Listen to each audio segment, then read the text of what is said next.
Hello. Hi, Sunny. Let me see. Hi, Sunny. Yeah, Sunny, I'm happy you made the live too. You usually don't get to make them. This was so impromptu.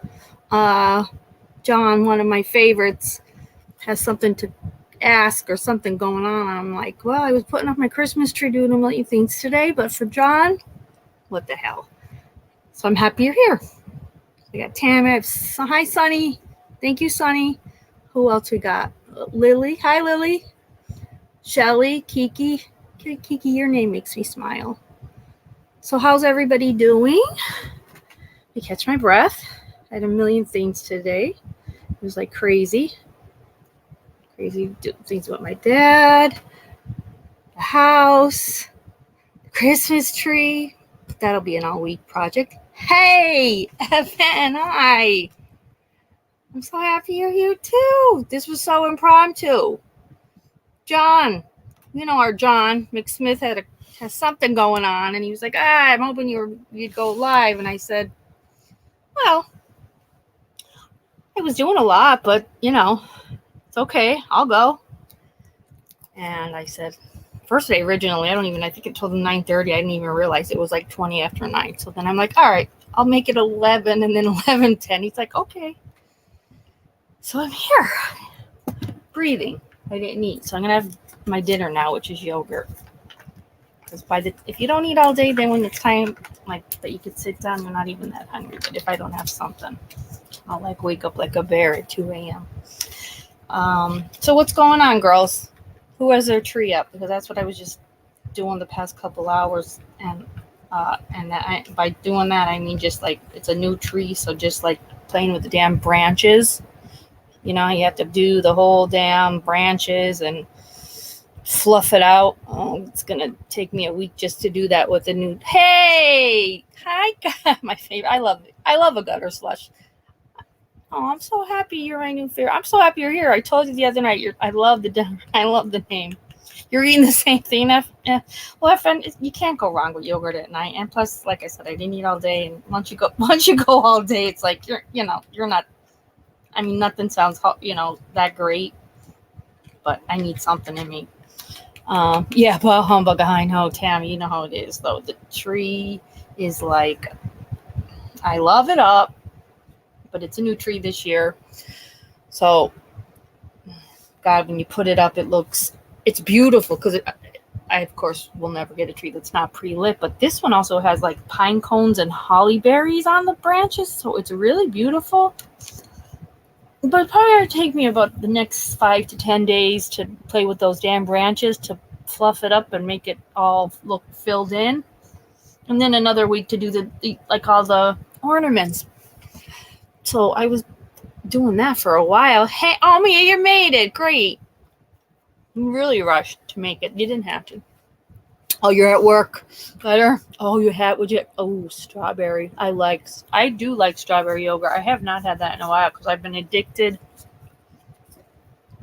It's Noosa. And now they have pumpkin out right now, but right now their salted caramel is fabulous. But they are always out of it. I don't know. They're between Chobani and Noosa. It's like hit and miss at our store, so I grabbed what's ever there, and I was like, okay, this is dinner. So I had to get up onto StreamYard, play with StreamYard, have tomorrow to go and get my license picture done so that I can upload it because it needs to be renewed, and I have to upload it onto the Creator Studio, or they don't let your channel get monetized, which is so silly, but so I got to do that tomorrow. Everybody, don't be jealous that I'm going to DMV and you guys aren't. I know. Who doesn't like a trip to the DMV? It's fun. What did you say, Gutter? It's a funny, odd, and divine intervention. I was watching Dark Now Night Paranormal. Oh my God, that is a little weird. See? My son was watching. It's called Dark. I guess that's what the show you're talking about. Is that the one about time travel? Is it Dark? because he couldn't get enough of it. When it was over, he was all bummed out. If I'm thinking of the right one, he's like, you got to watch Dark. And he started to talk about it. And I swear it's about time travel. And I'm like, no, that's the kind of stuff that gives me anxiety. He's like, Mom, it's beyond good. Oh, Dark Knight Paranormal. Oh, I love all that stuff, but sometimes if it's too late, worry about the boogeyman gutter, you have to. I gotta worry about the boogeyman at night. When anxiety shows up, it makes you, there's possibility of the boogeyman as well as other things. So I used to be able to watch, I love The Conjuring. I love The Conjuring. I love Insidious. I used to watch those all the time. I put on Paranormal Activity, the last one, which was really a good one. And then I had to turn it off like a big wimp. I started to get afraid. I'm like, what the hell is wrong with you? I turned the damn thing off and put on YouTube. I get really Tammy, it's awful though. I hate it. I hate anxiety. I hate being scared. So then I woke up in the morning and it was light out, so I could finish watching the last Paranormal Activity for about the 18th time. I watched it so many times that I bought the stupid thing from On Demand because that's my was definitely is probably my favorite Paranormal Activity, but I love that whole franchise just because I like the weirdness of it all. Don't worry about the boogeyman. Oh God, I know there's worse things to worry about. The real life is scarier, better. I'm telling you that right now. Since left-hand pet. Aw, I love that saying too. Since I was knee-high to a grasshopper. That's cute. Yeah, I know. You know what? The boogeyman is not. I hate to say it. Reality is scarier. My TV was acting up today, so I wasn't watching much going on with the. I was telling you guys the other night, just with the whole Idaho map. The Idaho 4 with all of that. And it just really weighed on me because I'm a nervous wreck for anybody around. I'm like, God above, when are they going to get this maniac? But for all at her, hey you, what's going on? We're talking about the boogeyman, and that the boogeyman is no longer as scary as real life. That's not good. That's not good at all. When you're scared I'm more scared to turn on YouTube and see what the hell's going on, with that. I'm obsessed with that Idaho 4. I'm so just who did that to those college kids. I just can't even look, and it makes me nuts. Okay, Mark, that's fine. Oh, hang on, I didn't see that. Paranormal Activity first ones are the best, but the rest. Oh yeah, the first Paranormal Activity, I got it. I do agree with you though that on that gutter. That one was, that one was really good because it. I don't know. I just know in our area it had the same rumor as the Blair Witch Project, which I could be wrong, but that it was that it really happened. So I thought the Blair Witch Project, I thought that really happened, which maybe it did. And Paranormal Activity, when we first watched the first one, I don't know who the hell we all went with, but they said that was real too. So of course then, I was scared. When hang on, because I'm gonna go onto my phone. The StreamYard chat sucks. Gutter says, ever seen Daniel? Daniel isn't real. No. Is that produced by Wood? Is that scary? First of all, is it scary? But worse than that, is it real? Is it a true story? Because oh God.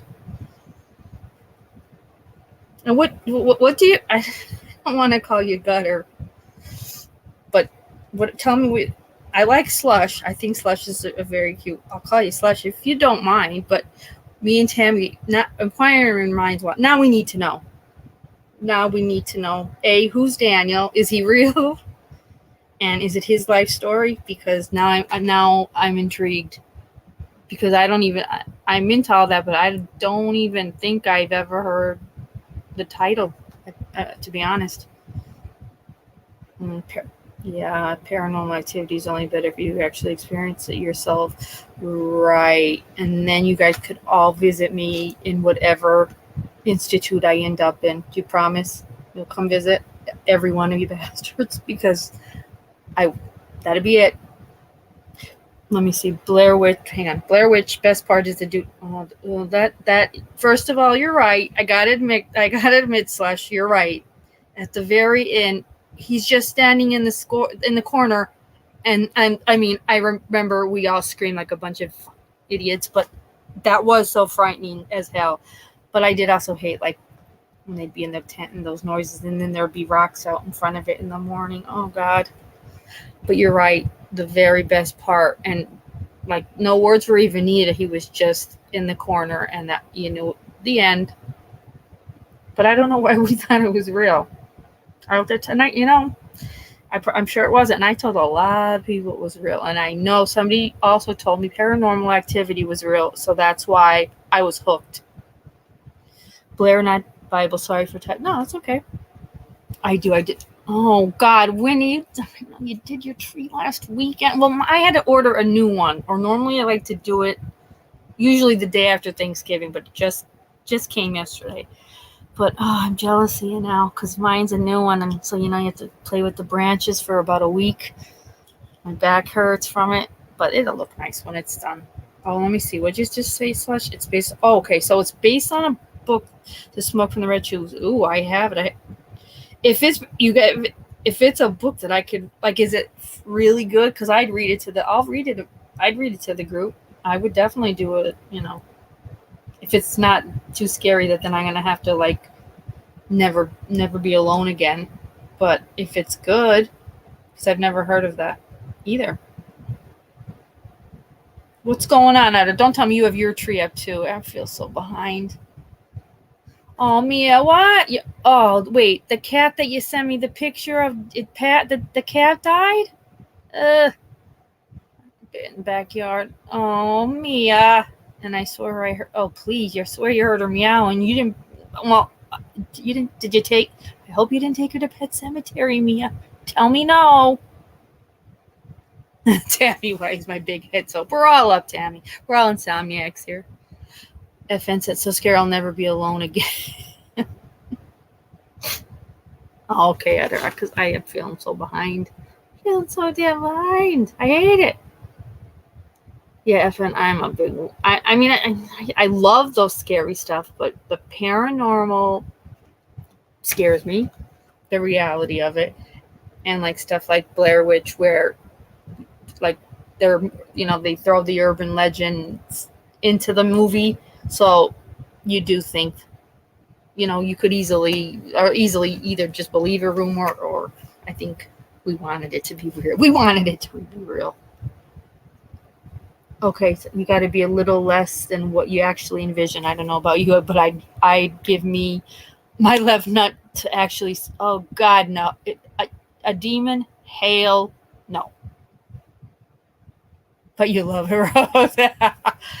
I know. That's the weird. Like, I love like Ed and Lorraine Warren. I love demonologists. I love what they did. Like, they opened up like a whole they opened up the whole world of demonology, and they were fantastic. And like their son-in-law is doing it now when they passed. But I'm still afraid of it. I respect it 100% because you have to respect it. It's based on a book. Okay, but the movie is. Maybe I'll watch the movie in daylight. I'll see if it's on demand, maybe, or even YouTube sometimes has it. If not on demand, Prime or one of those. I'll see where it is. If I can handle it, if I can handle the movie and I'm not too scared, I could read it to our horror fans, because we have a ton of those in our group, right? Other knows we got lots of horror fans, because when we do trivia, like horror trivia is a biggie here. Blair Witch, FN, seriously, Blair Witch changed me. I'm scared of everything since there. I'm exaggerating and being silly. No, I'm the same way. I'm not lying to you. I am not lying to you. I feel the same way. Oh, Gutter Slash. Oh, Mia. Gutter said a moment for the kitty. Hang on, then. Let's give it a minute. Her aunt's cat passed, so let's give it a minute.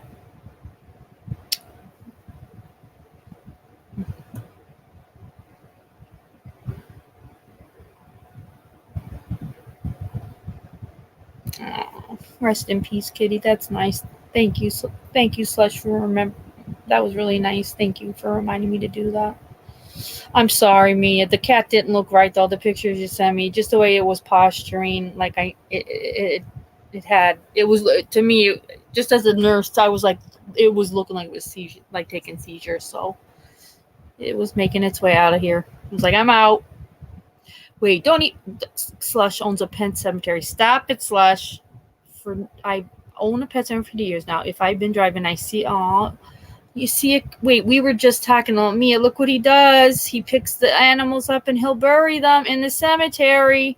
Because Mia had an issue with a deer on the road this weekend, and I was telling her a story about a deer that someone hit years ago, and it didn't kill it, and me and my son drove by it and it was suffering, but I had my son in the car, so I wasn't going to mentally scar him at the age of 8 and like run it over. But anybody that leaves an animal to just suffer after they hit it should be greeted by a demon someday. That's exactly right, Slush. That's what we were just saying. You don't want it. It's lost. Like it becomes lost. I like the way you put it though. Like lost on asphalt. No place to go. Ugh. And I always think the same thing. Like, what if that was my animal? Like you just pray to God. Well, first of all, you wouldn't want, but you would pray to God somebody would have like mercy and empathy and just do the right thing. My God. They look disgusting. I don't care if it's a deer. They ran it over, but it was still. I mean, I tell you, it was breathing really slow, and but it was seasoned. And my son was only about 7. I lied. He's like, oh God, I don't think that deer's right. I think somebody hit it. I'm like, no. Hi, Aura. Good evening, honey. I'm happy. I'm like, no, Aura is not blocked. But I was thinking, because Kelly's still blocked on my channel, she has to come on her second page, whatever, I forget the name of it. She can't come under What's the Obsession. And she's never been blocked. I'm like, she said, I don't know, there's 2 or 3 channels that she can't get on with Watts. So when they were like, Aura's texting that I'm like, no, what? I got a lot of those sex robots blocked on my channel, but no, I said, that's weird. And I had sent YouTube an email, and it came back. Look, and then I had to check my Google account, but I knew you weren't blocked. So I'm happy that you're here. Everything's cool with it. But Slash, I feel that I'm happy you've done the old thing with the animals, because my son was like, "Oh, we got to go back. We got to help it." The poor kid. And I was like, Nico, I said, we can't help it. We don't know what's wrong. I said. And there was a house next door. I said, and those neighbors, they love animals. I said, they're calling you. Such a liar to our kids. I said, they're calling the animal ambulance. He's like, you're right. And I'm the next thing thinking, if that damn deer is just dead on the side of the road, like this poor kid is not going to school today, we'll be going home. But like, we lived up in a really nice area, nice developments. The deer was gone. Thank God, because I would have had some explaining to do. My grandma got run over by a rage. I said, oh, yes, a staggering squirrel. Oh, that is weird, though. Oh, of course. Animals are everything. Slush. Oh, please. Animals are everything. One time it wasn't even a rabbit. It was bunny. It was in the middle of the night. And I am not lying. It was the weekend of Easter. And it came out of nowhere. I didn't even know what it was. And I didn't even think I hit it. I pulled over. I think somebody had already hit it, but the thing was still kind of alive, and it was like, it looked like somebody had ran it only like its back little legs over, and the thing was trying to crawl with just his front little white paws. I was bawling. I walked back up to it at the time where my boyfriend was. I'm like, there's a bunny. Someone heard it. And he's like, what do you mean? I'm like, it's real little. It's not even a rabbit yet. It's a bunny. I said, and it's definitely its back paw, like little black back legs are definitely broke, paralyzed. I don't know what. I said, you have to do something. It's tough, it's like a fish out of water breathing. I said, and it's trying to like crawl its way. And he's like, okay, just leave. And I just, woke up the next day like that never happened. I don't know what anybody's. what you're talking about. All rabbits are fine. No one got hurt. Like, I can't. Animals get it. Just it makes me nuts. I slash my whole thing. Even now that I'm getting older, I'm like, yeah, how many times you stepped on the ant that wasn't even bother you? What if you come back as a goddamn big ugly ant? Like, I work. That's the dumb stuff. But as you get older, the dumb stuff kind of becomes reality. It's weird. It's weird. Oh God, you still have nightmares? Oh, the deer. Yeah, I know. Yeah, you went. You didn't run over it. Somebody did. So your wheels didn't hit it. It went right under the middle of your car. I'd be a nervous wreck thinking, oh Jesus, please. Police will shoot them. Yeah, and where we lived, like the animal control, they would, because we had everything. I told her, like, we had a mother and 4 deer that had ran through our yard once, and the baby got stuck in our fence, which was like wooden. I had to wait for my ex to come home, but the mother was on the other side of the fence, and she would not move. She was like not gonna leave until that little baby deer figured out how he was gonna get the hell out of my yard. But it was not. I'm like, calm my ex. I said, gotta come home. It's a baby deer. It almost looks like she just had these deer because they're all walking a little cripply. And he came home and like he kind of lifted it by the butt, and so its legs got through enough, and then it was able to maneuver the head, and then they all took off.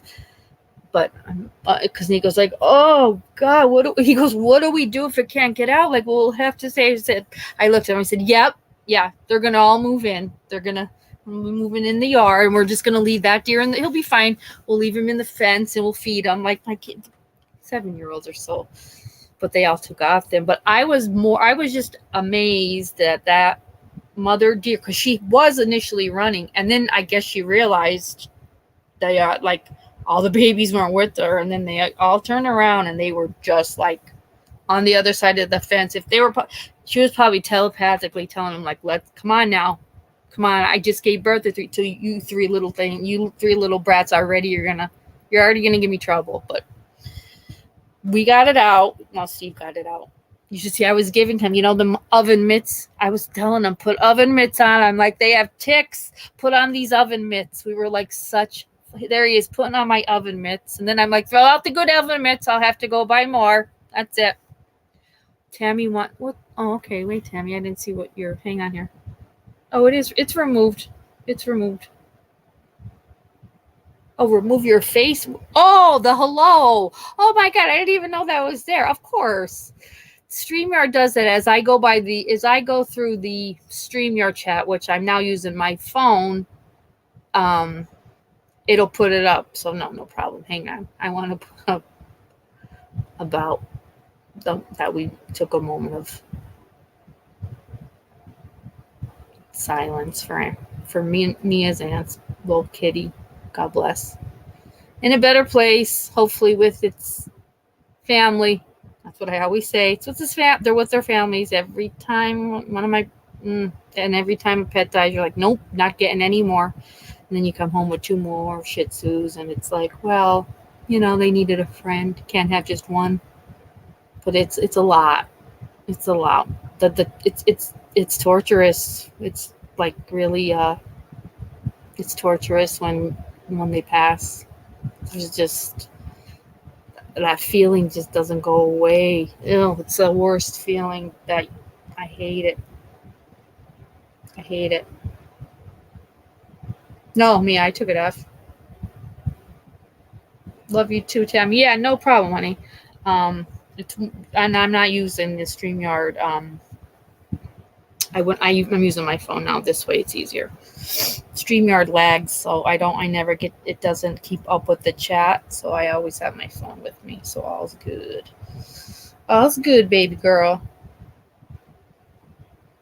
Yeah, you can't remove, like if it's on the screen, I can only remove it because it's only on the StreamYard chat that I have on my computer screen. That's the only way I can remove a comment that's up on the screen with me, so no biggie. We love you too, Tammy. Oh my God. The funny thing is, John McSmith, where are you? You said, I wish you're live tonight. I have a girl question to ask you. hurry up, John. And I have an announcement that I want to make to who's ever here. No, it was late. Kathleen, our favorite author, called. Her Murdaugh book, which Molson knows the Murdaugh story. I don't, but I started to read it. It is, and I must say, the Murdaugh murders are very good. But she called because she wants me to ask you guys to make a decision for her. She's going to come on the show. She's also going to talk about the Murdaugh, just the book in general. It's doing really good, but her timeline and the timeline that law enforcement had for the time of deaths were different. They were off, and they were off by a significant amount of time. And when Kathleen does research, as we know with the Watts case, like she goes full blown, when Cindy and Ronnie Watts agreed to have her write the book, her and Ronnie first met in Arizona, and, like she goes in deep. When she did the Casey Anthony, she stayed in Florida for 6 weeks. When she did Murdaugh, she was there for whatever she's doing, she goes all in. So what her time it did, she didn't care what what law enforcement's timeline was. Fine, that's great. Whatever they say. They were friends with him, so the Murdaugh money could buy. They're going to buy and sell whatever they want. The law enforcement is saying they're going to do it. Kathleen spoke to I would call him like the groundskeeper, who was there, who knew every detail down to the minute. So she went by everything he said. Now she emailed me. No, she texted me 2 days ago. She said, "You're never going to believe this. They have, hi, Kaz." She said, "Law enforcement has adjusted the timeline on the Murdaugh murders." I said, "You've got to be kidding." She said, "No." And I'm like, I said, "Kathleen, you mean adjusted it?" She said, "Adjusted it that it matches up to what my book timeline is." I said, "What the heck?" She said, "Well, the groundskeeper that I spoke to eventually spoke to them over and over again, because I believe we're getting a lot of people that were saying you're off, your timeline is off with who you're saying, what time you're saying Maggie and the son." I can't even remember if the son's name was Paul Murdaugh, and they changed it. So that's major for her, which I was thrilled, because first of all, she was a nervous wreck when the book came out. I don't know, like I said, I don't know the Murdaugh case, but all she says and Molson says is it ends up being a lot of people involved and a lot of murders, not just a mother and son, other people are killed along the way. So it's pretty rough. So I was happy for her, with that. So she was happy too, because she was a nervous wreck when it came out. Oh wait, I want to share. Oh, good times. I feel like a back. No, I'm more goes to prayers to you. Good. Kez, I'm so happy you're here, Kez. I was worried about Kez. There's two people I've been worried about, Kez and Joan Bradley. I haven't been over. Yes, FN. Yes, I think the housekeeper. I don't know though. It's a male. I don't know. FN. It's a male. No, it's the guy that they did all their yard work and stuff. I have it written down. I'll look. Kez and Joan. I was like, where the hell are they? They better be okay. So seeing you here makes me smile. And hey, sup, coolest, if anybody does see Joan, Kez, you need the bit of time. It's a good time when you take a little bit off. I did email Joan, but I know Joan's like me, and we're not the best with getting at our emails. So just tell her I just said hello, and she's always just so lovely, and I just wanted to make sure everything was cool. Tammy texted her and listened to her. Thank you. Oh yeah, I can't wait to San Jose, and then Murder Mountain, and then stay with Kathleen for a week, which will be really nice. Hit that like button. Thank you. Yeah, it wasn't the housekeeper. It was the man he's an older man too that did all their grounds work, all the gardening, all the flower planting, and he was getting calls from the son who ended up murdered that night, but he knew for a fact, like, that's the wrong time. I spoke to him at the time they're saying he was dead, like, that's 100% not right. And for, like I said, this is a big family, so Murdaugh money goes a long way, but for whatever reason last week law enforcement changed the whole timeline for the Murdaugh murders, which was, like I said, made Kathleen thrilled, because she was like, well, at least it matches my book now. My book just came out, so I said, that's a good thing then. Kaz, Kaz says I've been getting attacked by what are you getting attacked by? Ants? You better not. Are ants attacking you? And coolest reviews, I do have to tell you something. A, that Lindsay's nuts. B, I can't wait for the group to see it. And C, I made Mia watch it, and she just kept texting me going, this girl is nuts. This girl is crazy. OMG. How could this mother and father be friends with the woman who killed their son? I'm like, just wait. She's going to sing soon. So, yeah, we'll be doing that, coolest, which is funny. I'm getting it. I'm so. Can you take my next radio? Oh, okay. Oh, no. Like, again, I know who you're talking about, but like something recent. And if so, I'm so sorry. If you need anything, please email me. I'm very, I don't stand for that. There's that. Absolutely not. I don't go for bullies, male bullies. That's not going to happen. And you need anything, please let me know. I'll send me after them. She don't mess around.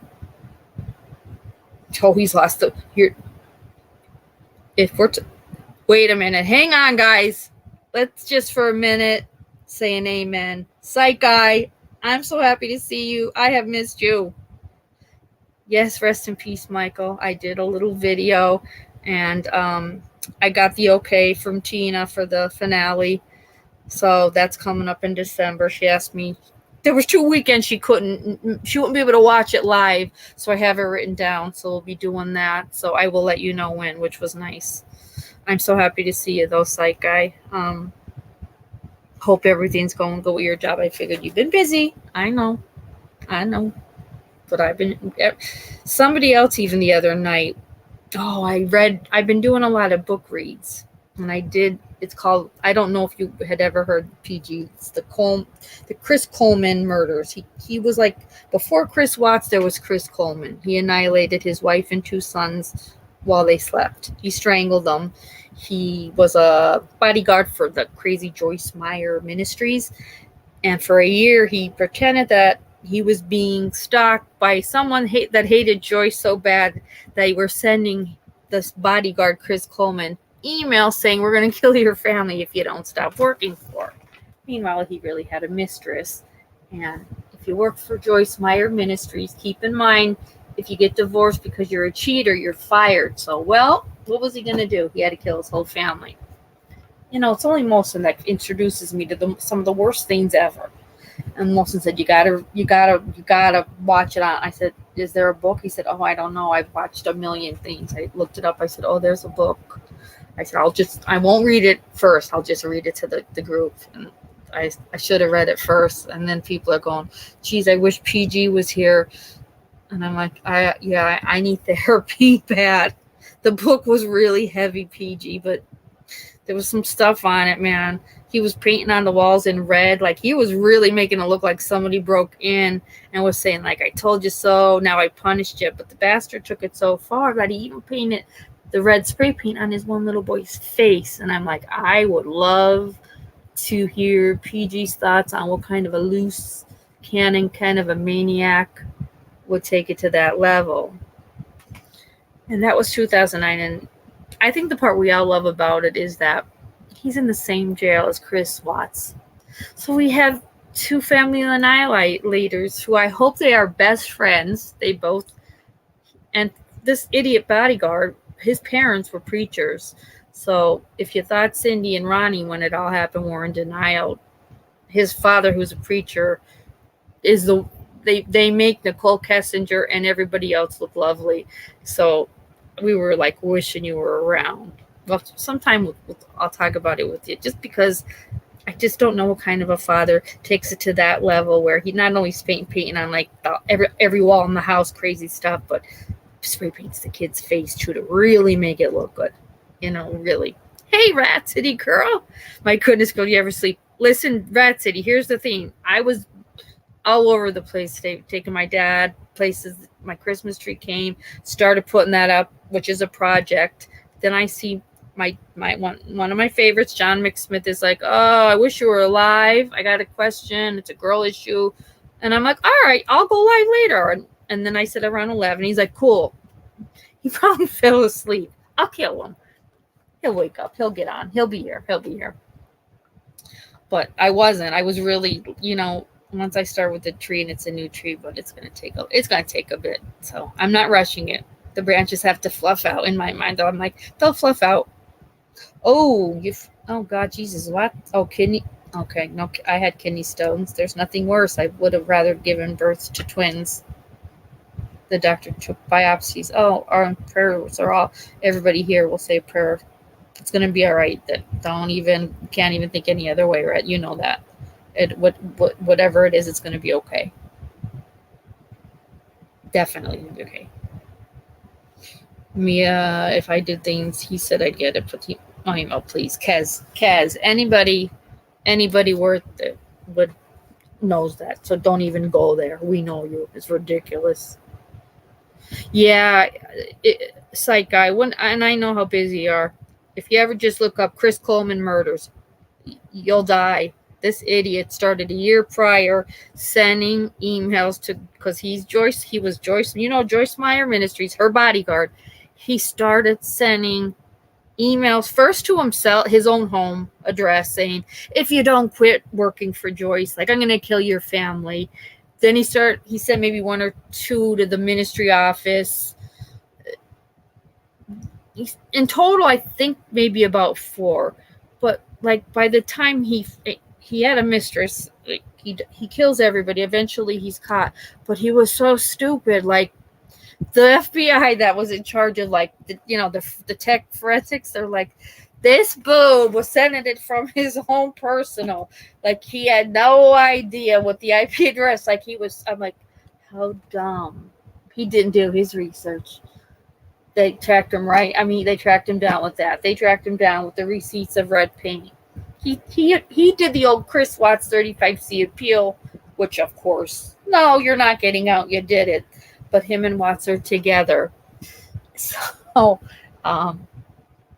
Haley V, one of my subs who also has a channel, she sends Chris Watts lovely postcards every week. She never misses a week. But they're good postcards. Like, well, Chris, today for dinner we have blah blah blah. Like, wasn't that your favorite? And like the funniest. And I'm like, Chris Coleman said, you're gonna have to send him one. And so she's looking. He's there, but he's like, you can find Chris Watts' inmate number in a heartbeat. Well, Chris Coleman's inmate number is not attached to his name. So we're not, I said, maybe he gets threats. Like, I don't know, but she still sent him a nice postcard. And it's like, they say a picture, says it paints 1,000 words, and it's just like a middle finger. And it's like, best wishes, sincerely, Haley V and Curious Rose. I'm like, that's beautiful. Thank you. But every week for Chris Watts, because we know what he liked in life, she'll talk about like foods. He liked like some Bojangles, something that was like a something down south. And I'm like, no, this week tell him that I had the fried Sicilian pizza, because we make that here in my area, because he used to brag and say that Shanann's mom made it so good and that was his favorite. Make sure you tell him like that. It was to die for. So she did. So I'm like, Haley, what the hell is wrong with us? She's like, no, he deserves it. He deserves it. We do have to catch up. I have missed the heck out of you. Yeah, the Chris Cole, I never heard, and like I said, I had never heard of it either. But our Molson Man, like, I swear he knows all of them. It's crazy, but he does. And he said, I want you to check out Chris Coleman, not only because he's such an idiot, but he said his mistress, Tara Lentz, will make Nicole Kessinger looked like Cinderella. And she did. Because when he went to trial in 2011 and she took the stand, there she was wearing the promise ring he brought her. I'm like, for the love of God. And the girl that he was dating, who was his mistress, and the girl that showed up at the hearing, I'm like, looks like she got a whole new head. And hey, look at 69. Don't even let 69xxx.fun be here. Like hot photo, my sister, love it. Just be nice, XXX fun, okay? Just be nice. That's all. So yeah, that Chris Coleman's girlfriend, she looked like she had did like a Hollywood makeover, like different face, long extensions, the sunglasses, everything, and wore the promise ring. I don't think she's wearing the promise ring anymore, but she did until he ended up getting, just like Watts for life. He had tried to get he did a 35C, and we just finished the book. I mentally blocked a lot of it because it was really rough. I'm going to get rid of that, Kez, just so that he doesn't ever say anything about your name, but it better not be who's bothering you, because I know, and then I'll go after him. That's hilarious about Chris Watts. Right today, I'm prosecuting. Oh, yeah, you're prosecuting him in my trust. Give me some hard. Oh God, him with the cramps. Well, Chris Watts was not. He wasn't gonna say he didn't do it. He was going on all the injustices that he was getting while he was there, not being able to call. It was how just his lawyers, the justice system, did him wrong. He was still. It didn't matter. He was still going to be in jail because he was still not denying. Yes, I still killed Shanann, but not the girl. Like, he didn't realize, you dodo, you still are going to be in jail. You killed your wife and the baby she was carrying. But Chris Watts is about as smart as Chris Coleman is. They're fools. They're just both, just total buffoons. So, hi, Downtown Wonder. You're a doll too. All the goodies are here. You mentioned Kez having, yeah, Kez has some balls. Kez has some big balls. I love it. Doesn't take shit at all. What's this slush that I thought you were still, where is he? You were great there. Oh, I'm sorry. I'm sorry, slush, about your parents. I'm sorry. Anybody's parents, when they pass, just don't get over it. Really, psych, I've been so busy and watching the World Cup. Do you know if they ever, I was just talking about it. Today was the first day I'd take my dad to appointments and stuff that I didn't get on YouTube because that Idaho 4, I have been obsessed worrying, and I don't know if anybody in chat has any news on the University of Idaho murders, anything come out new, because I'm losing my mind on it. I'm a nervous wreck. The last I watched last night was the profiler just saying that they feel he's around their age. They feel he had been at their house before, maybe at a party he knew was way around. And it is a weird, their house is like a complex layout. It was just at one time just that basement level, and then they added 2 levels. So they're like, he knew his way around very well. They're still not really saying what Dory came in or left from, but they're kind of leaning, to the back sliding doors, but no weapon, no. The only thing that came out, and I did post it, I don't know if you had seen it. It's 2 seconds, but so that happened on the 13th that they were murdered. Moscow, Idaho report had to put a report out on November 21st, and I pulled it up, and it says, read a report. 2 young women left a residence on Blaine Street around 5:15 p.m. this evening and went towards their car, where they spotted a man in the front seat who proceeded to exit and chase them. They ran towards friends and called the police, at which that time the man fled. When the police arrived, he could not be found. Please remain vigilant. Description is limited. An overweight white male in a yellow shirt with dirty blonde to brown hair and a scruffy beard. So November 13th, there are 4 students that are massacred. November 21st, we have a man sitting in the front seat of a woman's car, and he's running after them when they see him, like. And this is exactly what the FBI said, like, why they're not giving us too much info, because they feel it's somebody younger that's going to goof up and get cocky and do, like, is what he thinks he's hiding in plain sight. That's a scary one. And then the only thing I heard today when I turned on the news was a group of students.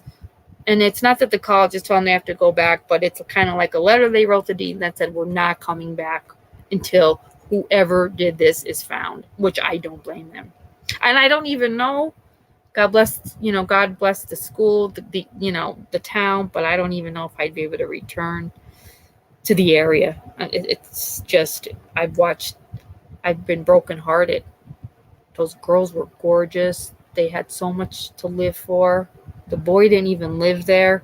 He stayed there that night with his girlfriend. It's just...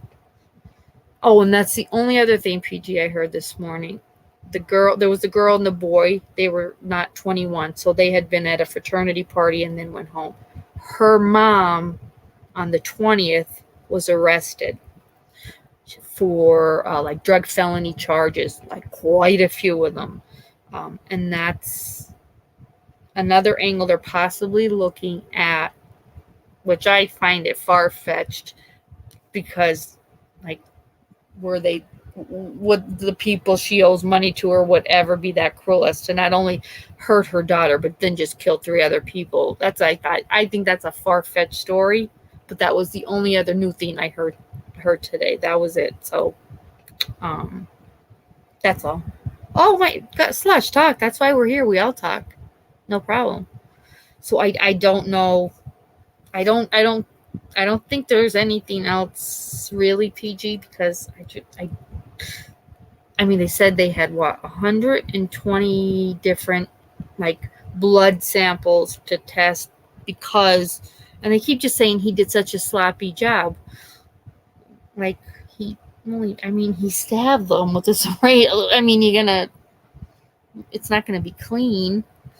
But they said because he was so sloppy that it's going to take them quite a while. But, I mean, I guess by that, they're going to have to run every bit of blood. And there are 4 of them massacred. Maybe if there was only one of him, if he's somebody that was never in the system, that's a lot of time that leads to a dead-end road. Chris McDonough, that was also Chris McDonough from the interview room. He went to Moscow, Idaho this week. He found behind the house a black surgical glove, which it was under a little bit of snow. So I don't know if the snow was there on Saturday when these kids were murdered, but I would hope it's a glove that maybe when they were searching the grounds, the FBI, somebody took off and threw, and it wasn't a glove that the FBI missed. But nonetheless, Chris McDonough put it in a baggie and got it to the law enforcement. I'm like, that's crazy. Oh, lay down, Kez, no problem. I'm good. I'm just happy to see you.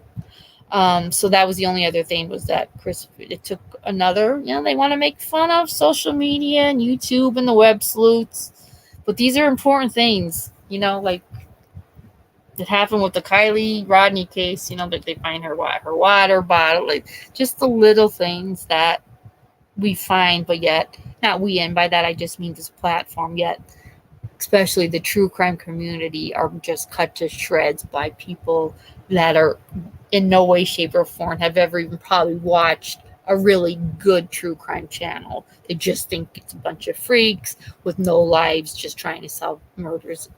And, yes, there are a lot of channels like that, but like Chris McDonough is a real deal. Like, there are some really good ones. So we'll see about the glove. I don't know. I mean, they had a lot.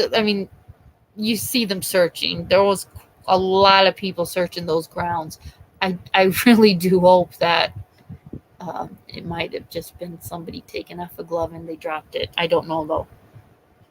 Yeah, the interview. Yeah, F in the interview room because Chris McDonough's the man. Oh wait, would you say? Oh, it's like hang on. I'm seeing Motley Crue something in there. I wanted to say that about you today. I was listening to Motley Crue's Wild Side. I never realized how depressing that song is. Wait, well, I'm trying to think though, because it is a little depressing. You're right. I never looked at it that way. I was too busy banging my head doing the devil horn sight guy to realize how damn depressing it is. But it is such a good song. That's why we love them. Like we were saying with my Motley Crue, just like the lyrics, just the lyrics with the band. With the other one, where you did the Bon Jovi, that was fun. You do need to do another night like that. We had fun with that. You need to just pick another band and whoever you want, and we had a blast. And if we get struck, it's only because it's the music, but otherwise, who cares? We had fun. Okay, I apologize, everybody. The double post. Oh, they're fun. No problem. No problem. Yes, like that's and I understand that, and I get it, and I most of the times I think usually in agreement with what a lot of the news and the real people are saying about, like, be careful who you follow, like be careful for these people who are fake, like heartbroken, so and so they're missing, and 2 minutes later and they're like, and here's my PayPal and my Cash App and my Venmo. Like, those wolves in the sheep's clothing. It's unfortunate there are many more of those that I can just think of than the really good ones, like the interview room, like Duty Ron, like Police Off the Cuff, that are retired New York, actual CSI type. Like, those are excellent channels, and they're why I like them. And the same reason lots of people, and I know you like them, PG. Like, can we stick to the facts? If you're not going to stick to the facts, I'm not going to listen. And the minute you throw a conspiracy theory at me, I'm out the door. So Chris McDonough, when he did, I haven't watched him in a bit, but when I saw this morning that he went right to Moscow, Idaho, I don't know, I was like, oh, it's a bit of a comforting feeling, because maybe, I don't know what he'll do, but maybe they could use maybe his just what he's doing, walking around talking now to the people of the town who are giving him a little, it was a party house. They were very respectful kids that lived in it, but pretty much, every night of the week there was something going on there party wise, and just bits and pieces about, one of them had been broken up.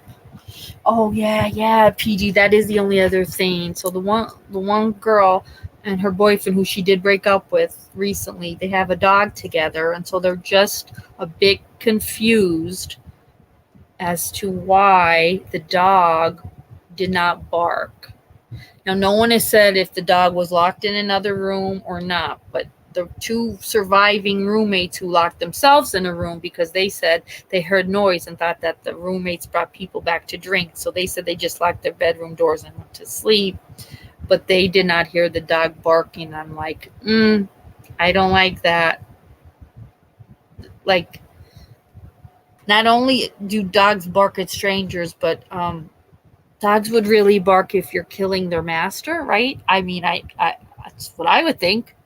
So I don't know if maybe because they had been out all night, if the dog was somewhere in a crate, because if not, I'm going to that place in my head where I don't want to go, but it's a bit iffy. Now, the girl who passed, and that was her dog, and the ex, the family's sticking up for him. They're like, no, they were going to get back together. 100%. We love him. They would have ended up married. It was just our daughter who thought she needed time. And I'm like, well, that doesn't sound good. Then they were still broken up. She's out at bars having fun. I mean, it's a brutal killing, but, and like the cop said, other than the Uber driver and the guy that was like at the food truck at the very end that's on film, like there's like 2 or 3 people that are totally clear. No one else. The boyfriend's not clear. Like they've spoken to him, but like that, they're not clear. They don't feel the roommates had anything to do with it, but they aren't even saying they're clear, which is like, it's scary. It's scary. Somebody released the names of the 2 surviving, which is like, oh, that would be awful. And I did see that they had gone out and got, like, they got tattoos on the back of their arms, like angels' wings, and then like the initials of the 4 that passed. But man, if what they're saying is true, and I have no reason to believe it isn't, that they heard noise and locked the door, man, God, you had an angel on your wings, that for sure. And also B, they don't feel he used that front door, and their bedrooms were on that very bottom level. So they don't feel that in any way he was even on that level. He had tracked through the 2nd and 3rd floor of the house. So, maybe the dog was with one of the roommates. Maybe, one of the roommates had the dog in the room. But I was just thinking, otherwise, if it's a dog that's just, has free roam of the house, you'd be knocking if you don't know somebody in the door that walks in. We'll see. It's just a little iffy to me. The call, 911 call. It's like, I'm like, what was like when they explain the 911 call? It's like like musical chairs. It's like, let's pass the phone around the room. Like, how many people did just call? Because you said one of your roommates wouldn't wake up. My question is, because supposedly the killer, after he was bludgeoning each one, was locking the door behind him. If that's true, were you just knocking on the door and they weren't answering? Or B, did you get in the room? Because if you got in the room, you were going to see a bloodbath, because they said every room was a bloodbath. So the call saying we need an ambulance, whatever, one of our roommates is unconscious, won't wake up. I need more details, and they're not telling us them, and that's what's making me go to that place in my head that I don't want to go to, because of course I shouldn't say that. I'm sure they've just been through horrible trauma. It's just a little weird. Like the same reason they asked Chris Watts. You thought your wife was killing your daughters, and instead of calling 911 or trying CPR like on your daughter that you thought was dead, like you just killed your wife. My question, if this would end up being, would be to the roommates. So you thought they were unconscious, but you called just more people to come over. So that's a little, little odd. I'm not sure how many people, but let's be honest. The dog either had to be in a room with one of them, because otherwise the dog would have, unless it was her ex-boyfriend, the dog probably would have attacked him when he saw what was going on. All they're saying now is the dog is fine and the dog is with him. I'm like, oh, good. The dog is with the possible killer, but everything's fine. I'm like, God, I have to stop with this one, because this one has me. It has me. And I'm like, the dog, I hope the dog was with one of the roommates. I truly do. And I truly do hope that is what happened with the roommates. That, okay, shit, they brought people home, we're locking the door. I don't know about that. I know there's a difference between partying and if these people were the girl that was, and boy that were in the bed together. She supposedly had defense wounds. Was she screaming? If she was, that's different than a few people over at a party. If you're in a room with a complete silence. So I'm just waiting. for something, because right now I feel like it's they're doing their thing, whatever they have to do. They're doing their thing right now, but those are just the questions that just keep circling in my mind about the dog, the roommates, and where is this maniac now? Because no one's safe. No one's safe. Oh God! I mean, and that's the whole thing. They're like the slob of a mess that he left, and the amount of blood that we've specimened. It's going to take us a bit, and they just keep using the word he was so sloppy and there was so much blood. I'm like, Jesus Almighty, that will take time to run all those samples, but I don't see how the roommates could have seen the person in bed and just not seen blood everywhere. I hope it was that they were trying to open the door and the door was locked, and that's what they called, because otherwise I think then I'd have a lot more questions for the roommates if they were actually saying we were in the room and we tried to wake them. Well, you would have seen a lot of blood. So that's really the one I've kept up with that the most, because we're kind of on hold with the Delphi, with that weirdo, and I don't know where that's going, but my heart is just right now with those beautiful souls that are gone. Yeah, downtown. The whole setup at the house is so, when the owner added on, it's an odd setup. And the steps are weird, and there's, sliding doors. It's a lot.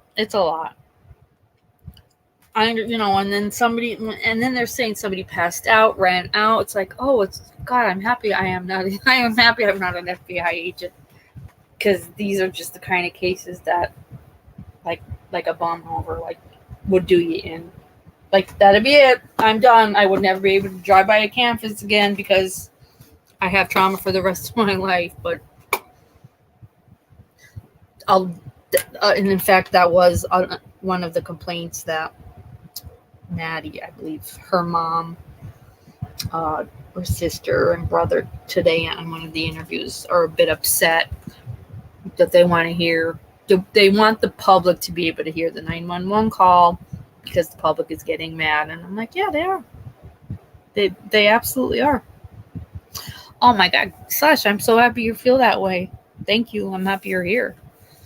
And I do agree with the family. And, right now, maybe the FBI obviously knows what they can and can't release. But I just think these parents that are just in such either they're numb or they're just walking around like zombies. Like maybe telling them a little something, but you can't trust what can or can't be leaked. So I get it. No, Mia, that would, oh God, crime lab's job, like the crime lab, the crime cleaners. Oh, nope, I'll pass. Oh, Slosh, it is though, divine invention. I love that. You are so right. We are painted. I love that. Yeah, no, wouldn't do the crime lab's job. No, I'm a nurse. I'm a trauma nurse. That's bad enough. I have trauma from being a trauma nurse. To be a crime, to clean up a crime scene? Hell no. Nope. Not enough. There's not enough money in the whole world for that kind of stuff. No. Let me just look at, because we got a bunch of, I just don't want to miss any, if anybody has any questions or anything, because I love answering all you guys, and I just, yeah, I know, and I hate to say it, because if the roommates weren't involved, that's something that they're going to have to live with forever. But I think with the 911 call and they locked their door because they heard noise, it just put a question mark in my head, and that's all. I'm not saying they did it. I just, it just makes you wonder. And I'm sure the families are just so all beside themselves. Like, who really is telling us the truth? Other than the dog, if he could talk, if he saw, but I just don't think he did. Because he would have barked his head off. he probably would have had blood on him, because if he would have been near him, or whenever this maniac was killing these people, the dog would have. The dog would have even, not that I'm saying he would have hurt the dog, but the dog would have had probably blood on him. So I just think that he was probably in one of the rooms with the other roommates. It's the only thing I could think of, for the reason being why the dog was in no way in harm's way or barking. I'm trying to outsmart the algorithm. I love it. Just make sure I told Rose about the. Oh, good. Okay, yeah. Can we get a screenshot of Lynn's? Oh, we'll get Mark the singing. Come on now. Really? Just when you think Jodi Arias is the only one who could sing in jail, I can't wait for the subs to watch this lunatic. Oh yeah, me said, oh, there's a channel. Who was the channel? Wait, me, is that the channel Kez is talking about? But I can't even remember if you told me who the channel was. Hi, Anna, baby. Good. What time is it? Good morning. I can't remember, Mia, if you told me what the channel was, but she's like, yeah, I think they're going to need you to prosecute. I'm like, I'm going to not even watch it, but I can't remember. I for the life of me now, I can't remember if you even told me, Mia, what channel that was. But I'm just like, oh, God, can we stop? Can we just... Oh, I know what channel it was, because I think I might have told you. I think Hoodie Guy... Okay, wait. I think Hoodie Guy is Uber... Is who Uber was called, but decided to get Ethan to come pick them up. Video, you see Hoodie Guy. The video guy is who I was obsessed with. I made my whole family. We had this big family celebration on Saturday, and there's me showing all of them. I'm like, please watch this video with me. And I'm telling them, and they're like, I'm like, see him in the background? See him? And they're like, is he eating? I'm like, no, just watch him. Watch him, because when the girls move, he moves. And then my brother who's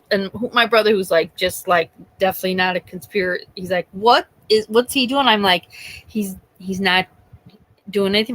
My sister-in-law's like, goes, is he ill? He's a creeper. Is he like a stalker? I said, maybe she might. That the one did complain that she thought she had a stalker. I said, I don't know. I said, but just wait till the end.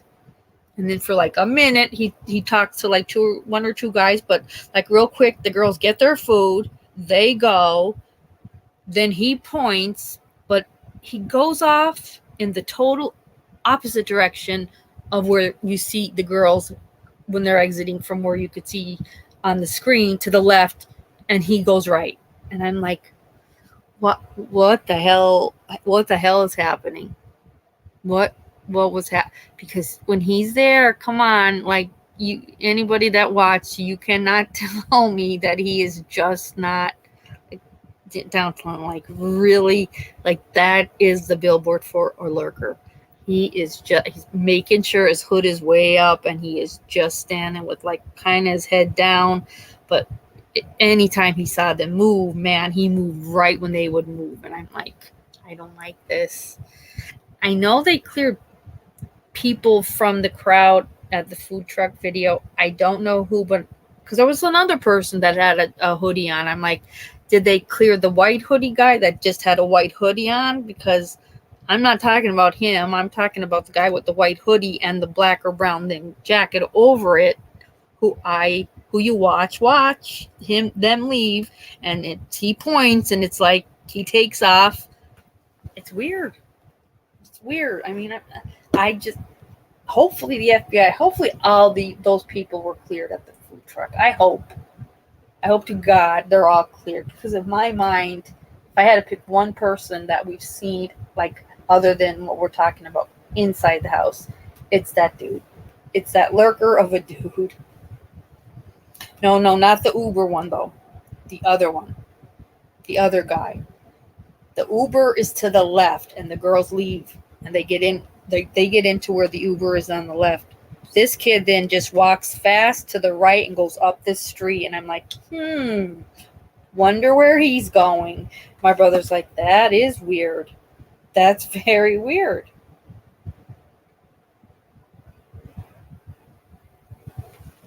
Did I miss anybody? And they don't like the parents. I don't know if it's, I forget one of the girls' parents, like the sister. The sister has a pretty good timeline just by going on their phone stand, like going through all their accounts, the phone, texts, and she has a pretty good timeline. It's a little off, she said, from what law enforcement has, but I don't know. I don't know where they're at because they're just really they're holding their cards close to them. And last night I was just so upset by it all, and I'm like, I can't even remember like if they even announced like another press conference or anything, or if they even had one today, because like I said, I was out all day. Unless somebody has anything new on it, they're probably just working their asses off, trying to figure out all the damn blood. And I mean, I get it. No knife weapon. I mean, I wouldn't, if I was a murderer doing that. I wouldn't leave the weapon there. For God's sakes, like, you take it. So that's just, who knows. Coolest reviews, get you the link. What do you need? What link do you need? Get whatever link. Oh, why doesn't R have, see? I don't know. Does everybody have Google? Cast doesn't even have one. Please drop your links, guys. You know that but yeah, whatever, I don't know. Whatever the link is, coolest for Kaz, please, if you can, drop it. Mia said hi. I think maybe it's R or Anna. Sorry, not looking at my phone. Oh, you're getting yours. Okay, that's okay. Get Jacob in bed. Tell him good night. Okay, good. Thank you, coolest. Yeah, I'd appreciate that very, very much. Anybody, of course, you know that was a channel. I don't have to tell you, so please drop your links. Please drop your links. Anybody has a channel, because everybody here, we are all friends. I just don't like, unless other than you dropping your channels, like an outsource, like, oh, here, let me drop this link from something I watched. All I ever ask is like, please ask me first, because sometimes it could be either something I don't want to associate it with my channel, or never know what you're opening. But please, always, you don't need me to tell you to please drop your channel links. Thank you very much. So, when Kathleen did call me today, I was first of all, I was thrilled. She asked me if I would ask you guys first off, because she's like, she doesn't listen to YouTube. She hates YouTube, but she listens to us. No, you're not upside down. I was just actually getting ready to tell them what was going on. I talked to Kathleen from Who Wrote Blood and Marriage, the author. She called me today and asked if I would ask you guys if she's going to come on. Now, first of all, there's two things I have to ask. She can either do this Friday night or next Saturday. So I am going to put a poll up. I don't know. I'd just like to see majority wise what my people like best. I love a Saturday night, because Fridays, I know a lot of people work, or you're racing to get home, you're exhausted. So I'll put that poll up. She could do this Friday, or she could do next Saturday. So I'll put that poll up. But then the second thing is, this is because she said I'm stuck. I don't know what to do. She's got 2 cases that she cannot make up her mind on what her next book is that she is going to write. And I'm like, where is she going with this? She said, so if you don't mind, my darling, I love her. If you don't mind, I'll come on even. She said, So we can talk very quickly and briefly, about the Murdaugh book, but I'll give a little summary on these two. But I would like your subs, and I put a poll out to vote on what case they want me to choose to write my next book. I'm like, are you kid? You want my group? She said, absolutely. She said, I don't go on channels. I never will. She said, but I will be on your channel whether you like me or not. Anytime, no matter if I do or don't write a book. She said it was just our first real interview together. She said I was not the slightest bit nervous, and everybody was just so kind. And then, she read the comments then later. She said, they do that. She's like, but he was just so damn gracious. She said, I was like, is this even real? Which I was thrilled. And then her and I became really, really close. But Jesus, when she said this, I'm like, yeah, I think my subs could help you with that. Yeah, we'll put a poll up to that night. Now, she did give me the names. I don't know either of these cases. Now, I got a lot of you in here who know a lot of cases. Poor Molson's sleeping. He may know both of them for all I know, but I don't know either. But I know when I get to the one, you'll know the name. So the first one is, now his name is Robert Grossman, okay? And I believe he is a surgeon. This just happened this past September 27. His wife was speeding down the street. I can't remember even where they live. Crashed her car and killed two of the neighbor's children, ages 8 and 11. Okay, so she killed two children racing her car down the street. They put her on $2 million bail, to which her husband, the surgeon, paid the $2 million. Now they did charge her with a double homicide murder. I mean, she's charged, but she's out on bail. No hearing has been even set yet because this surgeon is so powerful. So that's one that we can, if to think about. Write the name down, Robert Grossman, because I haven't even looked it up yet because I just talked to her this afternoon when I got home. So that's the Robert Grossman case with his wife. That just what happened in 2022. Now the second one is what I'm like, oh. Now the second one happened, and don't let the date. Okay, it happened in 1969. But here's the thing: it's the house, the home, the mansion of, y'all know the story of Neiman and Marcus, right? Everybody, who doesn't? So they own one of their heir, one of the heirs to that whole empire, has a weird name too. It's like Prince Princeton Hall II, who's married to a woman named Mary Alice, but has a mistress who is Denise Minnelli. And y'all probably know the name Minnelli because Denise Minnelli was Liza Minnelli's stepmother, Judy Garland's daughter, Liza Minnelli. Her father was married to this Denise Minnelli, who was having an affair for years with this Mr. Hall of Neiman and Marcus.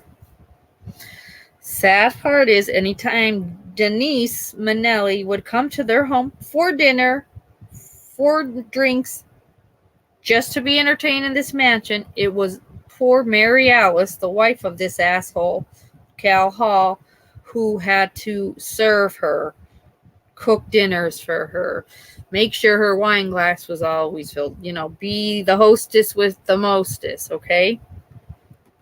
Just so happens that, guess what? Mary Alice, it's very odd, she shot herself in the face, but the cops just can't, they've never seen anything like it. She shot herself, but it's weird because she cleaned the gun off and she hung it back up. Okay? You hear what I just said? That is what law enforcement meant with, because of it being the Neiman Marcus era. Mary Alice hit. She shot herself in the face, but before dying, she wiped up the gun and hung it back up. Now, the coroner insisted it was homicide. Insisted. Law enforcement did not. They did not test anyone for any gun, nothing. No prints for gun, not a thing. No testing at all was done. And he got to marry then Denise Minnelli. How beautiful is that, right? This is wonderful. My wife happened to just shoot herself. I had nothing to do with it. Leave me out of this.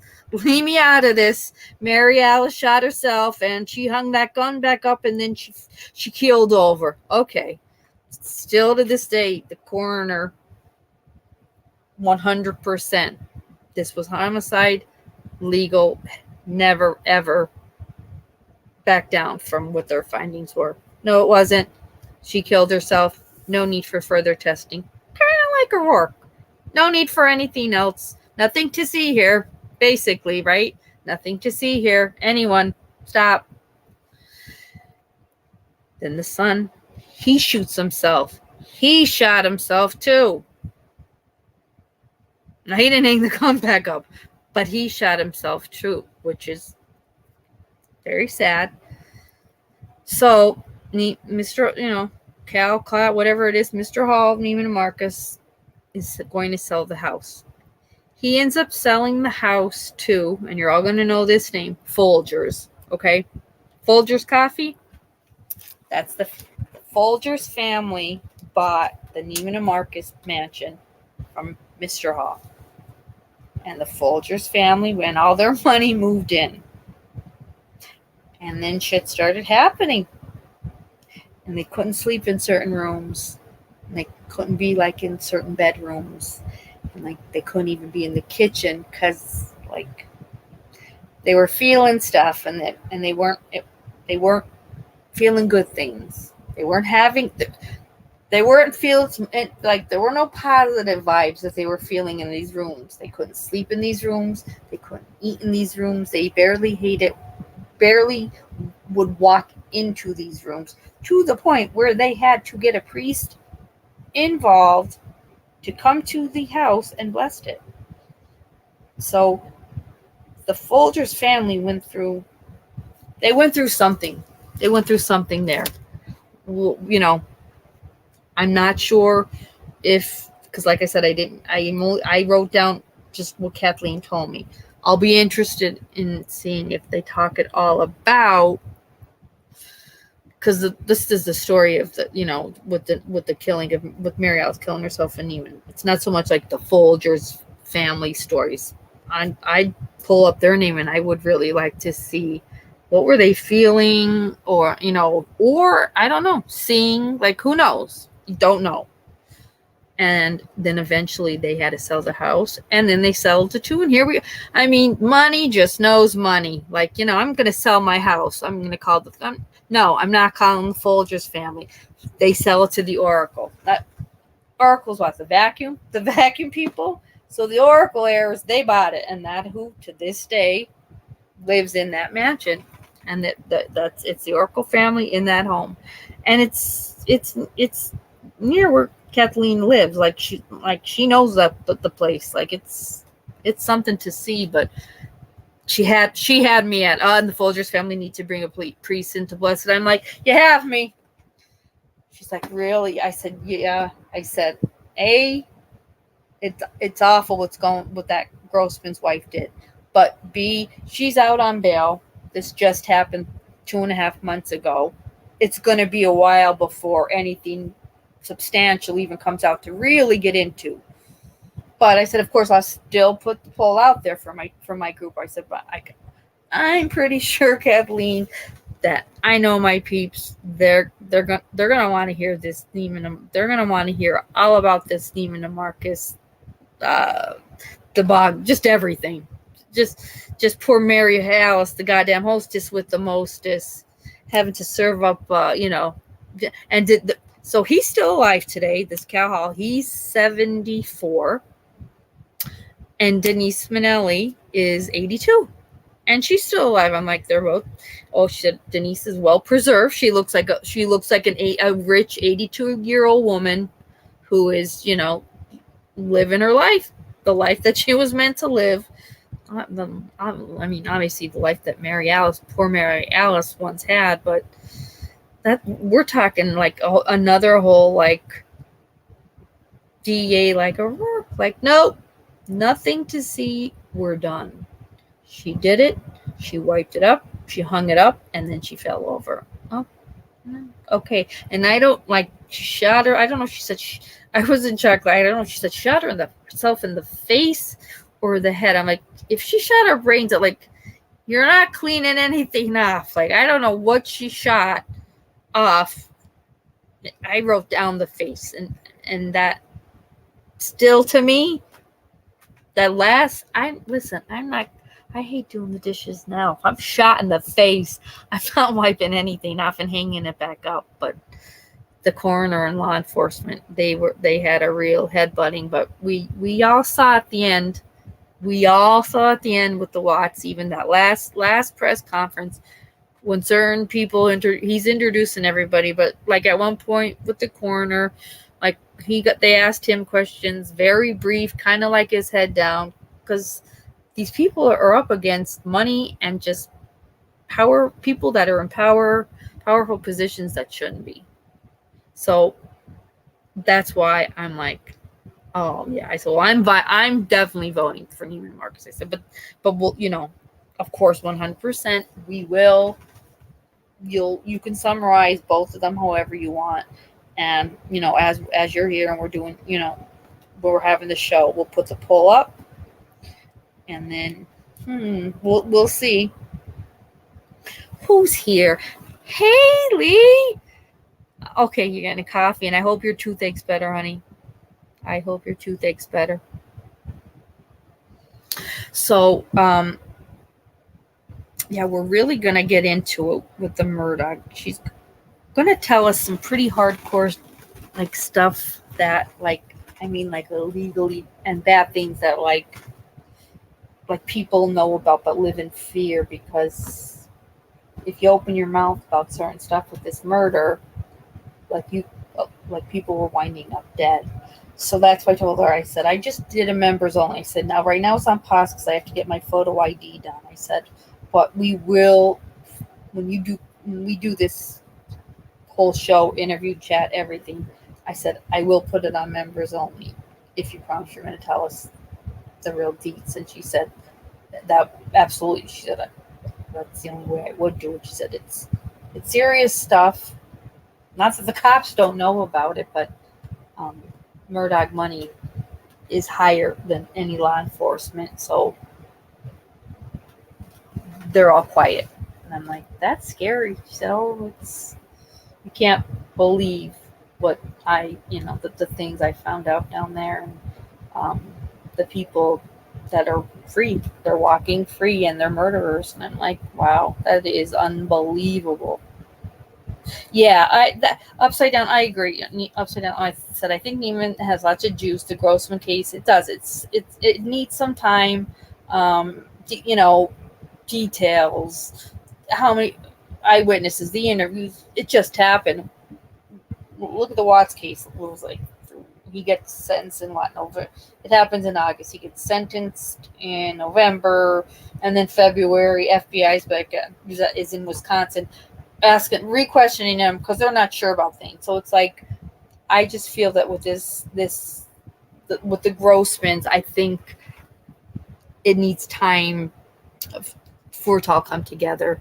Whereas this Neiman Marcus, it's done, it's out there, and it's horrifying. And my heart, I'm like, poor Mary Alice, working her ass off all day for that slut of a mistress to come over to serve her up and make sure wine glass stays full. Oh yeah, that'd be the day. But she was very gracious, and instead, that's the difference too. Instead of killing Denise Minnelli, poor Mary Alice just killed herself.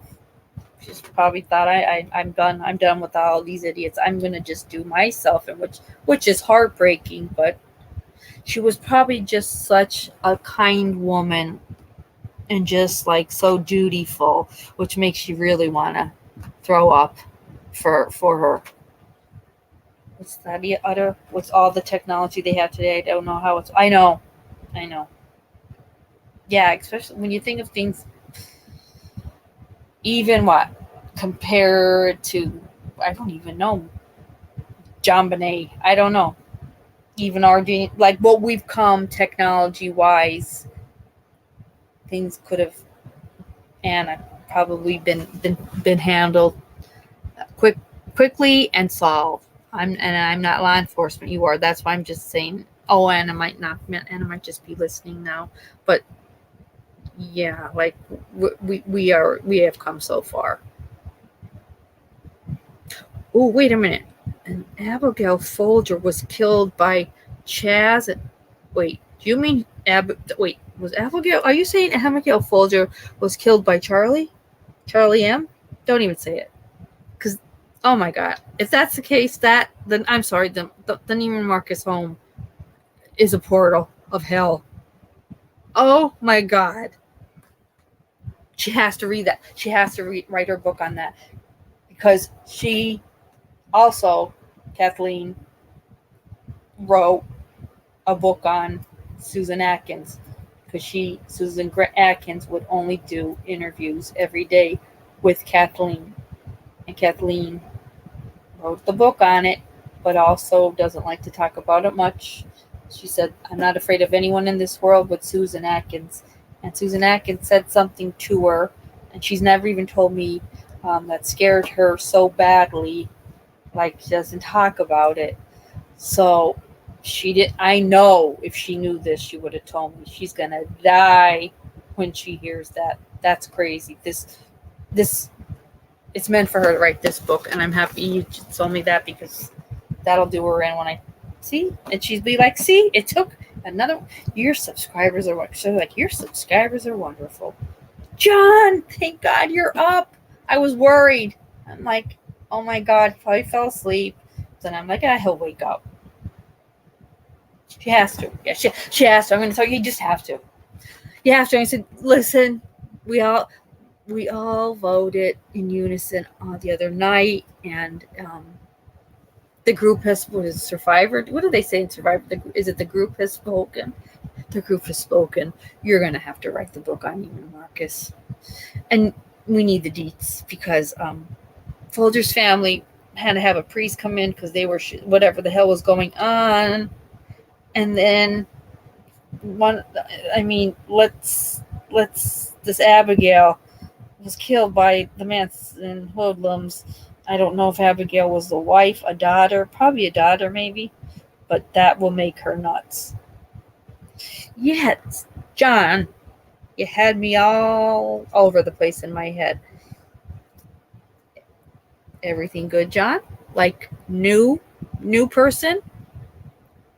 You can keep it as brief as you want, or if you want to email me, and then I'll shoot my number.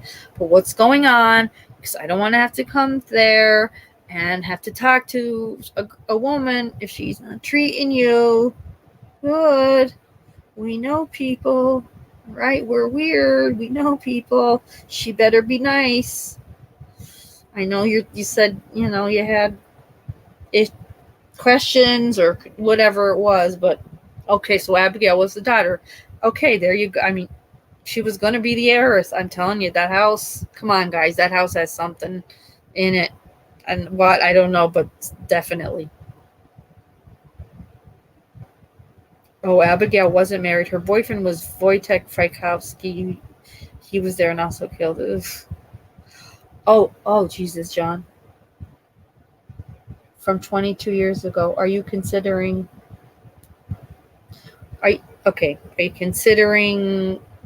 just dating, getting back together, you've been seeing her kind of thing, just rekindling, good, yeah, rekindling. But, okay, listen, she's an ex for a reason. You're not thinking of marrying because you told me you wouldn't marry again. I'm cool with it if you do. I'm coming to the wedding, but is it just kind of like I'm having a good time, we're getting along, and We're just seeing where this is going. Is that kind of a summary of what's happening, or is it already more serious than that? Because I'll be like, oh boy, oh man, okay, all right, so it's 100%, it's hot, it's on. So 22 years ago. So are you both, from 20 years ago to now, have you become a better person?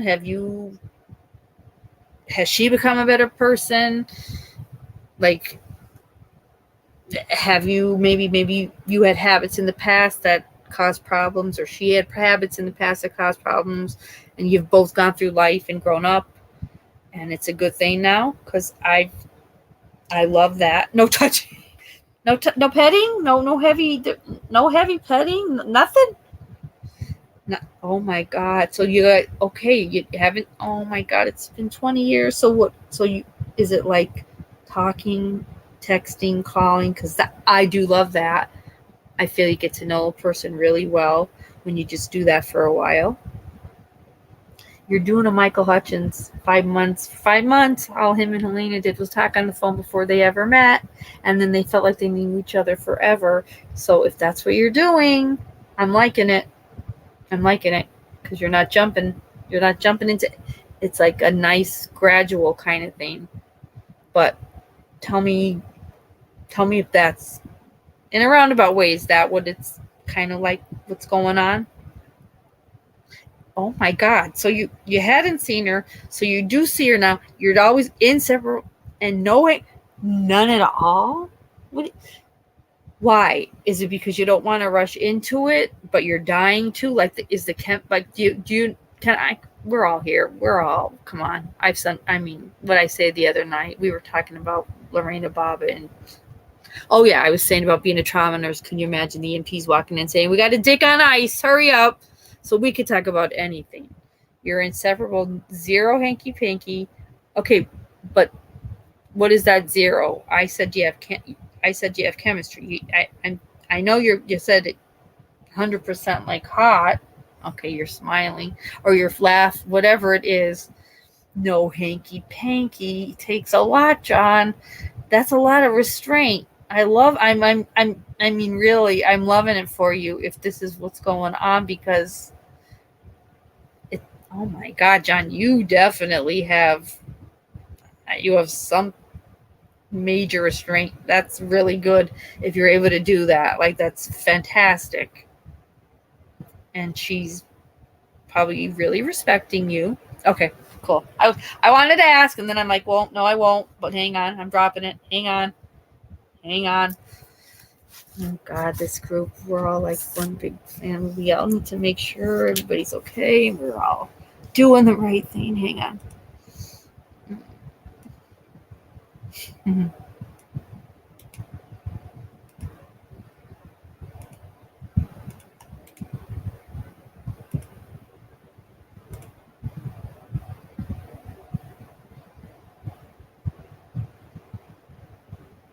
Okay. I know I just warmed up apple cider because I was going to do tea, but I know. Go make yourself tea. Go make a tea upside down, because I just dropped down the link for John, so it'll take him a minute to get up here. And I won't read about the Natalie Wood thing that Kathleen, she wrote a whole book, The Night My Husband Killed Me, but I just want to do the section on Natalie Wood, because Kathleen had a big part in that case being reopened 12 years later, and how they changed the cause of death on her death certificate. Had a lot to do with Kathleen's research. So I won't talk about that yet. John's going to come up, and we'll talk to John first, and then we could read it. Let me get him up. Yes. Here he is.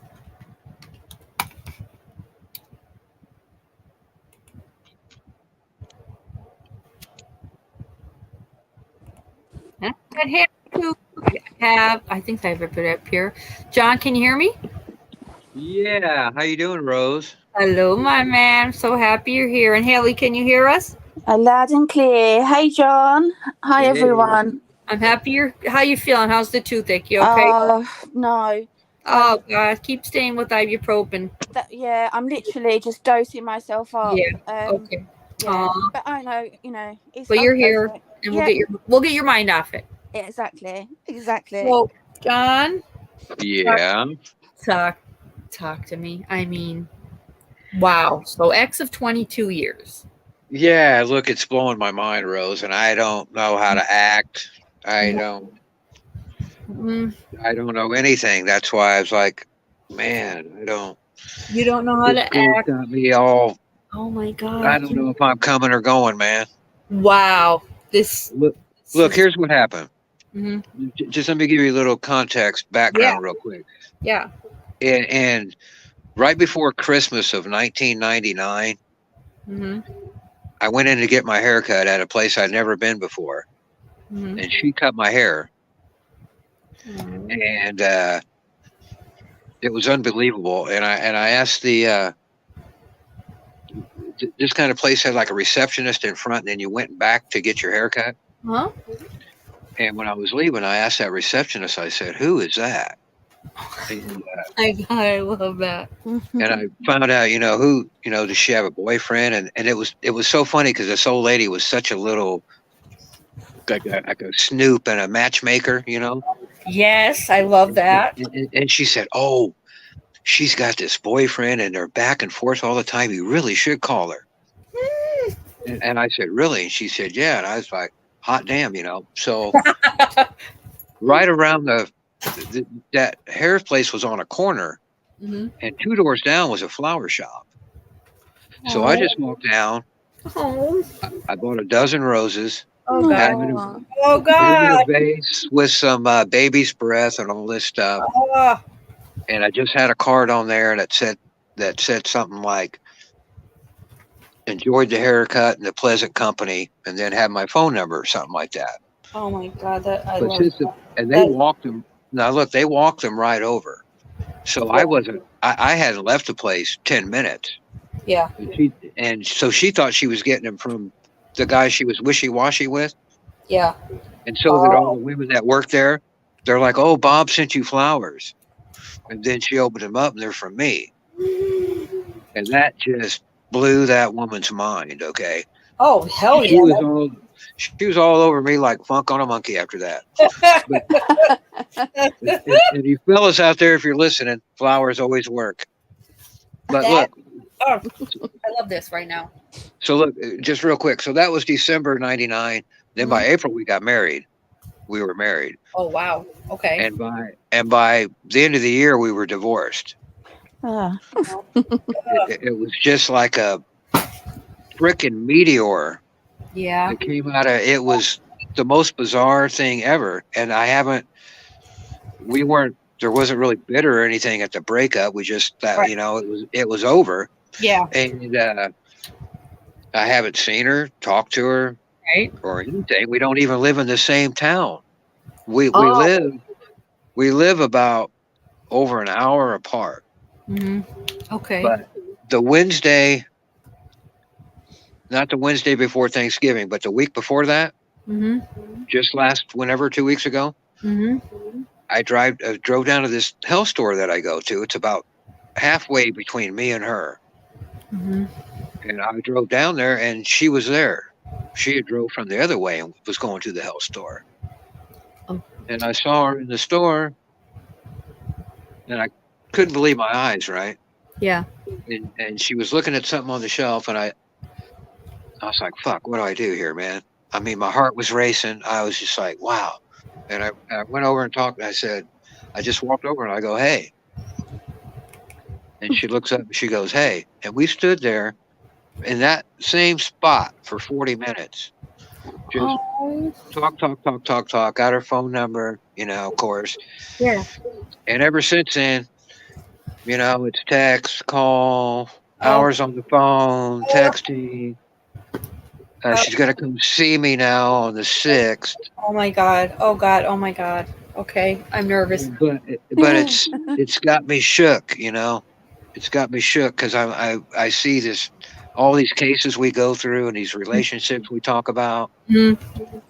And I'm like, this is a little too familiar here. And she's like, and she's sweet as, and she just had 5 years ago. She had a double mastectomy. Oh gosh. Wow. She Mm. refused chemo and radiation. Wow. That's why she was at that health place that I was at. She was getting her food and stuff. And I Wow. don't know how she does that, Rose. That's Oh she's yeah. got bigger goals than I got. She absolutely. But she ended up telling me, "Look, I'm in my 50s, Hmm. and I'm like 3 years older than her. And I'm in my 50s. I've had a double vasectomy. I've been around the block more than once with men, Hmm. and no guy serious is gonna want me seriously, and it's not something I even think about. Yeah. But yet she calls me all the time. She- Texts me all the time. Now she's going to come see me. That's a big step for her too, because she hasn't met anyone to even be the slightest bit comfortable with, to even want to talk and share things with. Well, So see, that's one. and for probably, let's see, for about 8 years, Mhm. I took care of my mother who had cancer and a whole host of other things. Yeah. And so I know the kind of what her deal is, Yeah. Mm. what Yeah. her needs are and that kind of thing. Right. But I guess my question is, do any of you ladies or you fellas out there, have you ever heard of somebody 22 years later getting back with someone does this ever happen? Yeah. Yeah. So I'm going to tell you that it happened. It ended very sad, but my cousin had married her, basically high school sweetheart. They were 19. They were married for they had 2 kids. Okay, so they were married 20 years, and they divorced. I mean, we were heartbroken. They divorced. She dated, lived with another guy for many, many years. Next thing you know, Loretta and Tom are back together. They got married again. We're like, huh? What? What happened to Chip? No, she broke up with Chip because her and Tom ran into each other. They were literally grocery shopping. He had just moved back into town, and it was there. It was, they were both older. They both, their kids were grown. They grew up a lot. They saw what was out there too, and they got back together about a year later, got remarried, and it's never anything but them together. They're inseparable. You know what? That's because when we were married just that short time, but we each had kids from different people. Mm-hmm. And that was that's a stressor. That was a problem. Yeah. It's like we talked about, it's like the timing wasn't right because we were very compatible, but it's just the timing wasn't right. But now it's totally different. She really needs somebody that gives a shit and is going to take care of her. You know what I mean? And all these other guys, they shit on her, or they just want one thing from her. They go running. Yeah, man. I mean, so how many years ago was it that she had the mastectomy? She had her double mastectomy. She just celebrated her 5-year.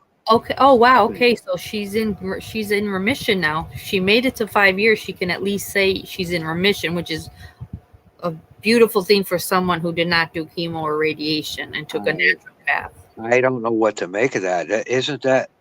That's almost. Who does that? Suzanne Summers did that. And you know what? Suzanne Summers was diagnosed when my mother was diagnosed in 1997. My mother did chemo and died. Suzanne Summers did naturals and went to, I forget where, and it's through the holly berry that they make this medicinal, and she's been in remission since 1998 and does the herbal route. So yes, it can happen. Well, fantastic. I was Yes. I was a little, and she said that every doctor told her that you have to do this.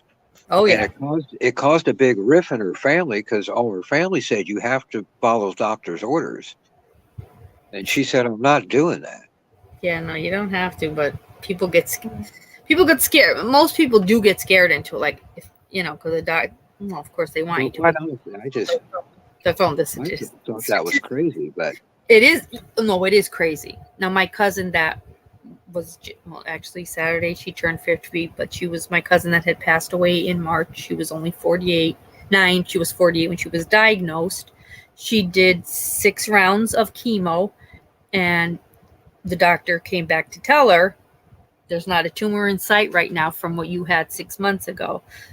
But she was still supposed to finish the entire cycle of the chemo, and she said, I'm not going to which, of course, the doctors were not happy with her. She went to Mexico and stayed in Mexico for 3 weeks, where there is this whole area where it's nothing but medicinal cancer treatments and all this different things. And she tried everything possible. Unfortunately, it didn't.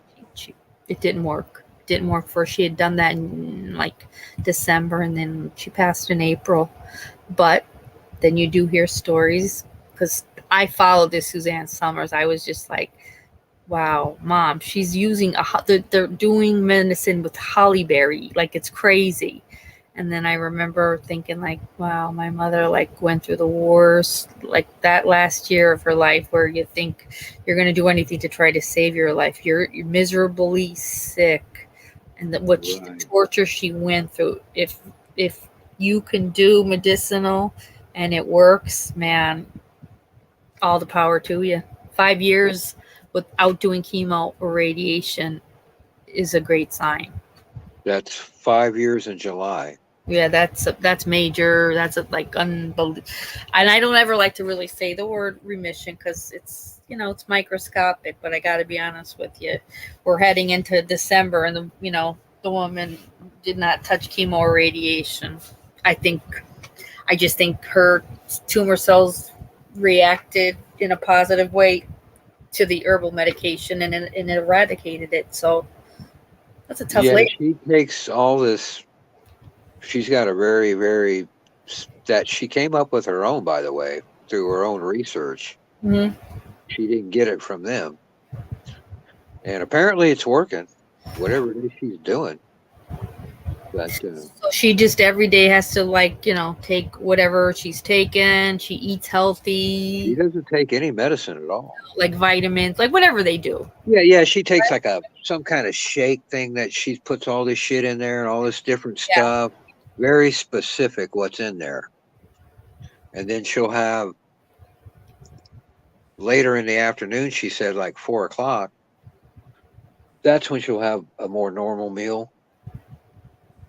But she stays away from these things called lectins. Have you guys ever heard of those? Yeah, oh yeah. No. And apparently those mess your gut up and make you feel horrible, terrible and stuff. Yes.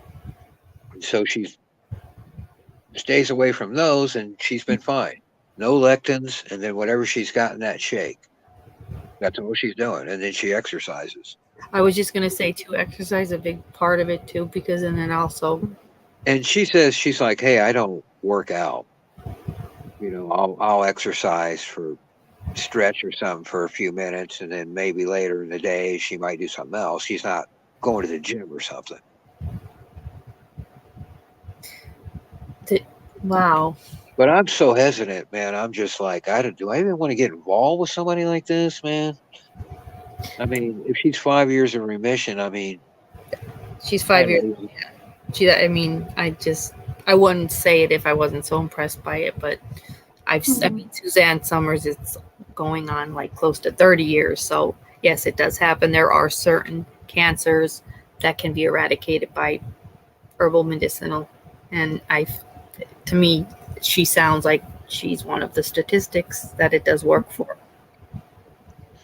Yeah, and I feel sort of bad for her too, because she's been married quite a few times before I married her and since. I don't know. It just seems so. She's all alone now. She's all by herself dealing with this. Her kids won't talk to her? Oh no, her one daughter's there, but okay. her daughter lives in Ohio though. Okay. 3 states away. So she's here basically by herself, and I don't know. She's, What? I believe it was on. Were you the one doing the Joyce Meyer stream? Yeah, that was, Chris Coleman was her bodyguard. Yeah. Because I said something. You got on something about tongues one night. Oh, yeah. Speaking in tongues. Yes. And I told you then, I believe I said in the chat, hey, have me up one night and I'll tell you all about that or something. Right. Yeah, you did. That's right. You did say that. Because she's the one. Oh, okay. She's the one. She has, or she claims she has. First of all, she has a prayer language that she communicates with God with.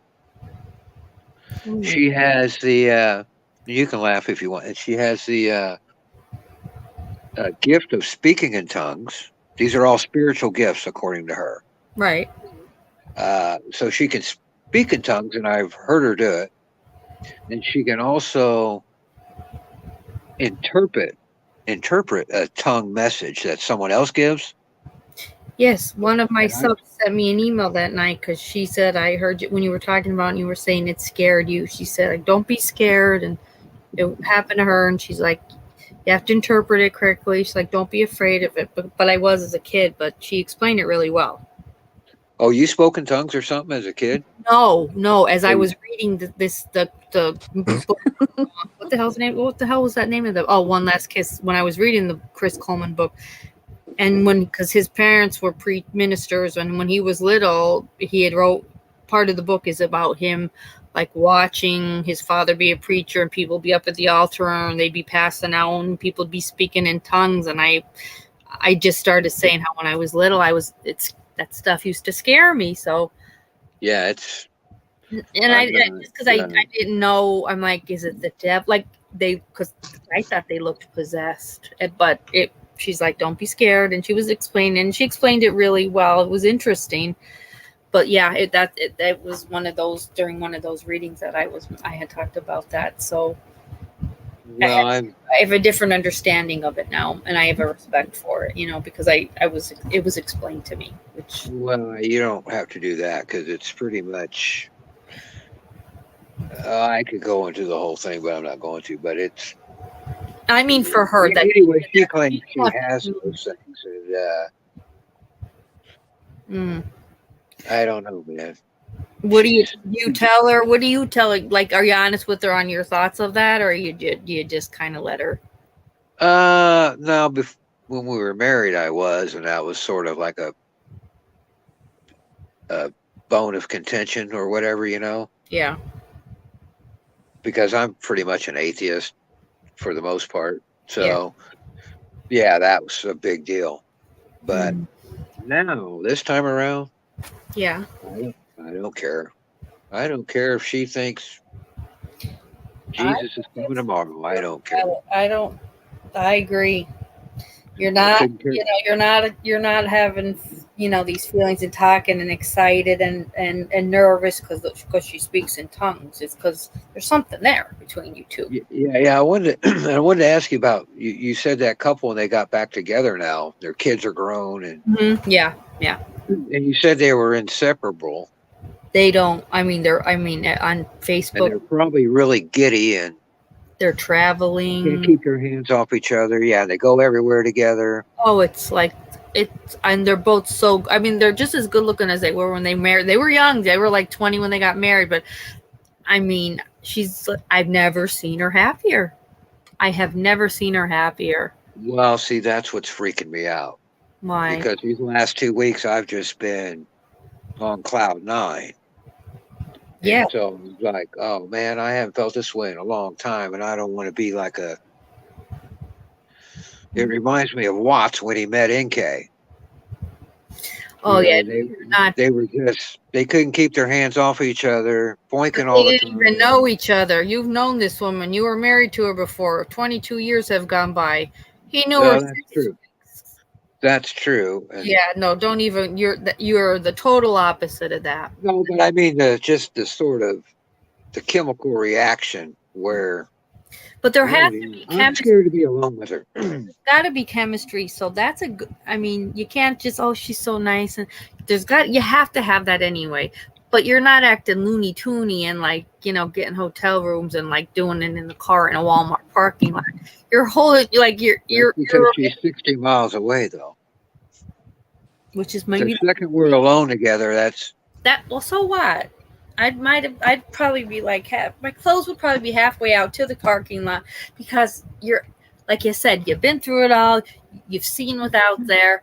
We belong together. We don't need to get married, but whatever we're feeling right now, let's just go with it. Because you know what? We're at this point in our life. Let's enjoy it, whatever the hell this is. yeah, she's not going to hurt you. She's not going to hurt you. She's very. I'm not worried about that. I don't know if I could. I just don't know if I would She's honest with you, John, about her needs, not her needs. What her cancer and everything. And I mean, knock on wood, she's in the clear. But that's just something you would have to just be okay with. Like, I really care about this woman, and then down the line, like, I love her, and whatever happens, and if we're both and I'm helping taking care of her, well, then that's what I was meant to do. Like I wouldn't look too much into it. I would really look into the part that after all these years, for whatever reason, you're clicking again. I wouldn't worry, John, because I can see in chat they're all saying that if it all goes tits up, then they're all going to be hunting her down. If she breaks your heart, we'll just hunt her down. Yeah. I can't see the chat for some reason. It's not showing up. Upside down, yeah. Everybody is they're just saying, like, honestly, it's just true love. Well, let me lay this one on you first. What? When I met her back when we got married in 2000, April of 2000, that was her 7th marriage. What? Oh, wow. She was 32 years old. 34 years old. So that was her 7th marriage that she had on told me she hasn't been married since 2011. Wow. And I believe that was her 10th marriage. She Wow. married her first husband twice. Oh, she did? Oh, no. Right. So it was all going really well. But I'm going to be honest with you now, John. Right. Maybe she just doesn't like to be alone. Right. Well, it's like I think it's the Christian thing, Rose. That's true. It's like, look, you don't have to marry every guy that you. No. And I think she felt that way for a while. Are they all still alive? Nope, she killed everyone. No. Sorry, that's just tickled me. They're all dead. I just think that's so funny. Seriously, too. Hey, that's a good question. I forgot to ask her that. Yeah, she maybe may you be a should, Black John. Widow or something. They call her the See, widow. that's why I had to come on here and ask you ladies, because you guys know what's going on. Yeah. Wow. And I didn't even think about that. I need to find out where the status of her ex-husband. You do. Where the hell are your other ex-husbands, and what did you do with them? Yeah, and what did you do with them? Yeah, she's living independently and she doesn't work. So, I bet she doesn't. She's living off loads of insurance money. Did she work when you were together? Yeah, because she was cutting my hair. She cut hair then. Oh, that's right. She cut hair. Okay, that's right. But she's really always been a barmaid. That's what Okay. she's always done. The good thing about not working, though, she could even just cut hair at her house and make money. She might just do that, and you make it's your cash, and you get tips, and you don't have to even, there's no tax. Like it's a nice thing to do if you're not up to going back to like a full-time job. But yeah, she might be doing that, right? I got a check for her. She hasn't had to rely on. I mean, she didn't marry anybody from the Neiman Marcus. Yeah. She got divorced in 2011, she said, and then she got diagnosed. It was her very first mammogram in 2017, and it was positive. Absolutely upside down. You need to sorry, John. You need to also. So first, you need to check if the ex-husbands are still alive. We know she's really good with scissors. Maybe a little bit of concern there. But yeah, tell her that you have no money. Tell her you're absolutely broke, and then see. So just say you'd love to go out for a meal, but she's gonna have to pay for it because you haven't got a pot to piss in. And then just say, I don't think Yeah. she's out for your money. She wasn't out for any. She wasn't a money grubber when you met her 22 years ago, right? Well, What? now it was like this. She did. I did stuff like she had an old shitty car that took a crap on her, and I think I paid it off, and then I think I bought her another one. I think she might have had a bunch of bills, and I paid those off. Aw. So I did spend some money on her. yeah. So now we're getting there, John, aren't we? We're starting to dissect this, and it's not looking good to me. Well, I were you think my- married to her then when you were doing that stuff for her, or was it when you first when you were helping with the car and the bills? Like, were you married by then? Well, it's like we were together and everything, and then we decided we're going to get married. And once we decided we were going to get married, well, we got to tie up all these loose ends and stuff. Okay, all right. We don't want to go into the marriage with, look, you need a car. Yeah. Can't make payments on that piece of crap and that kind of thing. And I think maybe she had some doctor bill. I don't remember what it was, but she had some bills. Right. Okay. All right. I see that then. Okay. And so I just, I'll take care of them. So I took care of them. When you did divorce, was she requesting any type of money? Like, how did you? No, I'll give her credit there. She didn't want anything. Okay. Well, there. Okay. So then She didn't want anything there. So that was. Well, that's okay then. When she's done. Yeah. So now these other guys, the guy she ended up with right after me, he made a lot more money than I did. So she might have been, I don't know what, what she's done since then. But no, I never got the feeling that, she was plotting or scheming or something. And she's been through, she's been at a point in her life where in her head was like, she was given a diagnosis, which is the old, in my mind, if I got it, would be like, I'm gonna die. This is it for me. So she's faced her mortality, and that sometimes really changes people in a big way. Yeah, and you're 100% correct. And she said, look, they told me that, and I was not gonna take it, and I knew that I might die. But I wasn't going to, and I don't know, I've been talking to her for 2 weeks now for just hours and hours, and she's telling me all this stuff, and sometimes she's laughing, sometimes she's crying, but I just, man, I cannot shake her out of my head. And so it's like, oh man, no, because When is she coming in? She's coming on right now. We're going to talk. That's why I was late getting here. I was talking to her on the phone, of course. And she said the 6th, but it's not for sure yet.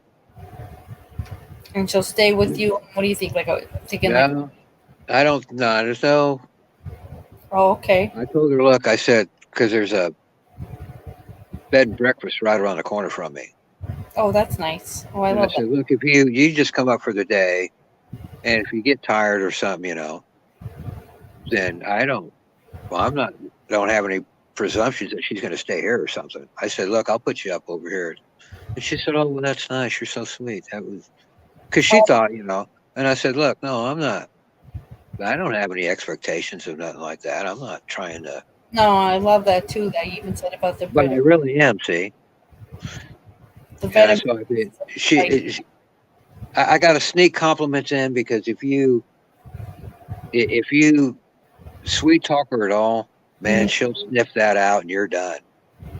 She doesn't like that. But like any woman, she likes a compliment. Oh yeah, absolutely. But too much. But I got to kind of sneak them in on the sly when she's not expecting it. And that's the best way, because I don't like it too much. If you just start heaping it on with a trowel and just, she'll get out of here with that, man. Yeah, I don't like that. Some people might like that. I'm the same way though, because it's too much, and I'm like, what do you want? What are you up to? Well, see, I don't know.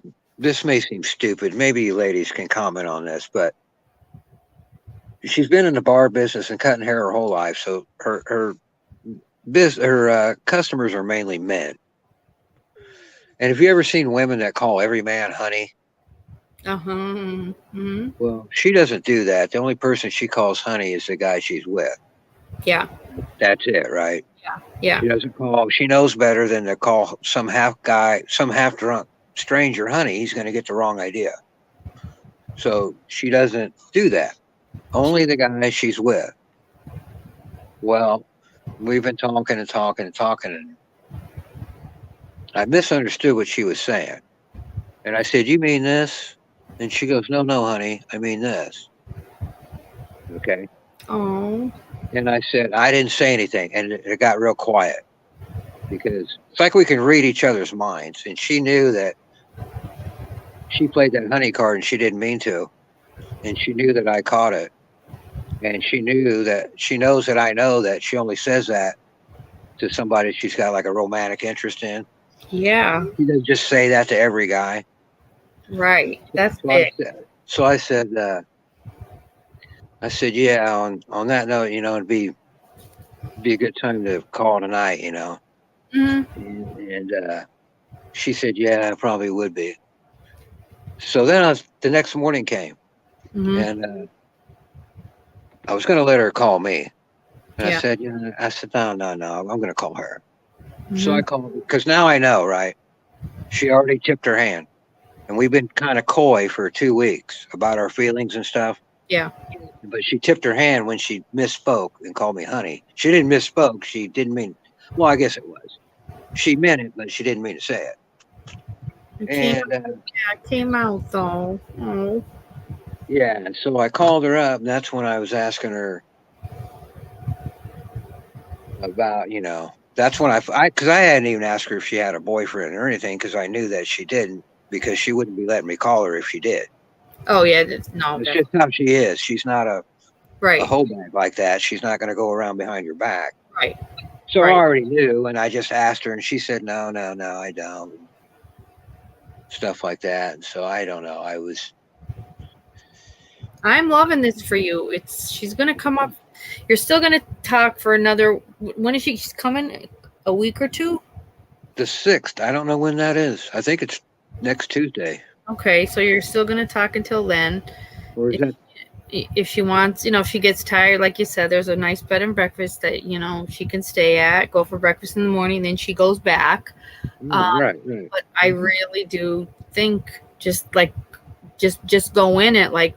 Not, you're not expecting, no expectations. Let's enjoy each other's company, and let's just see how, because we're going to be in person now. What's it going to feel like?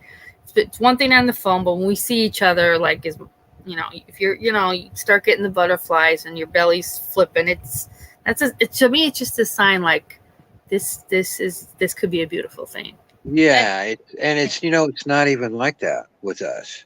It's so comfortable. You're comfortable, which I love. I mean, it's just unbelievable, Rose.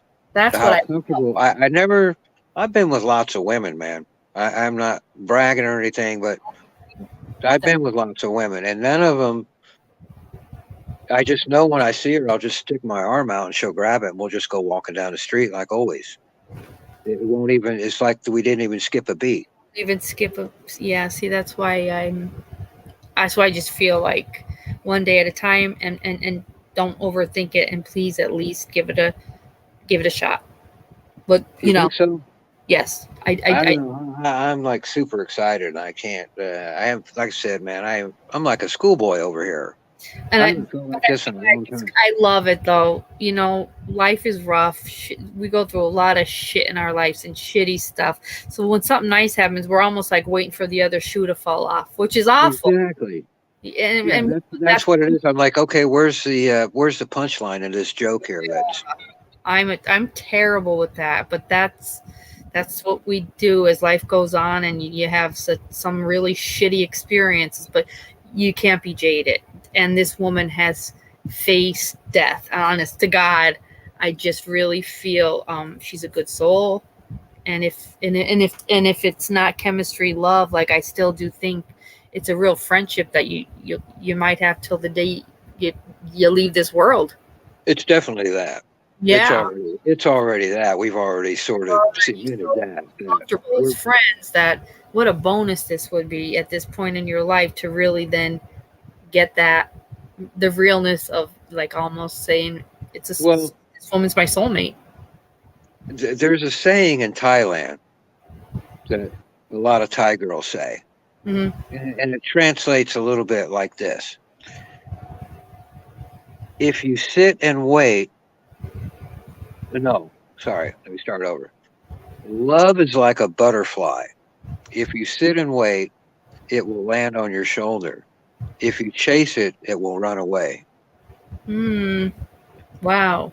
And I've been sitting around for a long time. I haven't been chasing a skirt in years. Right. And here she comes, man, and just fell in my lap. She landed on my shoulder like that butterfly. That's I can't freaking believe it. I can't either, but that's the problem. I can't believe that she turned my world upside down just like that. I can't believe it. That's why I love it. I just moved in July. I got a new apartment. I sold all my shit and when I lived in the other city and I moved over here. I don't have hardly anything. And that's why she's coming up here. She's got a great big box of stuff for me. Oh my God. Oh God. And here's the thing. I felt so bad, Rose. You know why? Because she didn't call me this evening. She said, "Oh, I'm talking to my mother." And then it was a couple hours and she said, "Oh, I'm talking to my daughter." And it was a couple more hours and I'm like, "Yeah, right.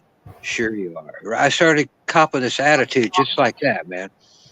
Like, yeah, you're talking to some other dude or something. And it's like, she's not even my girlfriend or anything like that. And I copped this attitude. And then she calls me up and she says, "I'm sorry I was late calling you, but I was putting the box together for you." And then I felt like a piece of crap, right? Because the reason she didn't call me, because she was rounding up all this stuff that she didn't need that she was going to give to me. Downtown. Isn't that terrible? Am I just an asshole? But that's what we do. That's the other shoe that that's the other, in my mind. That's see, I'm just looking for it. I'm just overly suspicious, and all she did was didn't call me for a little bit later than usual. That's all. That's all. Exactly. And she's under no obligation to call me. She's just a friend. So what's my problem? So just because we become jaded over time, and it's a disgusting way to be. Yeah, it really is. And so I thought, and after that, and I felt like such a turd.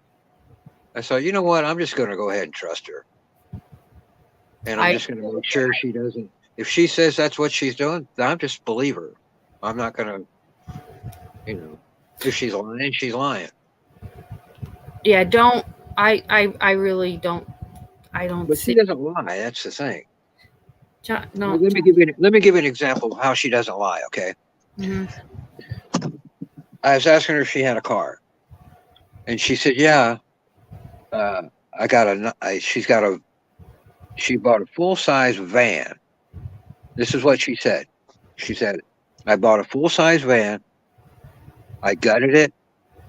I hung some cabinets in it. I painted them. I built a frame for a bed. I put a bed in it. Wow. You open the barn doors in back. I built some shelves to put my portable toilet and my heater and my tools.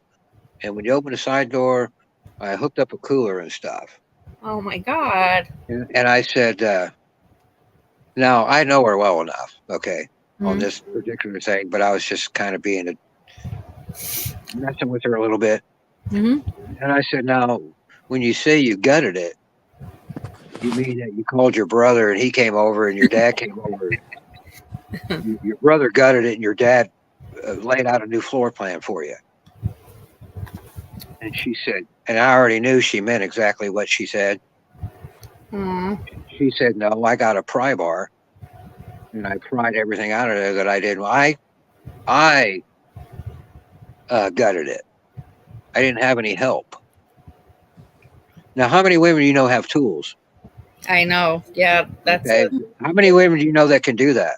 And right. not only that, she sewed the curtains that go in there. She knows how to sew too. Right. Sorry, I'm just going to go top She's a up my farm girl. coffee. She's a farm girl, and it just drives me crazy, man. I can't hardly. Oh man, whew. John, don't. I'm in trouble. I'm in deep. You're in. I'm just going to go top up my coffee, Rose. Okay. It's not. You're not in trouble. It's not trouble. You haven't felt this way in a long time. I'd be scared too. I'd be like, oh, why even do this? Why am I going to do this? Like, Well, I'm still trying to pinpoint the feeling because it's not scared or fear. It's No. not. I'm not nervous. I'm not. You're almost in shock. apprehensive. Like, how the hell? How is this even happening? Yeah, it's just the feeling is that it's unbelievable. And it is really though, because these kind of stories are few and far. Yeah, and how can it be that she's had a double mastectomy, and I just came off a couple years ago, 3 years ago now. I just came off a thing of taking care of my mom, basically in-home care, so that she didn't have to go to a frickin' full-time thing. Mm. So I took care of her, and so I got experience with Right. going to the oncologist all the time and all this kind of stuff. Yes. And so what a weird sort of coincidence. It is. But also, I don't know. Sometimes I really do feel like when they say, oh, you're going to end up with where you're supposed to be and with who. And like lately I've been going with that because I, recently broke up. And I'm like, I'm just going to go believe in that. And I really like you just tell me all this now. I'm like, that is what happens. It just sometimes just land, like you said, it was like the butterfly that landed on your shoulder. It happens. Yeah, I love that. And it just sums it up so easily. But I like her just coming for the day. I think that's nice to just start out like that. I really like that idea. It's just enough time to talk, enjoy each other's company. It's not long. And then the minute she leaves, I think you're probably going to be like, both of you are going to like want to be on the phone talking and like, because you're. Let me tell you, she's not going anywhere. Yeah, that's what I She's feel not like. going to be going. I already know that. Okay, she's not. Oh yeah, no. And I don't want her staying here. I'm not going to let her stay here at my place. No, and I love that too, because when I would want to, but I love the bread and breakfast thing, and it's such a gentleman. Yeah. I don't want to seem presumptuous. I don't want to seem like I don't want to be a jerk at all, man. Not like the rest. I like that because it's just like it's nice to know that there still are some real men in the world that have like manners and just good intentions. Yeah, and I told you what a Christian she is anyway. So right. But that makes her that turns her on when you respect her like that. Absolutely. Yeah. So, most men would be like, yeah, hey, oh boy, I had a mastectomy. Best of luck. That's what it's an old house. It's got all these antiques, and I told her she loves that kind of stuff. And I told her I just want you to come up here and put your feet up and read a book and relax. And I'll be right around the corner if you need me or something. That's what I told her. And that's how comfortable it is that it's not like a weird date where you're like, oh God, there's silence. What do we talk about? Like, you're not like you guys are just comfortable. And I love the idea of that too. Like, you can read a book. I have to do something in the other room. Like, you can be able to do that. You know each other, you get each other. Yeah. And even though we're just together, just that, it doesn't seem to matter. We were incredibly close then for a while. and then it just petered out for whatever reason. I don't even remember. Things But happen, and sometimes like they, especially, and there is one ex, and they're like, it just ran its course, and I hate when some people sometimes say that. I'm like, it shouldn't have, but then I always think like, you know, well, isn't there a 6-month thing where Mhm. where you should give a relationship 6 months because that's kind of the hot period, and if you're still together after, I thought I read that once or heard that once or something. You know what I mean? yeah, You're supposed to give it 6 months because you are, yes, that's kind of the time frame that couples that are just in it hot and heavy, they kind of, it's over after 6 months and you move Because on. the easy part is anybody could screw and have sex and rip each other's clothes off and do it. The hard part is not doing that and really just getting back into knowing each other really well. And then after that 6 months, it's like we're in a good place, and like I want to be with you, and I'm really happy with this. Yeah, she said That's the same the thing you hard, did like, about, nobody for the most part, no one takes that hard route. It's the easy route, the screwing in, and then, oh yeah, it was nice, but we saw each other about a month, but then we just kind of, well, yeah, because you did what you had, you did the deed, and then wow, you realized then you really didn't have much in common. Well, you're the total opposite. All you're doing is talking and catching up, and just nonstop. It's the complete opposite of what people that normally do, and then it fizzles out within a right, exactly. That is that exactly right. yeah, that's the difference. And I had a long distance, but he moved to Texas. And when we split up, it was the worst thing ever. But I do in my mind say, like, I'm never going to say never, because so many people have said to me, you'll end up where you're supposed to be with who you're supposed to be with. And I really feel, John, that please just please do what you're doing and give it a chance. You got nothing to lose and everything to gain. And it's like downtown is already like, if something goes wrong, we're coming and getting on. I'm like, kidding. But we're all right now in the chat, everybody's just like, this is like beautiful Ada here. This is like you're floating on air, like you're happy, you sound like carefree, like it's good for your soul. Yeah, and she did this to me before, and like I said, Rose, it's she's the only one. Mm-hmm. No other chick has ever been able to flip my switch like she does. And I wish I knew why that was, but I don't know. But it's incredible. Oh, it really is, like, amazing. That's just, to me, beautiful. I mean, it's if there's an awkward pause in our conversation, then there's going to be trouble. Because there already was when I met her at the health food store. And it was, why you yeah, both we're quiet? about to jump each other's bones right there, man. Oh, wow, yeah. Yeah, as long as you keep talking, it's fine. But if there's that pause in there, then. But So I don't know. But we haven't even talked like that. When I talk to her, we're not talking about stuff like that at all. You're not sexting each other. No. There's none of that. And there's no sweet talking or I love you. None of that. None of that stuff. Yeah, see, this is so old fashioned. This is so old fashioned that I'm loving it. I really am, and I love you, and I would tell you whether you'd want to hear it or not, you would get the truth from me on this. I think it really. Well, that's why I wanted to talk to you, because I'm like, man, I've heard in a long time. I'm like, John, this is the most normal, real way relationships should be, and I don't have any friends that are calling me. It's like saying like, oh my God, yeah, we talk every night, but no sex. No, we haven't even made out. And he's coming in town. No, he's not staying with me. And like, no, this is like we're way back in time to when gentlemen were really gentlemen. Women women respected their bodies. They respected themselves, and they stuck to their guns. And she kind of sounds like that girl. Yeah, and see, what I was going to do is, because it was her birthday, it's going to be coming up, is when I was going to do it. And then I was going to have the room filled with a bunch of flowers and stuff, cut flowers. Oh So my you God. have, you have a whole bunch of cut flowers because she likes flowers, and then to make the room smell nice. And I just want her to You're have her day where she doesn't have to worry about shit, and then the food to be have room service and that kind of thing.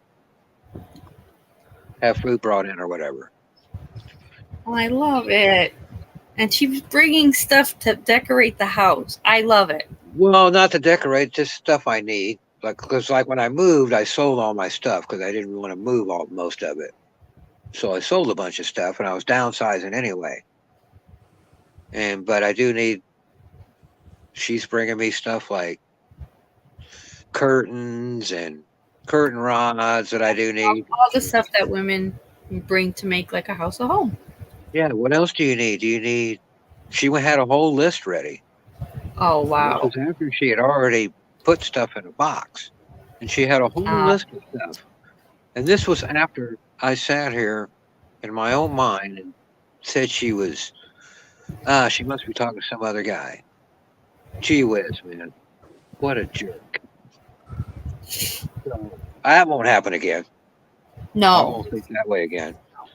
No. Yeah, she had all that. I mean, what a sweet person. Had all that stuff ready for me. And not only that, that was the stuff she could think of. She had a list to ask me of stuff that I might My need. God. That she had. So, yeah, Yeah, I'm blown she's. away. I'm Oh, not used to people being so nice to me. You're not too, and so I think that's another thing too. You got to let your guard down on that, and I don't mean like let your guard down, let like you're backing off from her. Just let your guard on, let go with it. Like I do deserve this. I'm a good guy, and I'm going to be good to her. So I should enjoy what she wants to do for me, like because that is the truth. You are, we're hard. We are very hard on ourselves. And we always think if something nice is happening, it's like, oh, this won't be long before it gets all fucked up. And that's the problem. Like the jadedness then ends up ruining a lot that maybe would have lasted had we not been jaded. But life puts you through a lot of things that tend to make you a pessimist. And I just don't think right now that you need to have that kind of feelings about her. I really do just think she's a genuine girl. Yeah, I'm glad you think that. Then the chat is all like, it's just a guy and a girl hanging out. You're feeling it. There's, you're enjoying being with her, but also at the same time, it's like you're not staying here tonight. You're gonna stay at the bed and breakfast. We can go for breakfast in the morning. We are like, this is wonderful what we're both feeling, and we're not gonna do anything to jeopardize that because we're in the early stages, and this is when it could get fucked up because we'll do something stupid that then 2 months from now, things that should have progressed well, we already did, and that's normally what happens, and why people don't go on more than 5 or 6 dates because they screwed on the second date and then they're bored by the 6th. Yeah, that's and you've already been talking, you guys have been talking all the time. I love. It's a respectful, no one's sending dick pic. Like, you're not doing anything dirty. That is not. yeah. There's none of that. Oh, if I were to send her a dick pic, oh my you God, can just forget it, man. She'd never talk to me again. That's what I mean, because she's a lady. And if I were to, she's a lady, and she doesn't. That's for the bedroom, right? So she doesn't like, vulgar talk, and she heard the way I talk on here. Sometimes she'd be horrified, but she doesn't like that stuff, and that's okay with me. Okay. Like I said, she's an old farm girl, and she grew up on the farm, and she knows how to cook fried chicken and meatloaf, and you have the best Thanksgiving dinner, and knows how to sew. Sorry, knows how to run a chainsaw. It's like Little House on the Prairie. Like, I can't wait for you to be together so I can come visit. Oh my God, Rose, Downtown Wonder, she really makes me laugh. Downtown Wonder. First time I got a dick pic, I thought it was a squirrel. I didn't know what it was. They didn't do that while I was dating 30 years ago. Oh my God. A squirrel? A squirrel you have? What? That's not dick, bitch. It was a dying squirrel. I love it. Yeah, but she's got these both ends of the spectrum. It seems like on everything. Like she's got the churchy thing, and Yeah. in public and everything, she's very conscious about appearances and things. But once you close the bedroom door, it's different. And what was it? And then she's like, she grew up on the farm, so like I said, she can run power tools and drive a tractor and dig a hole with a shovel. She doesn't care if her hands get dirty and everything, Yeah. And then, but she also has her cosmetology license, so she'll go in and take a shower and come back 90 minutes later, and you go, "Holy shit!" That's just the girl that was out there digging the garden. Right. And so there's that, it's like, wow. Because if you saw her out there digging the garden, you wouldn't think much. Yeah, right. But she goes in, does her makeup, does her hair, does her nails. She's just a well-rounded, good person. She's been through some shit. She's, and It it's drives me absolutely. Yeah. Oh, Man. I can't say Talk enough. about tripping somebody's trigger, Rose. Yeah, 100%, because it came out of like left field. Yeah, and she's, because of this Christian thing, she thinks that the Holy Spirit does everything. So it was the Holy Spirit that brought us together in that health food store. Oh, definitely. That's the way she believes. That's what she told me. There was a reason that we were both there, because it's 30 miles from both of us. And so she firmly believes that. So I got that going for me. Oh, yeah, definitely. Yeah. Right on. Yeah, you go ahead and keep believing that. Yeah, it's the Holy Spirit. Wow. See, people, Women women. tell you to take your clothes off. Women that you don't get a lot of women that think that way either. Really, I just think got a good thing right now. Please just don't just take it day by day and enjoy every second of whatever it is. Yeah, it's this thing that gets me, Rose, is that when she comes up here, I got a feeling she's going to end up staying here. You do? Yeah, I don't know if I'm going to have either one of us have the willpower to, because the place is just around the corner. It's a minute walk from here. And, but I got a feeling that once she gets there, she's not going to want to leave, and I'm not going to want her to leave. I know, but why don't you plan it like, let's do things with the house, and then like, there's this like old school diner that I think you love, and it's laid back, and then we'll go for a ride. I don't know, look at Christmas lights, blah blah blah. Like, yeah, that was the other thing. Yeah, but look at Christmas lights. Yeah, we talked about that. Do that, and then it's like you're not just kind of alone in the house where it's like everybody's libido would be sky high.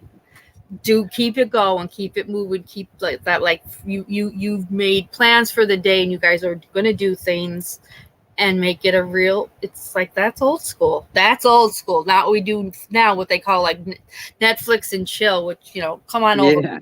Yeah. No, she doesn't own a TV, man. Neither do I. My God, are you kidding me? Oh yes, this is. I'm sorry. We're at the same place on so many things. It's unbelievable. She's like, "Do you have a TV?" And I said, "No, and I don't want one." She's like, "I don't want one either." She reads books. So do I. That's right. We were talking about the reading books thing, but she does that. Oh, I love that. That was unbelievable. That I just couldn't believe it. And then she said, "Yeah, I'm down to about 2 cigarettes a day." She still smokes unbelievably. She says, "I smoke like, that's what I do." Yeah. I smoke 1 in the morning and 1 at night. Right. Sometimes because I'm trying to quit, and they're impossible to quit. It's hard to get out. And so we got that we're both at the same place on. Right. And there's more I can't think of, but they just keep adding up, and it's like, I just can't believe this. It's too perfect. Well, it's too, the divine stars and everything lined up. It's divine intervention. Boy, You I don't know. You can't think about it too much. But it is all happening. Okay, let me ask you this. You ladies, and I guess it's true with everybody, but is there that look, that you give your man when you're ready to, maybe you're having a glass of wine at the table and you give him that look and it's time to go to the bedroom? Yeah, or like Shanann would take a shower, and that was the key to Chris Watts knowing she wanted sex. Yeah, I yes. had thought of that, but yeah, that kind of thing, like you just know, Yes. that's what she wants. Or maybe you women do that. I don't know, because I don't know women that well, but maybe you guys. No, But she's got this look, is what I'm getting at. Yes. And when we were married, when I saw that look in her eye, I didn't have to ask. I knew what time it was, right? Yeah. She gave me that look in the food store, and I about shit my pants. Oh my God. And she talked to me, and when we talked on the phone, I could see that look on her face. When you know what I mean? Like we were saying something, and then it just kind of, she was just ready for me to. Okay, so I have a question for you. What if she initiated something? What will you do? Okay, what have you thought? We need that. We need to plan on that. What if she initiates something more forward than you would ever think she would be capable of? You can't stop it. Like you'll be okay with that, right? You're gonna be okay with stop it. it. It's like, go with it, right? Just go with it. I'm telling you, if she does that, please just go with it. oh, I'm not. She said the same thing you do. We got no expectations about everything. Right. Right. Right. No expectations. We're just friends. Yeah. Like you're And just I want to see you because I haven't seen you in 20 years. right. We got a lot in common. I've got this stuff for you. Yeah. But that just seems like I'm going to come over and we're going to work on your macros.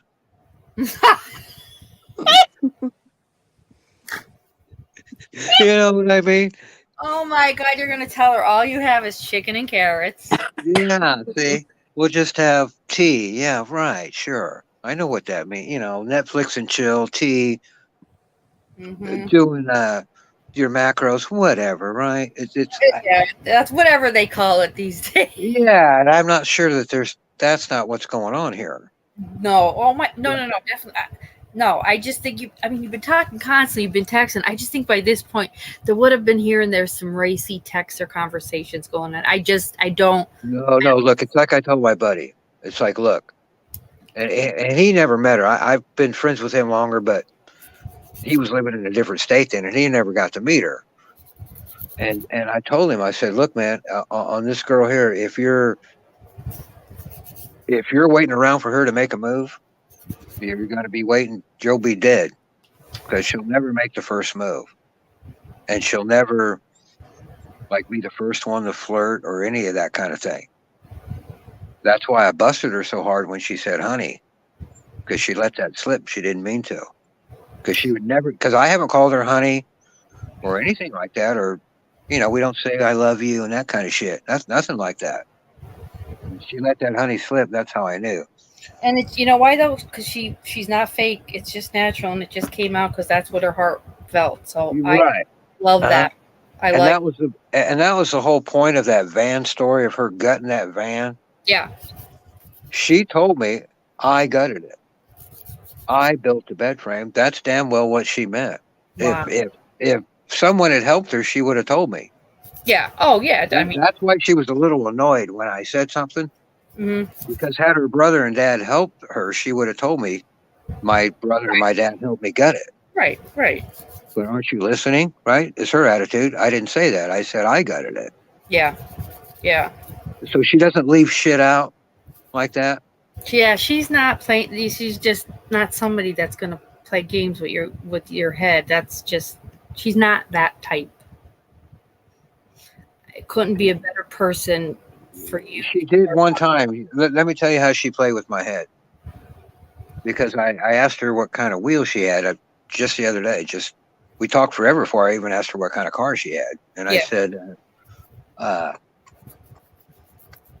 I said, do you have a car? Because I wanted her to come up here. Mm-hmm. Because I don't have a car right at the moment because I sold my car too. I have my motorcycle. Yeah. So I said, where was I? Oh, I said, do you have a car? And she says, well, right now all I have is Vinny. And she knew when she said that I would think that, oh, great, she's got some dude that's running her around wherever she needs to go, right? Mm-hmm. And so when she said that, no, all I have right now is Vinny, well, I was silent. I didn't say anything. And she laughed and laughed, okay? Because she knew exactly what I was thinking. I was thinking that she's got some dude there that runs her around and to run her errands and shit, right? Yeah. No, Vinny's her van. I love She named her van Vinny. I love that. And she let me go ahead and think that. She said, well, all I have is Vinny, knowing that I would think that because I'm a piece of shit. Well, And so I immediately thought the worst, right? yeah. Well, that's no, Vinny's her van. It's not some dude that drives her around. You dummy. I felt that made me feel like a turd again. Because I didn't trust her, you know. I should have just said, so many more assholes than nice people, so it's just the way it is. well, I got to get used to it again. I got to get used to it that she doesn't leave stuff up and she doesn't lie, and I don't have to try to read between the lines like you do with most chicks. I don't have to sit there and try to figure out what she means. No, I know. No. So that makes me feel good. She's not doing that. Mm-mm. So you said, you're just gonna have to, and it'll take a bit to kind of adjust to the fact that you're not dealing with some, shady. Let me ask you this, because you may not be able to answer this, Rose. Why? But because I'm not young like I used to be, but do you women go through the change, right? I'm going through pre right now, and it's a fucking bitch. But go ahead. Well, she's already gone through it, apparently. Oh, okay. I don't know anything. I've never, to my knowledge, ever dated a postmenopausal woman. Mm-hmm. So that's got me concerned. I forgot. I don't know what's she's going already, on there. She's What already, should I? How do I be sensitive there? No, you really don't have to be. It's like the like the pre, the peri, she's been through it probably for a few years now. Yeah, she's fine. She's fine. Yeah, she's already past it. She's already. Yeah, I don't know. She's not like she's going through it. She's going that you're a demon or you're in the beginning stages. Yeah, but now she's changed. How are women? It's not going to the same when it comes to men and stuff. Or are they different now? No. No, they're not different, or she's not she's overall. They're just as horny as ever, I guess, is really what my question. She's not going through it where you're fat, you're bloated, you're having the hot flashes, you're exhausted, you're fatigued just from having to go to the bathroom. It's the worst nightmare. Years afterwards, my mother was like, "Oh my God, that was 3 years of hell." And then she's like, and now I forget how bad it was though. And that long? Well, because it starts pre, so you can be in pre for 2-3 years and then start to slowly not get your period. But it could be several. I'm 2 years pre, heading into slowly not having but still getting it maybe every 3 months. So it's a real fucker with your head. I'm right where you are as well, guys. I could go from laughing to crying to fetal position. It's a bitch. The pain, your hair changes, your skin, it's crazy. And then years later, my mother was like, wow, that was a fog. I'm like, yeah, you are something. Some days so hot, you're walking around the house in your bra. It's and then all of a sudden it's it's me again. Well, yeah, that's the one thing about this that's new to me. I don't have any experience that I know of around. I Yeah. guess I have been around women. I've never dated a woman. I don't know, but I'm not dating her anyway, right? We're just Hey, Fluffy. Just starting out, getting to know each other again, and having a good time just doing that. And yeah. that's all you need to do. Believe me, like I'm just premenopause, and if I had to drive, you'd be like, oh God, how far of a ride? 'Cause you have no energy. You don't feel right. You look at yourself and you're like, I hate myself. Who are you? Mhm. Bring the old person back. So Yeah. she's like pretty good on her feet, and she just knows who she is, and she's already she's beat cancer. Menopause was probably a walk in the friggin' park for her. But Not only that, she had long COVID too.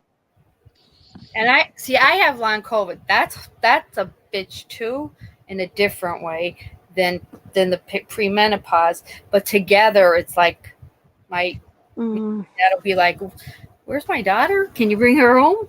I'll be like, "Why? What's wrong?" Like I'm crazy. I'll look in my mirror sometimes and I'll be like, I have a crazy look.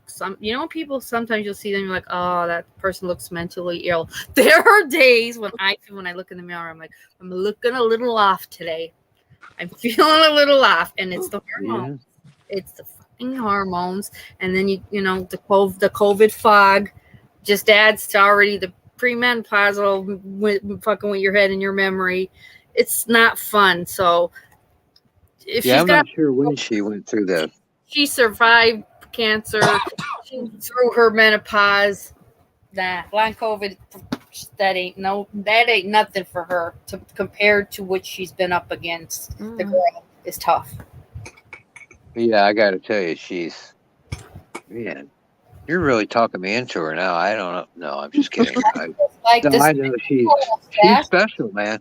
I know she's special because I've dated enough chicks that were they're just, I don't know. But with her, man, it's sparks fly somehow. I don't know why that is, but I don't know. She said, well, I don't know a lot of like somebody as sticking to their morals, old fashioned, old school like she is. Unshakable on that shit too. Right. That's I don't know. It's very new to me, like compared to every. She won't watch. If there was a soap opera, and if two, they'll have a scene and two people aren't married in a bed, just turning the TV off. Right. Not watching that. Watching adultery on TV, nope. Or like premarital sex, nope. So that when I was 20 years ago, that was very annoying to me. And I was like, gee whiz, lighten up a little bit. You know what I mean? Right. That's exactly what you were saying, because like you were both younger then, and now it's like you've been through a lot. You've seen a lot. You've seen the assholes out there, the players, the liars, the ones that make you double think your own sanity. And if am I good enough for this person? Like you've been through all of that. So yeah, though when you do meet somebody like her, I would be the same way if it was a guy. I'd be questioning it, like, what is this? How is this real? Well, let me ask you this. I mean, you got any insight to what's she thinking? I don't think she's the kind of girl that's overthinking. I mean, I know you don't know her and stuff, and you're gee whiz. I don't know what would a woman think? Well, I don't think she's overthinking it. I really don't. Like, I feel like she just seems to me she's comfortable in her own skin and probably excited and looking forward to the trip. But I don't think she's overthinking it. And I definitely don't think she's the type of person with any expectations other than coming and seeing you and having a nice time. I don't see her as being complex or complicating her thoughts on this at all. Yeah, I see her pulling up. I see her pulling up front. I go out to get the box. Mm-hmm. We come in my apartment. I set it on the floor. I shut the door, and bang! It's just gonna Okay, and It'd be like a meteor just shot through the thing. Place is going to catch on fire. oh, that's fantastic. Oh God, I love that we can do a live on it. Then, oh God, call in, and we'll do a call in show. I just don't see it going any other way. I don't. Well, I try to, do the right thing. Yeah, That's why I try to hook her up over there and everything. But yeah. I just know when it's just that's how we are. That's how we used to be anyway. So unless if things are like they used to be, as soon as I shut the door and turn around, it's just going to be, oh God. Then that's supposed to be then. Hmm. That's really, you can't be mad at her or yourself. Then if that's what happens, like I said once again, when somebody told me you're going to end up where you're supposed to be with who you're supposed to be with, so you have to just I'll look your update down. Hey, she said something like that too really. when she wasn't necessarily because we just talk kind of generalities, not specific. Mm-hmm. And she kind of said something like that because these other guys, she's been married a bunch of times, but they shit on her, or because I can't believe she shit on them. She didn't shit on me. They just fucked up somehow. And then, just like she said, now nobody wants her because she didn't have implants or anything. Right. Oh, see, she's not vain. Oh God, come on. She is a gem. Okay. She said, no, they took my boobs and I don't care. That's what my mother said when she had hers. Whereas most people today, they get the breasts removed, and then the new breasts put in that day. There are surgeons that do that. That's how some people are so worried about like that. Whereas she could care less. Yeah, well, she said she researched it and those things cause cancer. And they're expensive, and if you do it too soon, the infections, and it ends up a real mess. My mother, if my mother had lived, she wasn't having an implant put in. So I'm fine. I don't need it. I don't need that. She does have prosthetics. Yeah, that's fine. That she said they go in a bra and you can't even tell. That's what my mom had, and it looked fine. It actually looked really good, and she said, "I'm happy with this." Now, how about this? We were I was trying to figure out her boyfriend situation and everything, and without being too direct. Yeah. And she said, "Oh well, let me tell you or whatever. I had this guy I was known for a long time. Mm-hmm. Wasn't really romantic or anything." And she said, and this was what tripped my trigger. She said something like, it's not that I don't like intimacy. Now, who says that? She said that? It's not that I don't like intimacy, but because I love it. And I was like, yeah. And that was about as close as anything. But what she was saying is, what she told me, this is I thought was so weird. I was asking her about this guy, and she was basically telling me that, they fool around every now and then, was the impression I got. Okay. And he's not anything serious. It's just, but what she said, he's only seen my surgical scars once.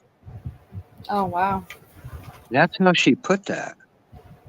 I said, and I was like, and that was like, what the hell do I think now? He's only bettered her once, or he's bettered her a bunch of times, and she only took her top off once. What'd she say? That's what that's what they were. I thought about that for like 2 days, huh? They were gonna get intimate, and a lot of men see that and like bail. Well, this is what happened. So it was the week before Thanksgiving, and then we got to the week of Thanksgiving, and I said, "Well, what are you gonna do?" And I don't know. I forget what she said. And then Thanksgiving evening, I texted her and asked her what she did, or how was your day, or some shit. And I made this, that, the other, and I had a friend over. His mother just died, and it was kind of like a kick in the groin for a second. Mm-hmm. I was like, oh fuck, everything was going cool. Now you have the dude over for Thanksgiving, right? So she told me, and it was this guy, the same guy, but she told me that. This is what she said. She said when he got here, he was half drunk, and I set boundaries when he came in the door. And we had dinner, and he sat and didn't say much, and I watched the dog show. So to translate that, she told him, "You're out, bud." And I'm in, and he was pissed off and sat there with a sour look on his face while she watched the dog show until he figured out he wasn't going to get any, and then he left. Mm. See what I'm saying? Mm-hmm. But that's how she puts stuff. And she knows I know what she means. Right. So, like, I mean, you did. So that's what happened. And then I asked her later about that. And she said, yeah, I have no romantic feelings for that guy. And I already knew that from what she told me. Mm-hmm. She told me she was done, but she didn't. She told me that, but in that roundabout kind of way. Yeah. So that made me feel good that she got rid of him. Because she won't two-time hear stuff like that. Oh, God, no. She wouldn't even talk to me if she had a boyfriend.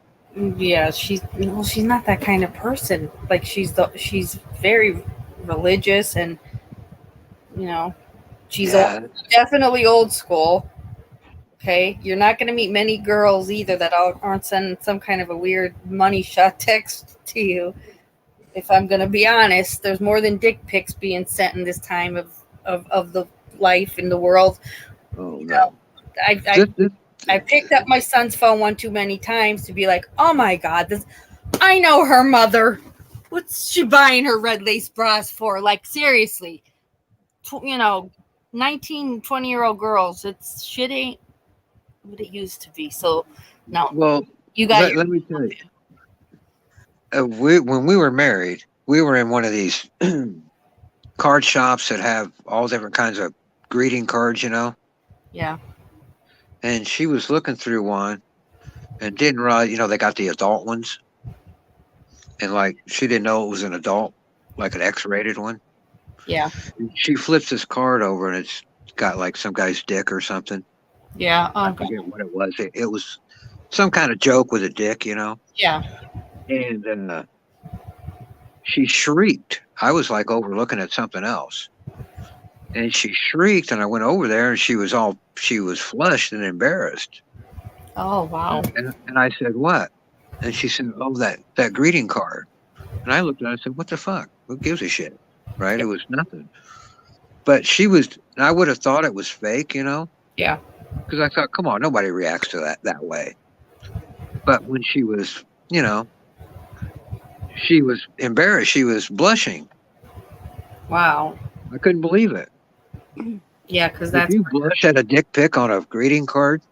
No, I mean, I'd probably get kicked out of the store for laughing too loud. Yeah, exactly. Ma'am, you're gonna... I remember just being... I just couldn't believe that she reacted that way.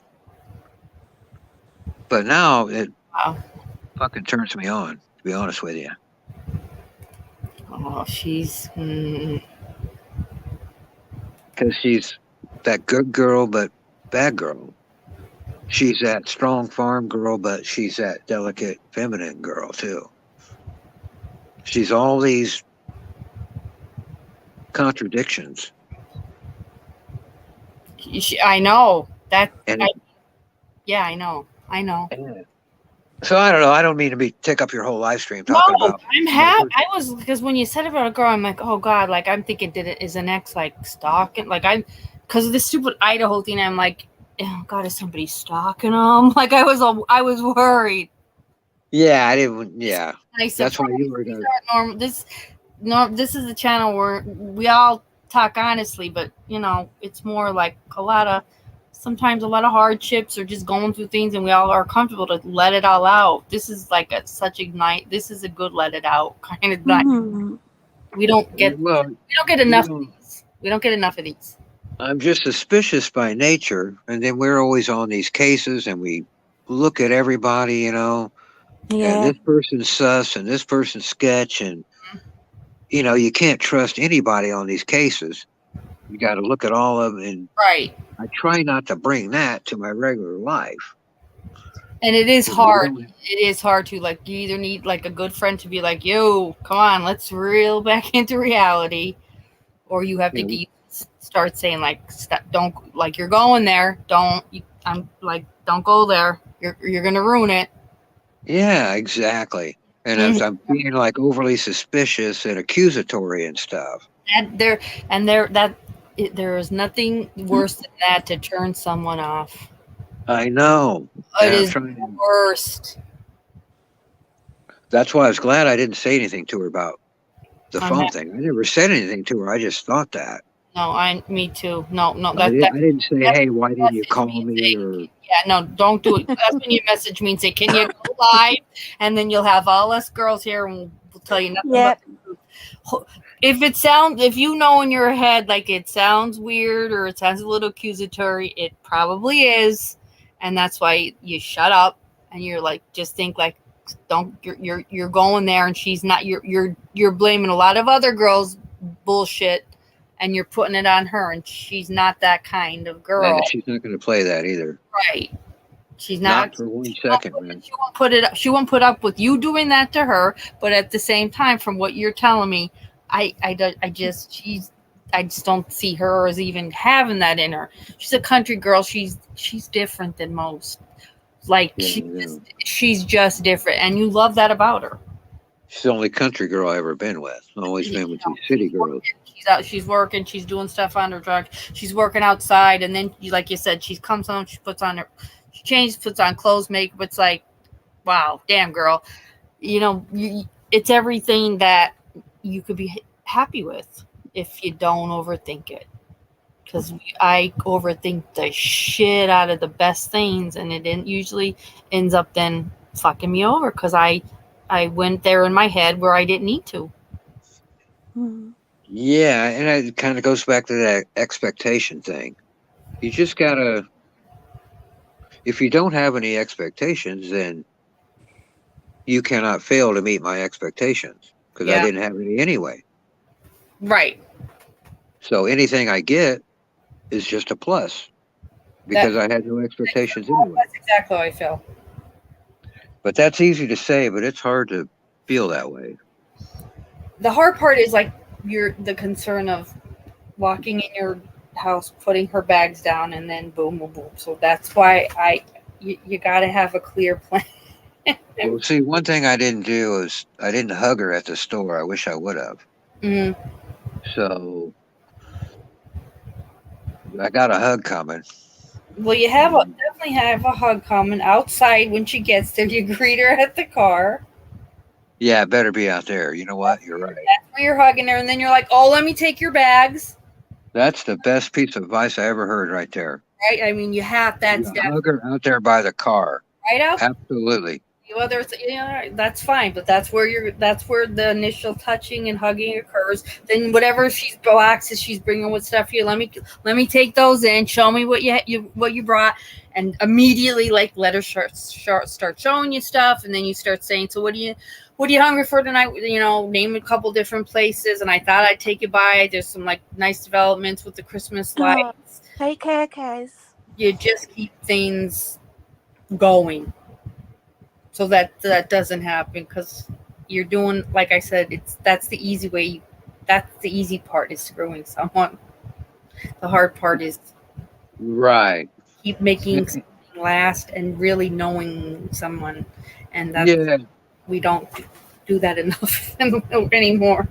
Well, look, I told her, and it's true, man. It's just how I feel. At this point, I don't care. I used to always want to have a pretty girl and but at this point, I don't even care. Because when you live with somebody, got to have somebody you're compatible with. You have to somehow be, because you're living together every day. So you better be compatible, right? Yes. So I don't even care that she had a double mastectomy or any. I don't care about that. No. And that kind of blew her mind when I told her that. I said, I don't care. I want somebody that I can live in, that I don't have a bunch of strife with, and dishonesty and mistrust and stuff. I'm sick of that, and I don't want any part of it. I really don't. You know, that makes my stomach turn, that nervous feeling, and like, ugh. Yeah, when you've been with someone and you don't trust them all the way, man, that sucks. It does suck, and you know, sometimes though, like, I don't know, sometimes like your gut, you should just go with it, but you're like, nah, I can't be. He wouldn't do that to me, or she wouldn't. But this girl, there's not, like, I'm not getting any of those vibes. She's just not. I don't know. She's like a whole different era. Just go with your instinct. Yeah, One day at a time. I really think you're just doing it the right way by you know, talking a lot and being not being assholes with what you're talking about. Take your time with it. You're doing it good, like just such a good way. You're not talking stupid, dirty pics. None of that's being brought up. It's just all really nice stuff. Yeah, let me ask you this. What do you think men notice first about you, or about most women? You know, is it your boobs? Is it your butt? Is it your face, your eyes, your hair? Well, they tell me my eyes, but I know they're looking at my boobs. I know. No, but guys will usually say, "Oh, your eyes," or like smile, and your eyes, your hair. Well, what do you think most guys look at? Really, though, I mean, they might tell you that, and he tell you your eyes, and he's looking at your chest, but well, yeah, they'll look at your eyes high, and then it's like, oh, because see, this is how weird I am. for real. This is how weird I am. What the first thing I look at is a woman's hands. Really? And if she's got, Are you Ray Charles? if she's got, Are you Ray Charles? if she's got delicate, well-kept hands that are well manicured, and you just know the rest of her is. Oh yeah, she cares so about. I start there. Yeah. And my wife, or geez, I'm calling her my wife now. My ex-wife has the most beautiful hands in the world. They're just gorgeous. Absolutely. Well, that's me out then. my hands are not like that. I'm a nurse. So I do like though when I have my nails done and they look really pretty. Very nice. She just has the proportions of her hands and her fingers and everything. They're just. John, you got it bad for her. Oh man, I could. You just talked about. Talked about the proportion of her hands and fingers. I started at her toes and head due north. This is fantastic. Okay, Upside Down did give good advice. If they can keep their eyes above your neck, you're lucky. Just don't look below her neck. That's all. I just, and she knows it too, man. She's just like, I don't know, not playing it coy, but she doesn't want to get her feelings hurt either. Oh God, no! She's been through too much though in life too, and that's why I think she's not playing games with you, and she's pretty much just being straightforward with you because she has been through the real shit that hopefully none of us will have to go through or face that kind of health. I know, I mean, like with the health, that changes a person big time, and so that's why I just don't think she's not a game player. She's just not. She was granted a second chance at life, literally. Yeah, you know, that's the thing. Now, I mean, you talk about a life changer. Oh, when you're told that diagnosis, most people are immediately like, God, please. Everybody goes right to God. Please, I will do anything. I will be a better person. Please, just get me through this. But she really got through it, and you do change. You become a totally different person because we don't know that fear or what the hell that feeling is when you're told that. I hope none of us ever, knock on wood, Jesus Christ, never, please. But I can't imagine not surviving from it and not coming out then a better person. Yeah, she's definitely sweeter than ever. That's for sure. There's no doubt that the sound of the friggin' birds chirping in the morning, I'd be happy with. Everything just takes on a different meaning then because you're here. You don't think you're gonna be here when you hear that diagnosis. And she wakes up that way. I can hear it in her voice. God say, I want to be She that. wakes up joyful. I'm mad, like in the spring when the birds start chirping. I'm like, son of a bitch, it's 5 a.m. Like, no, I want to be like, oh, listen to that. How cute. That's beautiful. So, yeah, she's different. She's definitely different. And I'm telling you, as a nurse, too, they do go through that, especially if they've had a double mastectomy, too. It's a lot of they go deep in their heads and with what am I going to do with my life now.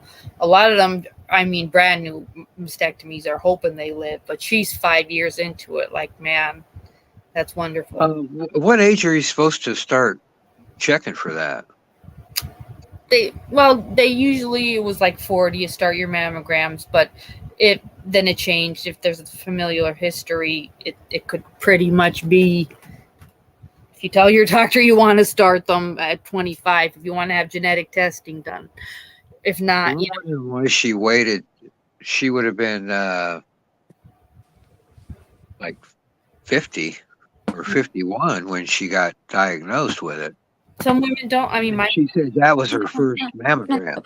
Yeah, my mother was 57 and had never had a mammogram, and that was her first mammogram. And ma'am, you have stage 4 metastatic breast cancer.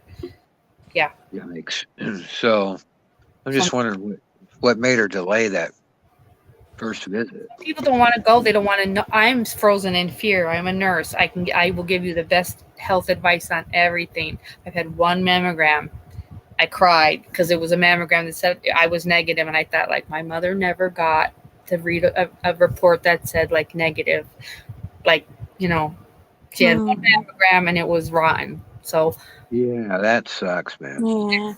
It sucks. But everybody's different, and some people never go. And then there's others faithfully from the day they turn 40, they're going. And then there's others that are younger and they do the genetic testing and want to know, oh God, all the power to them, but it scares the hell out of me. I know. Do you know what? I've never had it done. I'm just coming up to 50 now, and I've never had a mammogram. And I've also, I've actually signed a waiver, so I don't have smear tests either. And I've actually got cervical cancer in my family. Jeez. And I've not had one since, oh God. Yeah, well, I've got 5 children. So Stanley's the kids, right? Yeah, so he's my younger, so he's 14. So my last kind of anyone would have looked in that area would have been about 14 years ago. Yeah. I know, and I'm like I said, I give I yell at people when they say they don't. I know. Do you know what? My girls, I yell. They go mad at me. Because my oldest, she's going to be 29 soon, and they go mad. They're like, Mom, you need to. I know. I'll do it. Now there's such you catch it early enough, and there's medicinal and herbal, and there's so much more. But I'm bad. Like I'm afraid. I think that's what it is with me. I'm afraid. It's the fear, isn't it? It's terrible. It's like I'm frozen in fear, and a lot of women. And a lot of them are because they've had the family history. I know. Had a mom pass. Exactly. It's like my tooth as well. Like I've got this raging toothache. It sounds stupid when you say that, but I know. But you can. I wish I didn't feel that way, but I mean, I don't know. It's a terrible thing. Yeah, it is. But when you don't hear many good cases that they didn't do the chemo or the radiation and they went the herbal route and they 5 years later are doing fine. Like, you made, that's a threshold. Like that's a book. That's a book. Like she needs to write a book on everything she did, everything she took, because God above, she got to the right just the right whatever her hormone receptors were and her gene, with the genetics, she got it to a science and just had her own kind of researching too, which is pretty cool. Yeah, and let me ask you this, because she said that, she told the doctor before, look, I'm not, before she had her surgery, because he was telling her, look, you do this, and then you're going to have the radiation and the chemo, and she's like, no, I'm not. And he said, look, we're going to your armpit. If we take out 4 or more lymph nodes, then you're going to have chemo and radiation. Mm. Well, they went in, they only took out 3. Mm-hmm. And then he still wanted to give her the radiation and the chemo. And she said, no, you told me 4 or less. You only took out 3. And she had various reasons why she thought he said that, but that's why she refused it. Because he told her one thing, and then when he only found 3, then he still told her the same thing. Oh, okay. I hear. Have you ever heard that? Is there any kind of? Because I never heard that with the lymph node thing.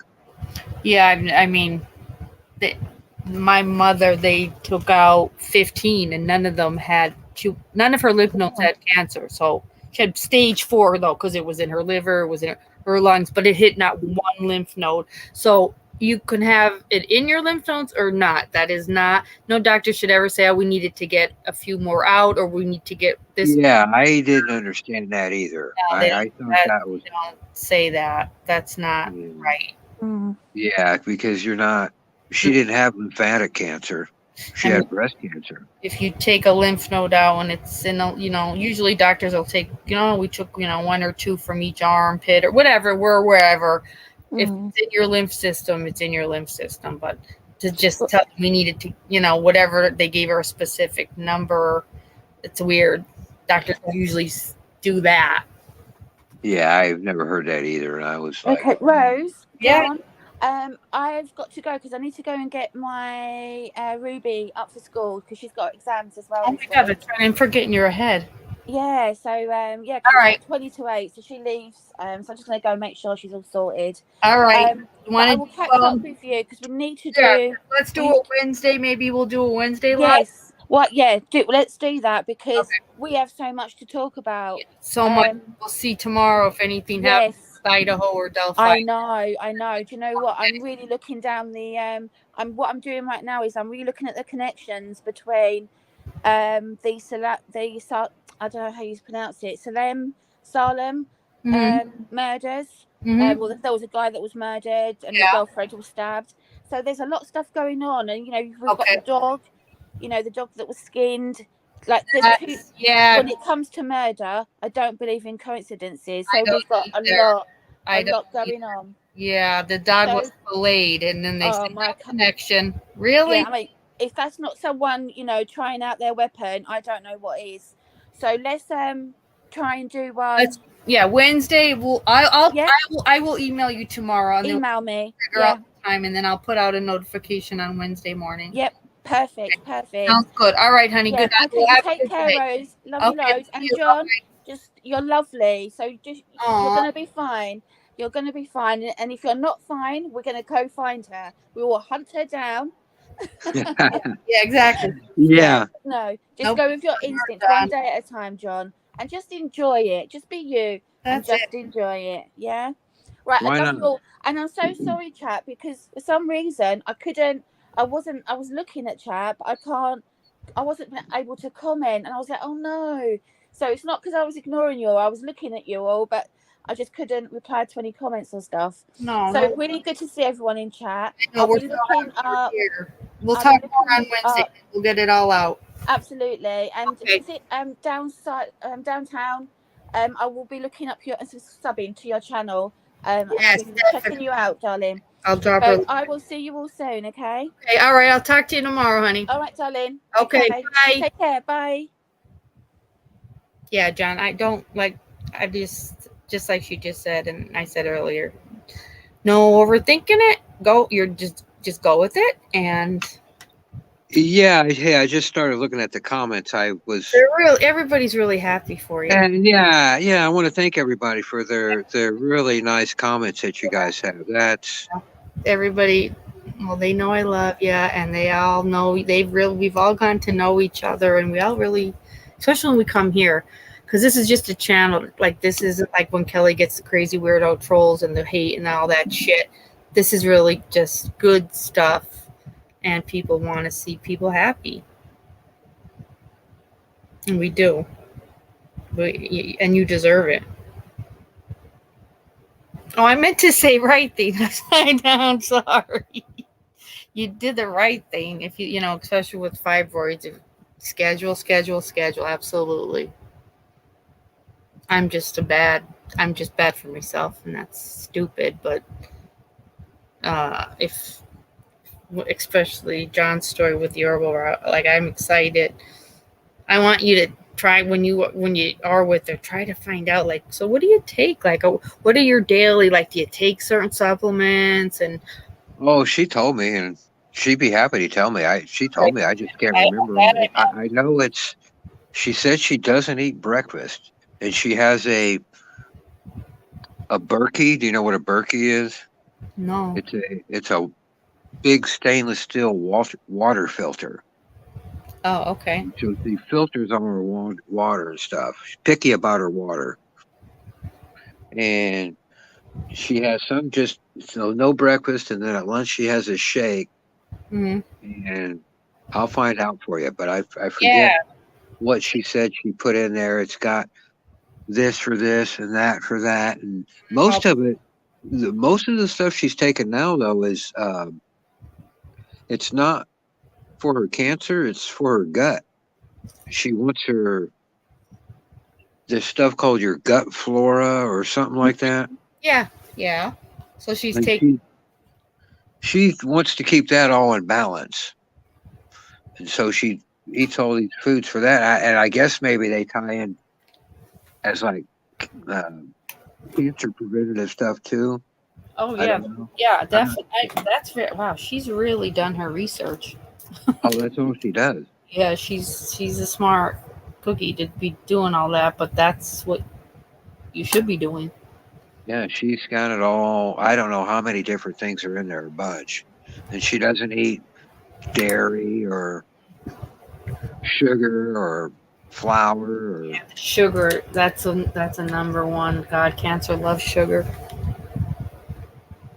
Cancer loves sugar. She won't eat sugar, won't eat flour. Cancer and fast food loves it. Won't eat pasta, won't eat any of that stuff. That's amazing. And she's thin as I am, which is hard to believe because you don't get much thinner than me. And she keeps busy though. Right? She works in the yard or she's outside doing, like, she's not somebody just no, her house is immaculate. Yeah. She's not watching TV because she doesn't have one. Huh? I said she's not watching TV because she doesn't even have one. Yeah, right. And so she can't stand a messy house or a messy yard or any of that kind of stuff. So the yard's always, there's always stuff planted. Yeah. Flowers and whatnot. She keeps busy. I love it. She's very old school. She'll grow tomatoes and cucumbers. Oh, you need, this is just so good for you. It really, because you bust balls. People don't know you until they know you. And when I'm like, no, John's a great guy. Like, he's old school. When you talk to him, like, he really does have old school values. I was really. You bust balls with the NK, and people be like, my God, John, what is wrong with you and all that? But like, he's not. They don't get much sense of humor. I'm always joking. I'm like, he's pulling your chain. Because they take that watch thing so seriously. It's so toxic. It's bad. But I'm like, come on, guys. He's kidding. But people get highly offended, and then they're all fighting. No. Stop it. No, stop it. It's a brown Keeney cheesy empanada. Oh God! She wrote empanadas for everybody. That's what Kelly calls her. I didn't. Wait, no, I don't need it. I don't want to. Wait, I like potato cheese enchiladas. I've never had an empanada. I don't know if they have meat in them, maybe, and that's why I've never had one. I don't know the difference, but There's an empanada restaurant here in town, and is they there? stuff them with everything. Yeah, I love a good You potato. can get sweet ones or savory ones or Yeah. whatever.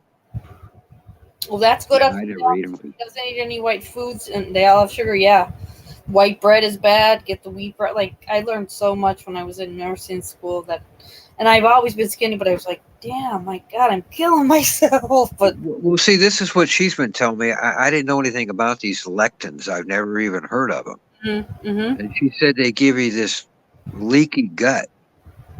They do. They do? Yeah. Oh, yeah. Yeah. She's right about that? Oh, she's definitely not. This is not a kind of woman that's going to just throw some bullshit at you. No, if she's telling you something, she's looked it up, and she's probably looked it up several times. Well, I don't know. You're a nurse, and Yeah. I don't know if you've even heard of them, because I'm not that ignorant, but I never even heard of a lectin. I've heard of lecithin. And intestinal flora. People don't, that's not a common conversation. Yeah, right. And this is that whole, she's like, that's her focus, is maintaining that. And I don't know why she wants to do that, but she does. Does she go to like support meetings? She'd be a great speaker. Oh, when the first night I talked to her, Mm-hmm. and she prayed for me over the phone. Mm-hmm. And if you want to hear something, she'll pray like one of these preachers' wives on TV or something. Yeah. And but she's better than them. Wow. Oh man, she had me in tears, and I'm not shitting. I couldn't believe it. That's great. I'm a hard ass, and I don't frickin' cry. No, but that's something. But, oh man, yeah, that blew my mind. That's awesome though. She's got that kind of. It's like because I like witchy chicks. And that's part of the reason why it's the NK thing, because she's witchy. Yeah, the witchy part. I know. Always like the Manson girls because they're witchy. The witchies. Yeah, yeah. And she's witchy, but it's. I don't know. I guess she's spiritual. I was gonna say it's different. Yeah, it's not. It's She don't work in black magic, but she's got. I don't know, man, what it is. Just different than anybody you've been with ever, and she's got a hold of your heart. I'm telling you, she does. Don't deny it. I want to just shout "I love her" from the rooftops. Right, and I'm happy. There's no way I can let her know that. No, hell no. And she could be saying the same thing. Like, God, I really would love to just tell him exactly like she is. I promise you, I can feel it. No, I can hear it in her voice. Definitely. She feels the exact same way. Yeah, but sometimes certain things are better left unsaid for the time being, and when it's time, whoever says it first or whatever, it's going to be the right time, and that's just the way you have to look at it. It'll be December 6th. No. I don't know. I may put the kibosh on that, and I may say, "Hey, look, why don't you I'll pay for the shipping and you ship it up here." Oh, she's going to think you don't like her. Then don't do that. Really? Why are you going to say that, though? Well, because to avoid that. Listen, I really want to see you, but I don't want to see it because You know what? I can't do that because you're right. She said she wanted to see me. Yeah, you can't do. I can't put the kibosh. Make her think like us. Then, oh my God, he doesn't want to see me. Oh my God, you're right. I can't do that. That would be a fatal mistake. No. You just say to her, are you sure you're coming up right before Christmas? I don't want to put you out. Like, are you up for it? I want to see you, but it's no rush. Whenever you want to come, you come. But if you want to play it that's good. That's a big one. It's close enough. That's good. There's no rush. There isn't. There's no rush. I know we're getting closer to the holidays. Do not feel like, you have to come this weekend or you can never come because I ain't going nowhere. But you are digging gold. Keep going. And it's exactly true. It is right before the holidays. So that, everybody is busy. So you're not lying and you're not going anywhere. So maybe you should come a little bit later towards the holidays, and that would be nice. Just I would play it like that. I definitely wouldn't just say like all that time you took all that time to gather all that stuff. Just ship it up. I'd be like, he's definitely not. Oh, you're right. You're right. You're Yeah. right. I get it now. You're right. You are right. That would be rude as shit. And you know what though? She's so nice. She'd be like, "All right, I'll send it to you. I hope you enjoy it." But she'd be so hurt. Oh man. Yeah, she'd be super hurt. I'm glad I didn't do that. Yeah, that was fucked up. Yeah, I couldn't have done that anyway because I wanted her to come up here, but I just now thought of that. Saying that, the first place any woman, I don't care how confident they would go, it would be, wow, I thought he really wanted to see me. Like, what a change! How fast it's changed, and to now it's like, oh, just ship it up. I told her she's really hip to the sweet talk. Mm-hmm. And she doesn't really have time for that shit. Yeah. It's pointless, but every now and so I was like, I don't know, we talked for a long time on the phone one night. And I felt great afterwards, Yeah. So I sent her a text before I went to bed, like, I couldn't sleep tonight without telling you you're awesome. Or something like that. Oh my God, I love that. Or something like that, I don't know if I said awesome, but something to that effect. Oh, that's all you have. It's the little things like that, or just during the day, like, hope you're having a good day, was thinking about you. Like, that's big time. Now that's what I did today, Rose. Today she had to go to a funeral. Mm-hmm. And so I texted her just real briefly this morning, said, keep your chin up and stuff. Going to a funeral, just keep your chin up or whatever. Right. And then I was just going to leave her all day because she had her mom was going to be there and all this stuff, right? Right. But at lunchtime, I shot her a text and I said, there's no need to respond. I just wanted to let you know I was thinking of you. Oh my God, that does me in. I'm in love immediately, planning out like, oh my God, we're so getting married. No, that does me in though. That's like such. See, I know how to. Such a caring, kind person that does that. I stayed out of her way and I gave her space with this funeral thing. And I told her, look, you don't have to respond. You just, you don't have to bother sending me a text back. Just, you don't know how shitty somebody's day could be. And it's something so simple as that could change her entire mood and she could smile. And it's just like a breath of fresh air. Yeah. And see, then when she got home, she texted me right when she got home and she said, oh, I'm home, And I said, great. But then I didn't hear from her. Mm. Then she shot me. Then, that's when the whole thing I told you about, she said she was talking to her mom. I'll be with you in a little bit or something. And then it was hours later, she said she was talking to her daughter. And I was like, really? Who'd you see at the funeral? Is what I'm thinking. Oh God, I know. Why do our minds have to go there? And then she called me and told me she was gathering up all this stuff. Sorry, I didn't call you earlier. Oh fuck. Oh. But I don't want to rehash that. I already told you that, but that's how that went. Yeah. But, all right. John, yeah, don't. Just please keep just talking to us about it, because we're just gonna keep at a straight and narrow with it. You're not overthinking it, and the closer it gets to whatever date she does end up coming in, you need to just research now. Where are there places that do? We have a lot of places here that you go and you pay like $5, and they're these huge, like some do golf courses, and it's like miles and miles of gorgeous like Christmas lights and places where they sell hot cocoa. You drive in your own car. There's a radio station that's attached to it and it plays Christmas music. Like, is there anything like that near where you're at? Like, look at where I am. I'm 5 blocks from downtown. Mm-hmm. And once you get downtown, it's a great downtown. There's a bunch of little cafes. Yeah. Coffee shops, few bars. I love that. I love a good old coffee shop and just park.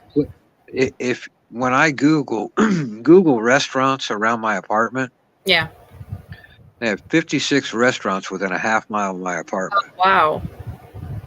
Yeah. And you both love to read. And weren't you saying there? Do you have like cool? Was it you that said there's like a cool vintage bookstore near you? Yeah. You Yeah. have to take her there. You got to go there. That's a fun thing. And you both love to read, and it's like a place to go, and you could walk around, and you don't have to be like attached at the hip, but like it's something you both like to do. Yeah. You know what? They have this bar here, and it's just filled with books. It's a bar, bakery, Oh, / coffee shop. oh my God, I love those It's kind kind of like an old Barnes and Nobles or something. Yeah, I love the. I could be in there all day. Yeah, there's couches and chairs. Yes, And they that's. make their own little croissants and Oh, they got coffee, but then they got a bar too, a real bar. Wow. Oh, wow. So it's open at night. So And so you can just lounge around in there. that's so. See that to me is like just like a whole day of fun. And you're You think? talking, and you're Really? having. Well, I love books too. Like I'm old school with the books and the vintage books, and like places that have like the Chris, like I didn't tell you what else she's doing. what? When she called me and she said, I'm getting this box together for you. Mhm. And then she says, what size do you wear now? And I was like, what? Huh? Mm. What size do I wear? And she's like, yeah, because she's extremely thrifty. She will not buy new clothes or hardly buy new anything. She will buy new clothes sometimes, but a lot of clothes come from the thrift store. So, Mm-hmm. and places like that, Church Bazaar and crap like that, wherever you can get these secondhand clothes. Yeah. And so I'm a small. And she's like, oh, okay, man. And then she Oh my know God. my pant size. Oh my God. She's really a kind person. Yeah. She really is. I'm Like- a 28. I'm a 28 waist. Oh, you told us because remember you went to the Butch Dive. I went to what? Remember, I don't know the night we were Oh, all. did I tell you guys all that crap? Yeah, I loved it. And you were Because wearing the school, the college I got it. or something. And they asked you who. What did they ask you? Who made your shirt or something? And you're like the college. Lesbian. Yes, I loved it. Oh yeah, I got addicted to ab work, and That's great I though. do it all the time, every day. So my abs and everything I'm weak everywhere else, but I've got abs and obliques and stuff because that's all I do. So I got a real thin waist. Yeah. And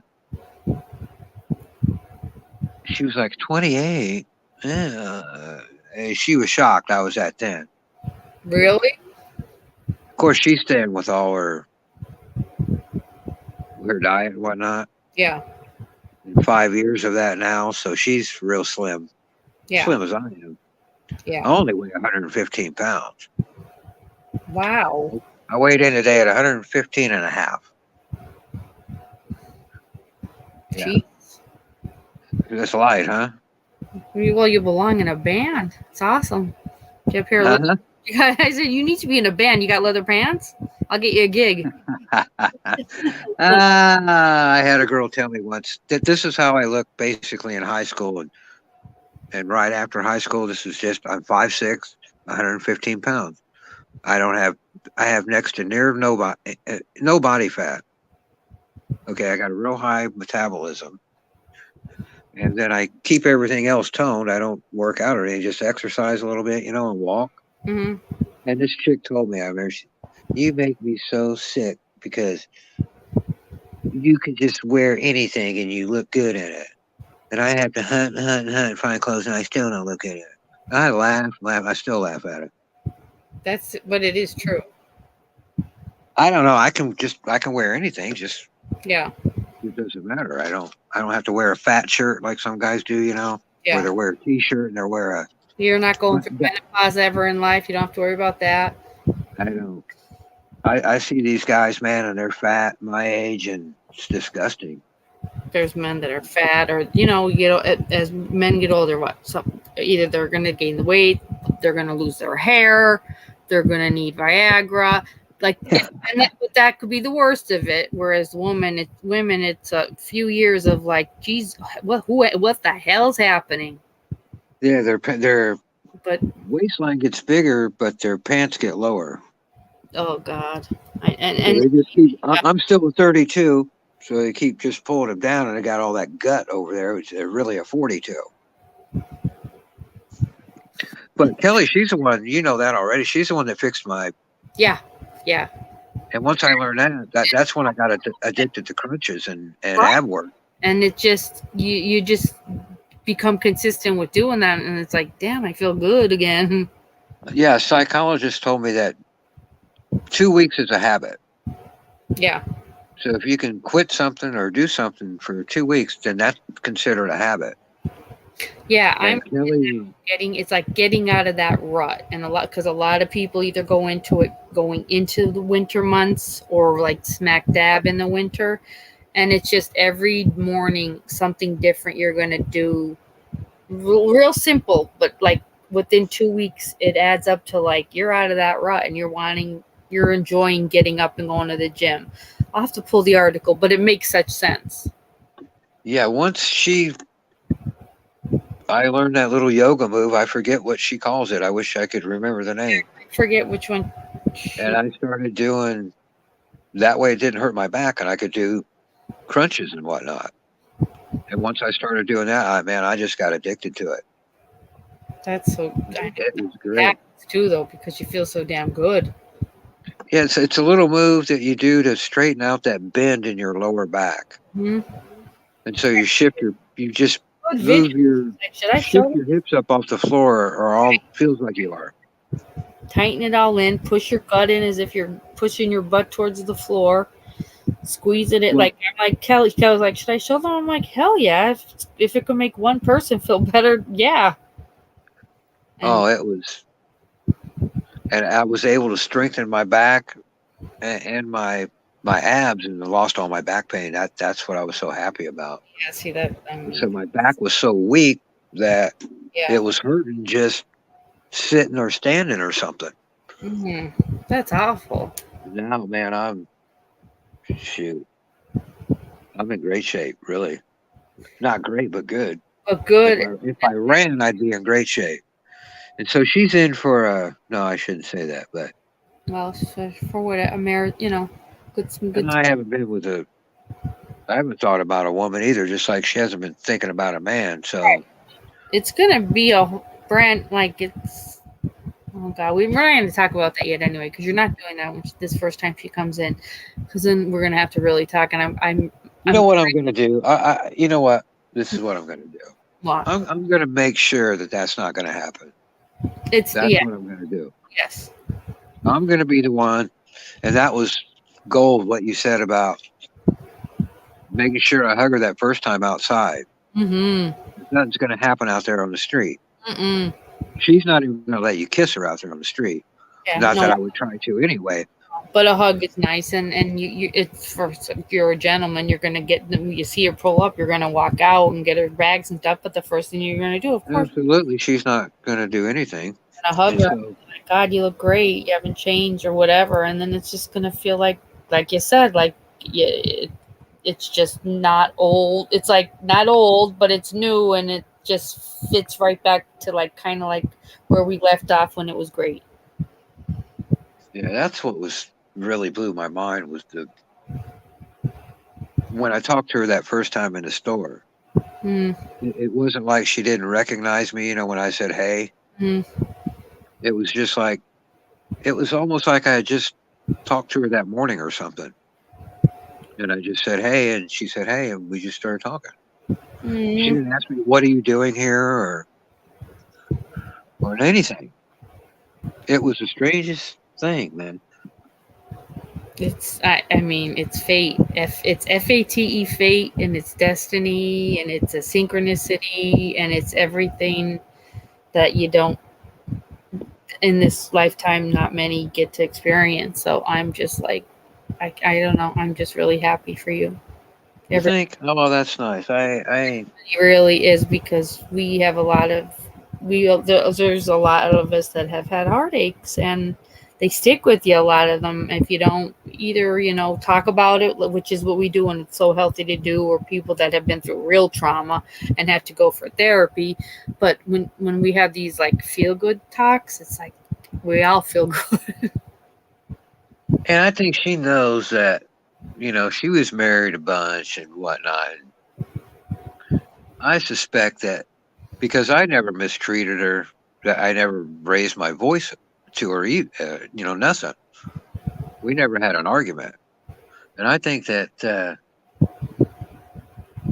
she looks back on that because she told me she does a lot of self-reflection and all this stuff. And she realized that, she had all these problems, and that's why she had these problems with men, and that it wasn't all their fault, that a lot of it was her. And she would never say that stuff before. It was always a man's fault before. And she's saying that now. And that was refreshing to hear that. Oh, yeah, definitely. But I think she's realized that, because it takes two to tango, man. Not every one of those guys was a piece of shit. Yeah. So, well, maybe they were, though. But I think she realized that, look, I treated her with respect and stuff, because I always did. Yeah. And then once we started talking again, I've always treated her with respect and stuff. I don't talk nasty to her or anything like that. You're not. You don't do like that. you said, I don't show her dick pics or, No. No, you're not doing any of that. You're not sending me pics that she's wondering, why is he sending me a picture of a dead squirrel? And then you're sitting with my penis, and it's lovely. And then I'd have to say, listen, I know what they look like. I know where they're located. You don't need to send me a photograph. Ooh, look at that. Yeah, that's awful vain, Oh God, so vain. So when I first woke up with my ex and I dated, he was a trainer at a gym, and he was so nice though, but out of nowhere one day, and I'm a director of a wound care center, like we're talking a porn ready dick pic, and I'm like, yo, we didn't even talk about it. I'm opening it like we're having lunch with all I ran the wound care center, so we get free lunches from the pharmaceutical reps. There we are eating our Panera bread as I'm opening up the big huge dick pic, and I sent back and I'm like, what are you thinking? Here's what he's thinking. He's like, can't wait to see your tit pics, and I'm like, well, you're gonna you're gonna be waiting a while, you jack off. Did you say it was porn ready? Like the pic was like, I want to say like, what are you what are you in a stall watching porn? What's happening? What you're like, what are you doing? You're a trainer. Shouldn't you be busy? And he's like, oh, I was just thinking. I'm like, great, but you were really thinking of me, and I don't think just me. And there will be no tip pic. And then I had to see him at the gym, but I was like, I opened that at my lunch. I had a luncheon today. I said, God forbid I opened it, and then like the doctor sitting next to me saw it. Like I would have looked like hooker of the year, like a random Tuesday at 1 p.m. that getting a good old big dick pic. Oh, this is my new guy. You'll meet him. You guys, he's kidding. This isn't really his dick. I didn't ask for it, didn't want it. All right. I'm a wound nurse. I've seen not only dicks, but things on dicks that shouldn't be on dicks. So I'm a little triggered. I went in that day, and then after I told him, I'm like, what the hell? I'm going to kill you. And he's like, out tonight. No, we're not going out tonight because I know you and your dick are ready. And no, we're not. You're lucky I'm not Lorena Bobbitt, that you're entering the trauma unit now with your dick on ice, because you didn't even ask if I wanted it. Yeah, that's not how women think. I could no. A guy taught me when I was probably 20 years old. Yeah. And he said, look, you'll get a lot more mileage out of women if you be a gentleman and you treat them with respect, and you open doors for them. Especially if you open the car door for them. Oh yeah. You go around and open the passenger door and let them out. Yeah. That kind of thing. Oh yeah. You open the doors, you order for them, and the chicks you girls just gobble that up, and that's fine. I love it. Oh, I But know. that's how you romance a woman. You I know. don't show her your porn-ready penis. I know. That's me. I may have thought that was funny 30 years ago, but that just kind of pisses me off now. Really, It's like you got no class, man. it made me You mad. got no class. I sent back. I said, "I'm somebody's daughter," because he had Man. a little girl that was 3 at the time. But I just sent back, "I'm somebody's daughter," and he didn't respond. And then we saw me at the gym. He probably thought like, "Oh, she's coming in hot." Oh boy. Like maybe I'm just a hopeless romantic, but I would do stuff like leave a note on your car. Oh God, I love it. I love. You know what I mean? Yes, the little forget-me-not things like that. That's beautiful. It just takes a second, man. You're driving by. I see your car at work, and I just write on there, "Hey, beautiful," and put it under your wiper. It's simple.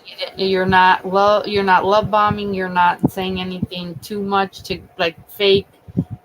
You're just going with whatever I like. That's the way it should be. God, like I think of my son's like generation, and then how hard it is for them to even socialize. Like they're all with their heads down, just in their phones. Like it's See, bad.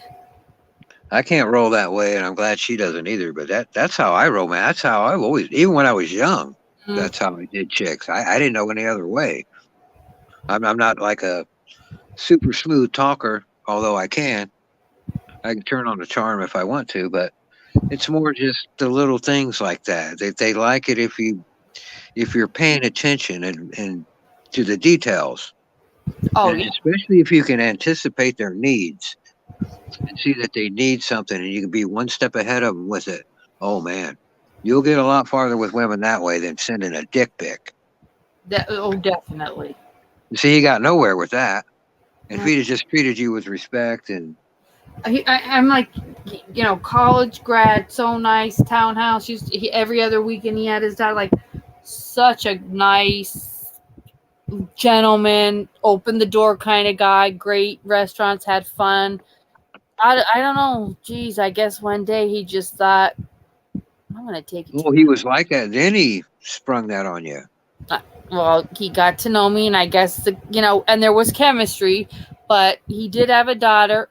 My son was little, and I didn't want to be hurt. So I'm like, he's my trainer. Like, this is cool. Like, this could be fun and nothing that we have to, like, race to jump in. But I guess one day he just was just like, I'm going to see what she does, because I know she's into me and I'm into her, but that wasn't the way to do it. That's kind of a workplace romance. Yeah, and he's lucky I didn't work with him, because I would have. He's sending customers, right? You were a customer there. I looked, and then I would look at his other, like, he had probably had about, because he was like an independent contractor for Planet Fitness, but I thought, Jesus, do you date like, he didn't seem that way, but after the dick pic, I was just like, how many dick pics have you sent other people here? Yeah, that's not the first time he did that, right? Like, if you sent it once, you've sent it more than once. Yeah, I just saw what you said in the chat.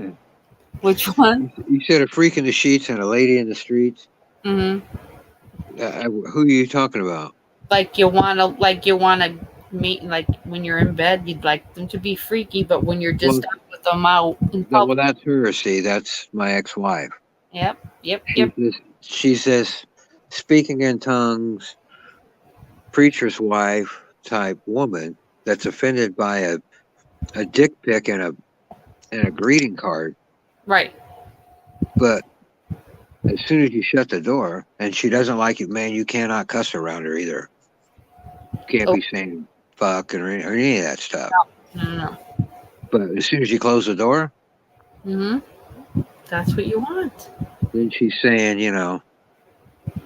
That's what I'm telling you. but Rose, if more women would do that, I'm telling you, it just drives me absolutely. It's got me wrapped around my finger with that stuff. I know it's the vulnerability part, and people. And these women want to act like they want to dress and act like sluts and whores in public. That's where we're at. And that doesn't work. If you were more conservative and everything in public, and save that for the bedroom, oh man, that's why you guys, some of these ladies aren't keeping their men, because men love that. They don't want some slutty looking chick. No. They don't. They want a classy, unless he's a bum anyway. Well, but I want a classy looking chick. I don't want a slutty look. I never did. Yeah. I want a chick that my dad would like. It seems like I've learned over the years. And my dad always loved her. He thought she was great. I love that. I always think like that too. Like, like. Well, most people would say their mother, but my mother is just so accepting that she would accept anybody I brought home. It doesn't matter. But my dad, he likes, you might call a classy broad. You can't be trashy. You got to be classy. And that's the kind of women he liked, and he absolutely loved her. Because he pulled me aside the first time he met her and said, "Where the hell did you meet her?" Really? You couldn't believe I pulled that. He was like, "Holy cow. Did you get that one, son?" Yeah, and that, we weren't married then. That should have been my warning sign, maybe, that I should have got away from her. She's a little too real. Well, I think your mom. Anyway, what's going on with you, Rose? I'm getting ready for Kathleen's coming back on the show. She called me today, so I've been busy with that. She wants us to pick out the next book that she's going to write. She wants her as my subs, us, when she comes on the show, either this Friday or next Saturday. She gave us 2 different cases she's looking into. One is the Neiman Marcus case from 1969, which will blow your mind, and I think that'll be the one you're going to pick, because Neiman Marcus was cheating on his wife, Mary Alice, with Denise Minnelli, who was Liza Minnelli's stepmom. And geez, out of nowhere, now Mary Alice was hostess with the mostest, used to have to fucking serve this mistress dinners, make sure her glass always had wine, and meanwhile her husband's fucking this lady. One day Mary Alice just shot herself in the face, but God love her, she cleaned the gun off first and then hung it back up and then fell over and died. What? Yeah. The coroner said this is absolutely a homicide murder. Law enforcement said no, this is a suicide, because Neiman Marcus's money won over law enforcement. Years later, Neiman Marcus, his name was Mr. Hall. He sells his home to Folgers, the Folgers family, the Folgers coffee heir. But as things go on, they're like not liking certain rooms of the home. They're not sleeping in their bedrooms. They're not even liking to sit and eat dinner in the kitchen, because they're feeling something bad, to the point where they had to get a priest involved and come and bless the goddamn house. Kathleen did not tell me this part of the story. I don't know if it was downtown or upside down, but Folger's daughter, Abigail, was killed by, do you know who? Yes, I do. One of Manson's girls. Well, she was killed. Abigail Folger was stabbed a bunch of times by Katie Krenwinkel, and then Tex came out there and did the final blow. There you go. She was the one that's, if you look at the Manson pics, Abigail is the one that she ran toward the guest house, toward the pool, and she had on a white dress, but it looks like a red dress because it's completely covered in blood. Oh my God. But she's laying there in the yard. And she had on a white, maybe like a robe, because it was late at night. So maybe it was like a white kind of robe thing. Right. And Katie's, what's her name? What's her real name? Patricia Krenwinkel. They call her Katie. Yeah. Katie stabbed her and chased her. She was running out of the house, and Katie was chasing her, stabbing her in the back. Oh my God. And got her down, stabbed her a bunch of more times, and then hollered at Tex because I guess she was struggling and stuff. And Tex came out there, and I think that's how it went. Pretty sure they both stabbed her. I know that. Oh my God. Well, see, Kathleen did not mention, like, she was going over parts of it. The only thing she mentioned with the folders buying it was that then there was stuff that they were feeling they had to have a priest come and bless it. I can't wait to call her tomorrow and say, now, wait a minute. You told me about Folgers buying it, but do you know? The Folgers bought what? What'd they buy? They bought the house, that Neiman and Marcus home where the Mary Alice, that wife had shot herself. Neiman and Marcus sold it to the Folgers family. And Abigail, Kathleen didn't even mention that Folgers had a daughter, Abigail, who was murdered. Kathleen's going to die because Kathleen's the one that went for weeks and interviewed Susan Atkins. And Kathleen is not afraid of anybody and said, that's the only person in the world that I'm afraid of. She said something to Kathleen that scared her to her core, and Kathleen did write the book on the Atkins book, but she never went back. She said, I'm not afraid of anybody in the world but Susan Atkins. So when Is that right? Yeah. Oh, yeah. I find that. Yeah, she was terrible to think. She kept calling, and she kept calling Kathleen, Piggy, you old piglet, you piggy. Like any question Kathleen had, she addressed Kathleen as, what do you want to know that for, you little piglet? Or when was that? When do you know when that interview or what years was she talking to Sadie? Because I have the book. Because that was one of the books I was going to read, and then I changed it to the. If it's Manson, I'm all in. I'm definitely going to read it, but it's when I started reading, I'm like, oh my God, she's so just like every question she called Kathleen. Well, your piglet, like it was fantastic. And that's when Kathleen wrote, because Kathleen and Manson had a pretty good correspondence email. Kathleen loved him because he was so fucking funny and smart, she said. She loved his letters. But one time she wrote a letter and she's like, I'm interviewing Susan. Did you ever interview Susan? And he wrote back and he was like, hey, lady, or hey, Kathleen, I don't fuck old ladies. I don't fuck old ladies. You're welcome. I had to. I'm like, that's fantastic. Charlie hates Susie. You know why Charlie hates Susie? She said, no. Why? Because she's the one that spilled the beans. She's a snitch. She's the one that when she got busted when she was in jail, she fucking told that girl she was in jail with that they murdered people. And how groovy the blood felt and everything. Her cellmate went and copped a deal and got out. Oh my God, really? Yeah, Manson hates her, man. He says she's dumb, she's ugly, she's stupid. Yeah, he can't stand her. She's dead. She would have been. She was lucky, man. And he never got his hands on her. And he even made the throat cut sign, that you make. Yeah. He made that to her in the courtroom. And she was on the stand. Really?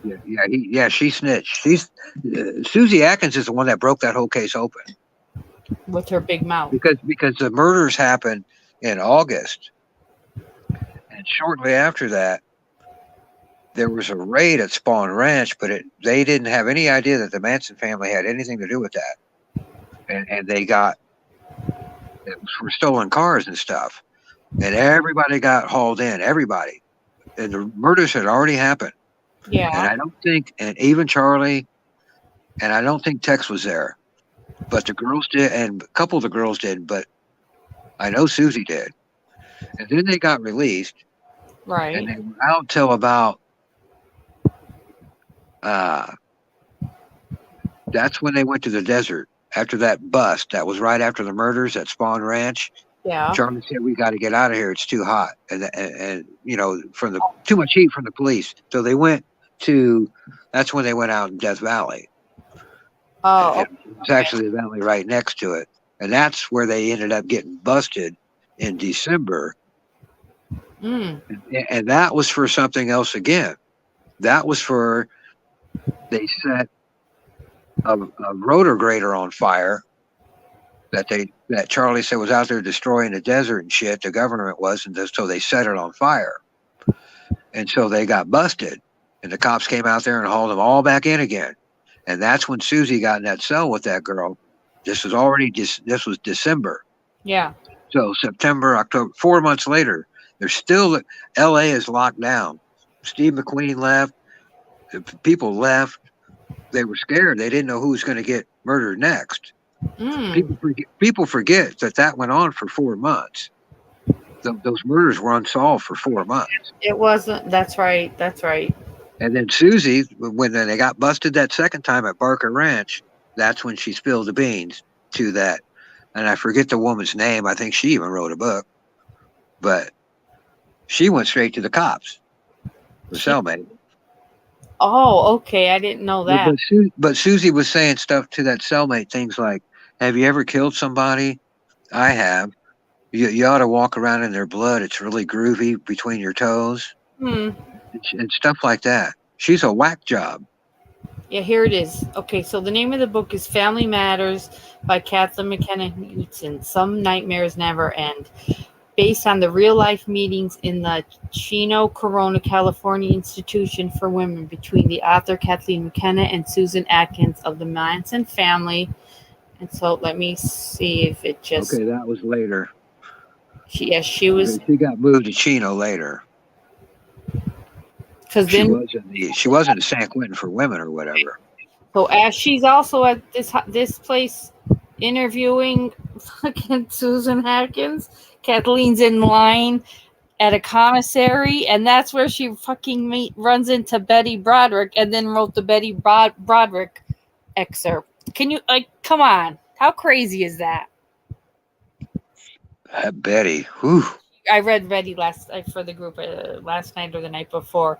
Yeah, she wrote that then, but Susan was like, she's petrified. Well, Susan wasn't like the other Manson girls.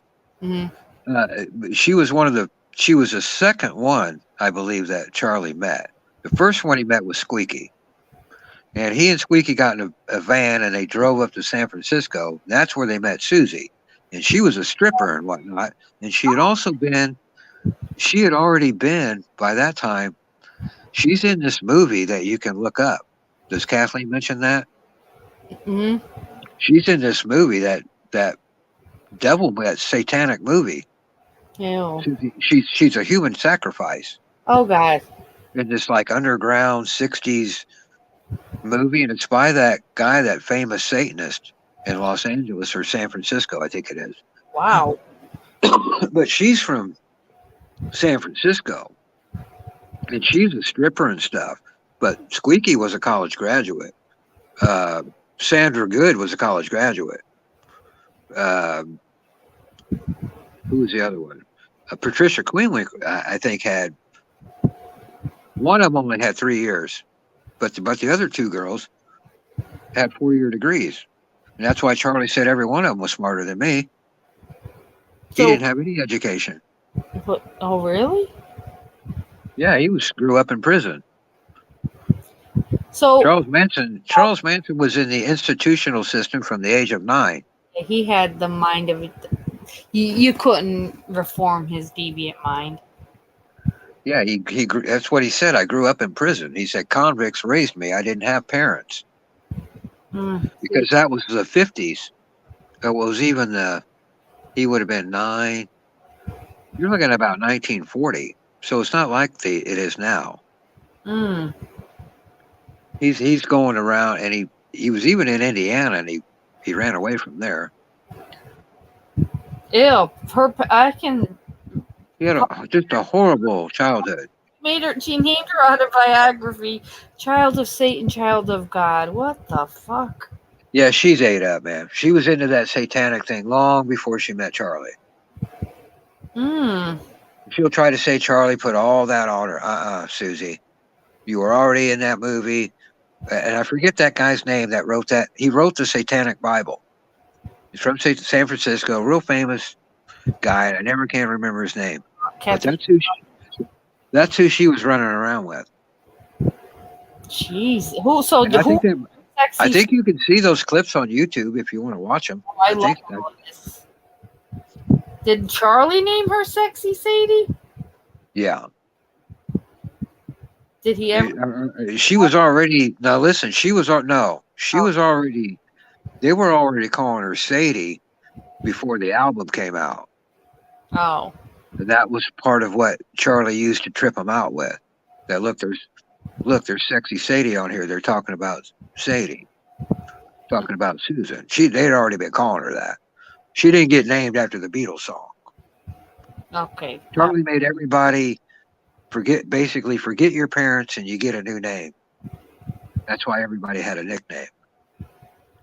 You're not Susie anymore, you're Sadie. You're not Patricia Krenwinkel, you're Katie. You're not Charles Watson, you're Tex. Now, George Spahn named Tex because he was from Texas and he had a Texas drawl and they called him Tex. Right. But his name's Charles Watson. Now, yeah, I've been on that Manson thing I'm your guy on it. I've been on it for years and years and years. Then come up when Kathleen does that because she loves, and I want to say it's Charlie's grandson then that is a doll and like writes to Kathleen. They have like a really close relationship. I want to say it's the grandson. Is his son still alive? Well, it's like this. There's a guy, and I think he's impersonating being Manson's son, and he ended up with Manson's body. The only confirmed child that I know of, he's got two. Mm-hmm. He was actually married once. Right. He's got a kid with her, and then. And does he look like her? Is that the one that looks just like him? I don't think anybody's ever seen him. That girl. Oh. That was when Charlie was a teenager when he first got out of reform school. Okay. And Geraldo asked him. He said, "What'd you get married?" He goes, "What'd you get married for, Charlie?" And he said, "Because I wanted inside her body. I thought that's how you got pussy." He'd never been out of jail. So, but what I was getting at, the only Manson girl for sure that had his baby was Mother Mary. What's her real name? Oh, they call her Mother Mary. But look, get this. She had Charlie's baby right there on the floor in front of everybody. And Charlie, the girls delivered, were all there. Mm-hmm. This was at Swan Ranch. And they birthed the baby right there. What? And Manson took a string off his guitar, tied off the umbilical cord with it. Wow. And her name is Mary Coon, I believe is her name. And she was either the second or third. Okay. It was Squeaky. Mm-hmm. And then they drove up the coast. He drove up the coast in a bus with Squeaky. And I think they met Mary first. And then they met Sadie. And then they went back to Los Angeles. Oh. But that was I forgot about Mary Coon. I think that's her name. But she's the only one that you can actually prove that's his kid. Because everybody was there and everybody knew that was Charlie's kid. Charlie delivered it himself. He delivered other babies too, though, by the way. Did you know that? There were lots of babies born at Swan Ranch. Oh. And he did them all the same way. The girls, they were college educated. And so they went to the university and got books on, what do you call that when you had a home birth? It's got a name. Oh. And so they were all well-versed and ready to go when they did it the old-fashioned way, like you would in a cabin or something. Wow. Oh, Wow. and since there's so many, there was like about 25 people that moved in and out of that ranch, Mm-hmm. and there's stories on all of them. And so it's like a never-ending thing. The digger you deep, the more there is. And That, you say, what about this person? And, well, what about this person? And unlike the Watts case where none of the people are involved, all these people are involved. They were there. right. Not necessarily, they weren't involved in the murders, but they were there in the orgies and the stuff like that. Mm-mm. Sounds like Which Manson wouldn't take acid, but everybody else would. Jesus. So everybody would drop acid except Manson, and then they'd have an orgy. Why? Because he would stay in control? Yeah, so that way he's not all ripped. But he said he'd do acid. I forget how many times. Bunch of times. I mean, Plenty of times, he right? did do it, but there were times where he didn't because he wanted to remain. He called it remain tame. I wanted to remain tame. You dig? Oh, I love when he says you Got dig. all that street talk and stuff. I love the you dig. Yep, I dig. She said it, and she has his letters. Maybe I'll see if she'll read. Like he's just. It's disgusting to say, but he's just friggin' got that real quick wit. He says the craziest, funniest stuff. Have you ever seen that jacket that they made for him? No. That the girls made? No, a jacket. I used to know there's this jacket. You know, the trial went on forever. Mm-hmm. And it got postponed. I mean, it just went on forever. The girls camped out basically on the corner. And before that, he already had this jacket. This jacket's cool because all those girls, they learned how to knit and crochet and all that kind of stuff, you know. And he had this buckskin jacket, and they put all this cool hippie scenes all over it. It's really cool. And then when they shaved their heads, they all shaved their heads. Mm-hmm. I don't know what you know about the Manson case, but Charlie shaved his head, and then they all did too. Right.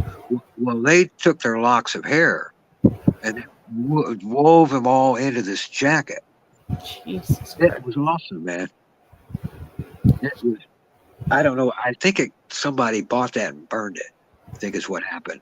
Really? That jacket was one of a kind, made by all the Manson girls, and it was beautiful. I mean, they knew how to do needlework and stuff because that's what they were into, kind of the off-the-grid stuff. Yeah. And so they all learned how to sew and do needlepoint and all that stuff. Yeah, that was on the ranch.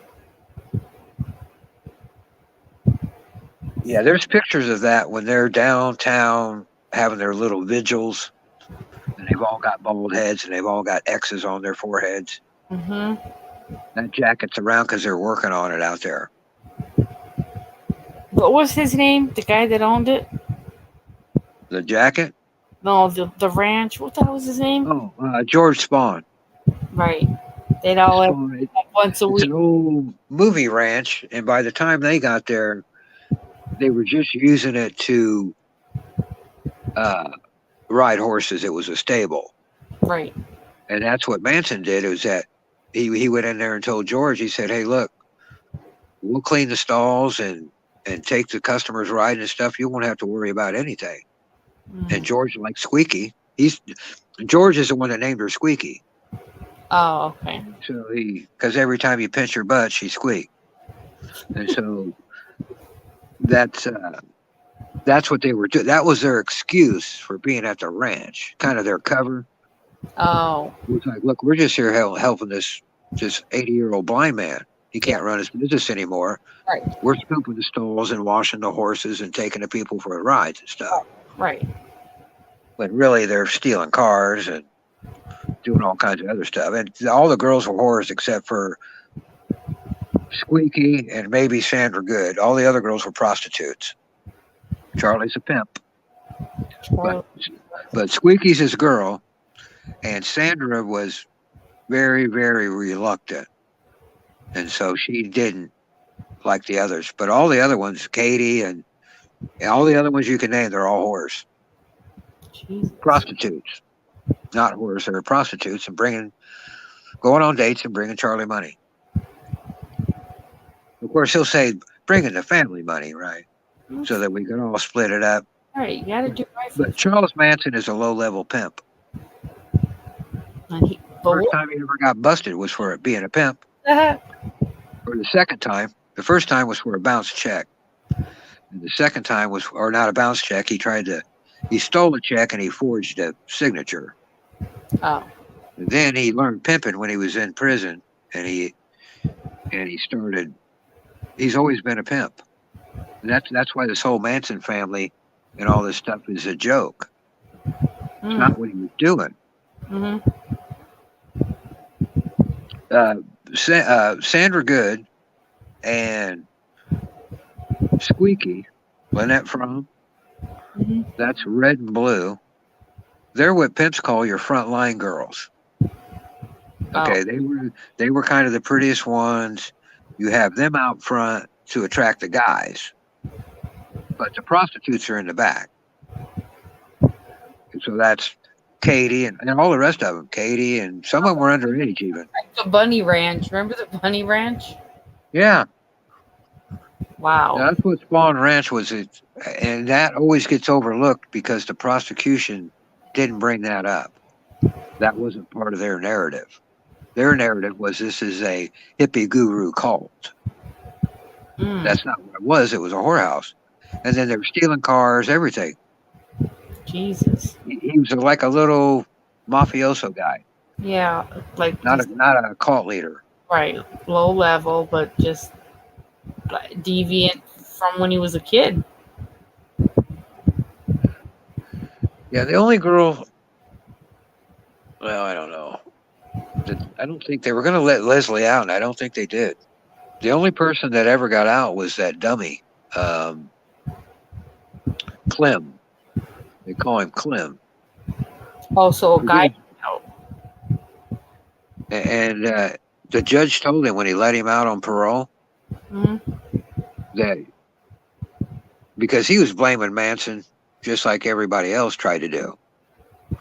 And the judge said, in this case, I believe that Manson did tell you what to do because you're too stupid to do anything on your own.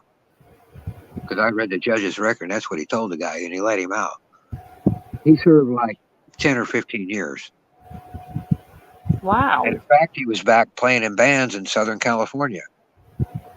Oh my God, only in America. But he's the only Manson family member that ever got out was Clem. Clem wasn't at the Tate house. He wasn't involved in any of that stuff. But he was there when they killed Shorty Shea, which was another guy afterwards that they killed, a ranch worker. Clem was there for that. But he was just there. He didn't do anything. He was just there. So he didn't have murder. He had like conspiracy or something. You know what I mean? That's what you get, I guess. I don't. So that's all. That's all he ended up getting charged with then. Yeah, he didn't have anything to do with the Manson, the murders. You know, the Tate LaBianca. He wasn't there for any of that because even Manson said he's stupid, called him a retard or something. And so he can't be trusted. He's not a criminal. Right. They had him around the ranch scooping horse doo-doo and stuff. Jesus. And the girls would like once a week, once however often would have to go and screw old man Spawn. Well, not Squeaky. Not in the pimping business. Squeaky which is Lynette Fromm and Sandra Good, Red and Blue. They're what you call your frontline girls in the pimping. If you're pimping hoes, and they're the prettiest ones that just bring the guys, that attract the guys. Yeah. But they're not prostitutes themselves. Yeah. And that's kind of how they call them Red and Blue. Charlie ended up naming all the girls different colors. So Lynette Frome is red and Sandra Good is blue. And red and blue were not. They were, but I don't think they were. Sandra maybe a little bit, but definitely Squeaky. Squeaky was Charlie's girl. I don't know if you knew that or not. No, I But that's Charlie's girl, Squeaky. She's not a whore like the rest. Mm. That's his girl there, Squeaky. So Was he was he abusive with his women, like his girl? Do you think he was like they were battered? he smacked the shit out of the one that the one that went with him on the first night, because there's 2 nights of murders. Mm-hmm. The one that went with him to the Tate LaBianca house. That one I know he smacked her. Oh. Smacked her, and I think that was, I don't know if it was before or after the murders. I know he smacked her around a little bit. Yeah. And she was the one that ended up testifying. She got immunity. She was the only one that got immunity. I can't remember her name.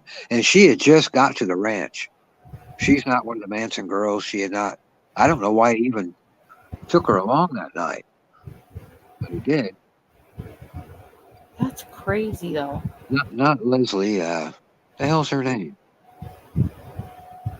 Because there's. I always like Leslie Van Houten. I don't know why she's still in prison. Is she the only one left? Tex is still in prison. There's a couple other guys. I didn't know he was still alive. If Tex died, I didn't know it. Yeah, wow. Tex had 5 kids in prison. Jesus Christ. California finally, because of Tex Watson, they finally eliminated conjugal visits. Because he got married and had 5 kids, and he's serving like 5 life sentences or something. So that guy, that evil person, has 5 kids now. Gee, my God. You tell me one of them's not going to be just like him? Oh, yeah. Tex Watson is the one that did the Manson murders, not Charlie. Charlie wasn't even there. He wasn't there. You said it was, yeah. Charles Tex Watson is the monster here. And that guy was allowed to have 5 kids while he was in prison, while Charlie Manson is locked up in solitary confinement. When Tex Watson's the one that did it, not Charles Manson.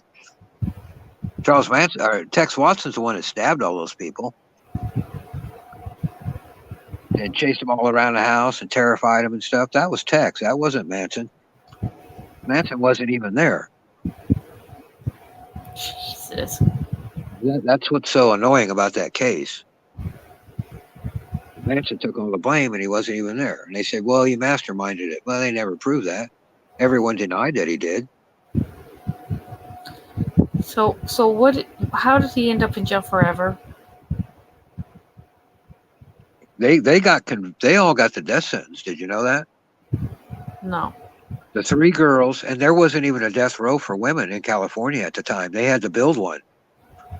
And so the 3 girls got life, or they got the death sentence. Susie, Katie, and I don't know what they called Leslie, but Leslie Van Houten. And Leslie Van Houten she got convicted of mutilating a corpse. She didn't even get convicted of murder because all she did was Tex made her stab it so she'd be a guilty party, you know. Mm-hmm. But Mrs. LaBianca was already dead. Leslie didn't kill her. She was already dead. Leslie stuck a knife in her, but she was already dead. So it was Leslie, Susan Atkins, and Patricia Krenwinkel. They had to build a death row for them. And they went on death row, and Charlie went on death row. Tex got tried separately. He got tried later. And in between the time that they got convicted, well, California overturned the death penalty. Oh. So they got life. And Charlie used that. He said, I told you. God wasn't going to kill me for something I didn't do. Wasn't going to let that happen. I didn't do this. Tex did that. And so after that, they got moved off death row. And once they got moved off death row, that's when their story changed. Because now they had life, but they had possibility of parole.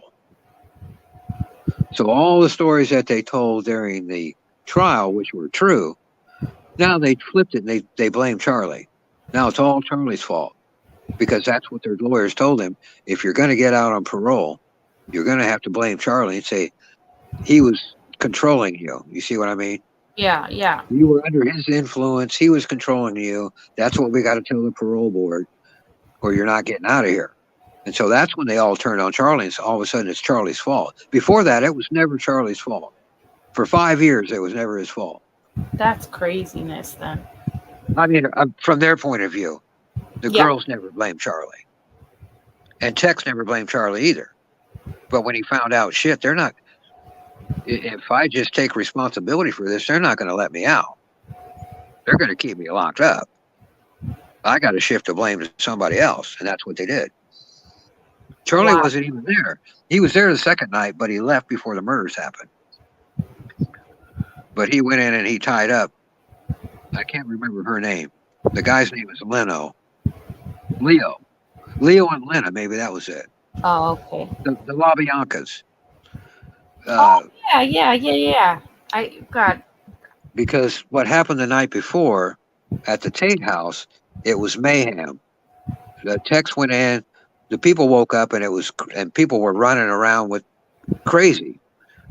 And Charlie said, "I'll show you how to do this." And he went in the LaBianca house, and he very calmly tied them both up at knife point, or maybe gunpoint. I think it was knife point. He tied them both up, and they know that Manson tied them up because of the knot he tied. Had a special knot he tied, and it was on the LaBiancas. And then he sent them in to do the rest. Tex, Susie, and Katie, and Leslie. I think also, yeah, Katie was there. Maybe Susie. I don't know if Susan was there the second night. I don't know if she went on both nights. But Katie's the one that stuck the fork in Leo's chest. You ever seen those pictures? Yes. That was Katie that did that, Patricia Kronwinkle. I think it was Tex that carved, he's got war carved in his chest. And I think Tex did that. And then Katie stuck that carving fork in his chest like a nut job, because she was a nut job. And then she's the one that stuck her hand in his blood and wrote on the wall. All that shit that was on the wall. That was Susie that did it at the Tate house. And then it was Katie that did it over at the LaBiancas. And she's the one that wrote Helter Skelter. Oh, okay, yeah. Okay, at the Tate house, it was Susie did it because she said to feel warm blood is groovy, man. And she wrote pig on the door. And the dude, Trent Reznor, ended up with that door from 9 Inch Nails. In fact, he ended up there at the Tate house for a while. But I don't think Susie, I can't remember for sure, but I don't think Susie went the second night. I think it was just Katie and Leslie. I'm pretty sure. I don't think Susie was there. She might have been there. But yeah, Katie was an evil. Katie had this condition. You can look it up. But it's like, if you've ever seen the old pictures of like the sideshow carnivals, and you'd have the bearded lady. Oh, hell yeah. You know what I'm talking about? Yeah. It'd be like a carnival sideshow, and you go pay $1 and you look at this lady and she's got a great big beard. Right. Well, that was Katie. She had that condition. She grew hair like a man, had it on her face and everywhere, on her chest. And she said that Charlie was the first one ever that told her she was beautiful, because she had ridiculed her whole life, you know? Yeah. For having hair on her chest like a man and having to shave and whatnot. Yeah. And Charlie said, "No, you're beautiful." And she said she was under his spell from that moment on, because no one had ever told her that, and she broke down crying. Wow. He knew how to push. He knew what buttons to push. Yeah. And he knew that she was very, very self-conscious about that. And so he just flipped it around. He said, no, you're beautiful. Mm. He's a con man. Charles Manson was first a con man and then second a pimp. He was definitely a con man. Those were his crimes that he was in jail for, and for cashing a $38 Social Security check. So he did 10 years for forgery for that check for $38. That's what he got out on in '67. He had done a 10-year stint for forgery, but he had been busted for pimping before that. Wow. It was one of his first girls. He found out that, that's you can sell it over and over again. Yeah. And so he liked that. You just get one or two of them, and there you go. That's wild. Yeah, he's a pimp. I don't know why people don't know that. Surely Kathleen knows that. Yeah. But Charlie was always a pimp. He learned pimping in prison. And he's a very, very smooth talker, charismatic. And he was nearly 35. And these girls were... How old were they? Yeah, I mean, God. Well, Squeaky and Sandra, they were college graduates, I think Squeaky only did 3 years. But I know Krenwinkel graduated from college, and I know Sandra Good did. Sandra Good's really smart. And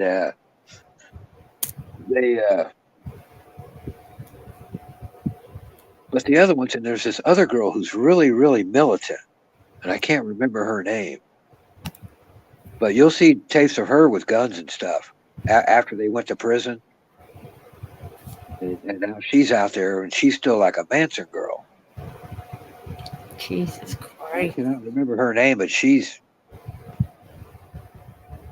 Who is that? I don't know. There's a real cool video, and Squeaky's there, and that girl's there, and Sandra Good's there, and they all got guns and stuff. Oh, God, wow. And they said, we're ready for, like, talking about a revolution. When you're ready, you're ready. When you know it, and all this stuff. It's pretty ridiculous. That's crazy. But it's interesting from I don't know if those are even... YouTube took a lot of that stuff down. But like 10 years or so ago, maybe, man, there was tons of Manson stuff. Yeah, you know what? In fact, I was looking for... I don't know if it was the Diane's... One of them I couldn't find. Because I love his interview with Diane Sawyer, because she looks so shit scared. Yeah, he's Diane Sawyer, and then there's another one. That's my favorite one that I want. The one with Geraldo. If you can find the uncut one, the entire one with Geraldo, that's the best one. Yeah, I don't know if I thought we might have looked together one night, but why would they scrub it? There's worse things that have happened. But he makes Geraldo look like a fool a couple times in that interview.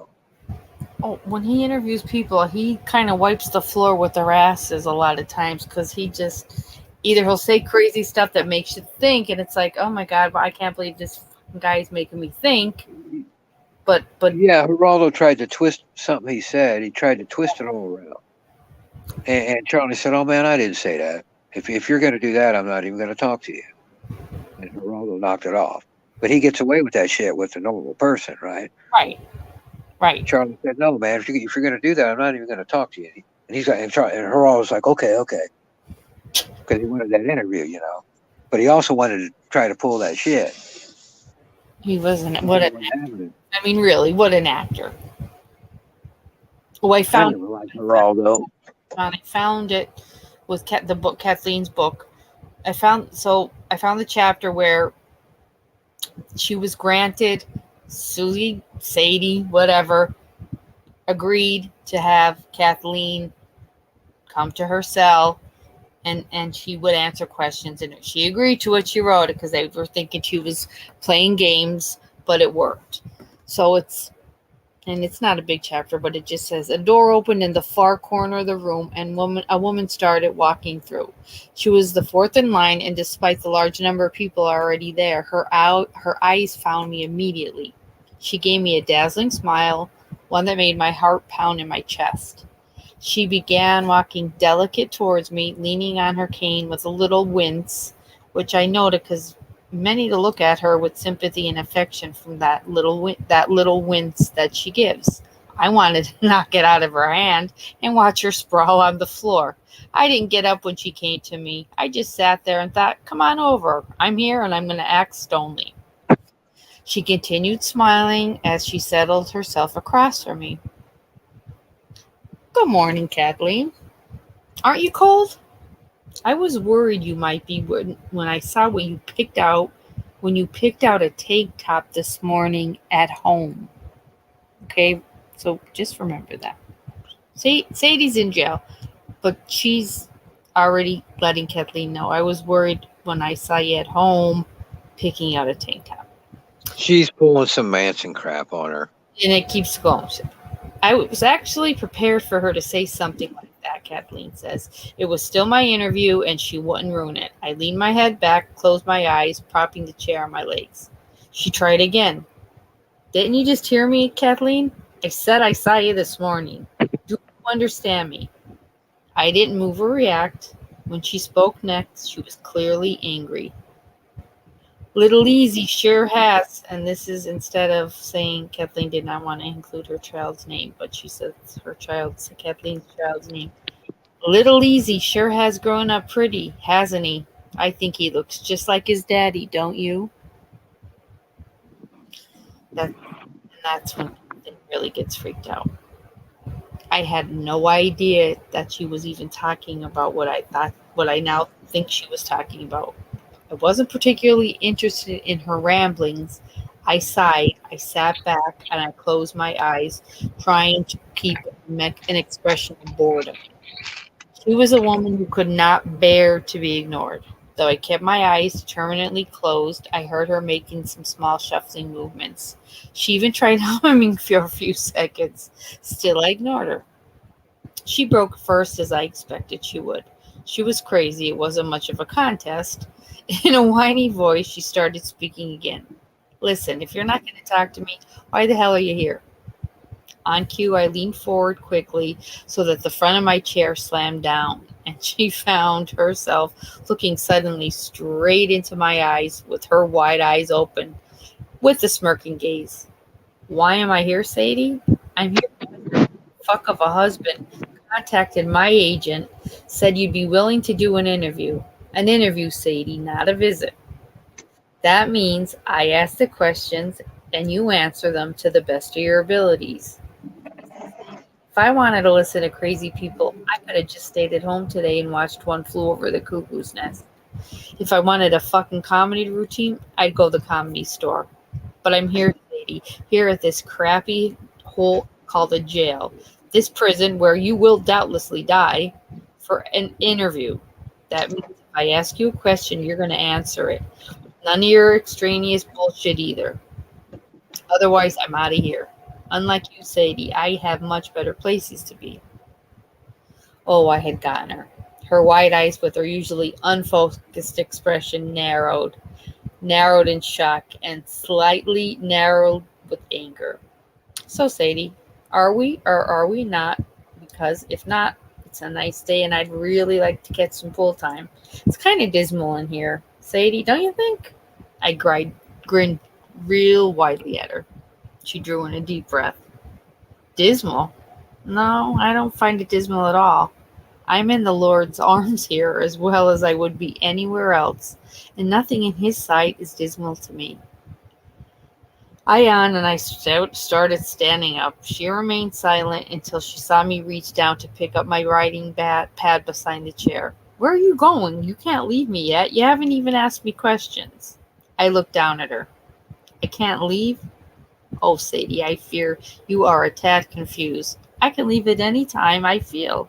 And I feel like now I'm going to leave. You see, Sadie, if you're going to waste my time talking about your bullshit religious conversion, then I'm out of here. A book about the religious learnings of Susan Atkins. Well, sugar, that won't even make it to the used book bin in a real state. But good luck with that. I'll see you around. Oops, no, you know what? I guess I won't see you. I made it 2 steps before her voice stopped. I noticed briefly that she and I were drawn into stares of momentary silence as she then addressed me. No, wait. She sighed heavily, no doubt for the benefit of our little audience. I'm sorry, of course I hope to speak of my love for my Lord and Savior, but yes, I'll answer your questions. I returned to my chair and waited until the conversation resumed. Okay, first question. Charles Manson said when he was asked about your religious conversion, and I quote, "If she is as good a foot soldier for God as she was for me, then he's got a real winner there." What do you say to that? She smiled serenely. Poor Manson. He doesn't understand my calling. I sighed and I stared at her. She winked at me. Oh, sit down, bitch. I'll give you your fucking story. Not that you'll ever get to write it. I'll be honest here. I had a hard time returning her confident look, but really, what could she do to me? So I played her trick of sighing heavily back at her. I stared at her. Is that your final answer, Sadie? She tossed me one so dark in its cruelty look, so lacking of any type of humanity, and spoke. Is this how I look? Is this how I act? Is this how it ends? Why don't you ask? Is this the expression? Is this the last thing Sharon Tate might have seen before she died? She licked her lips. Nah, but it's not.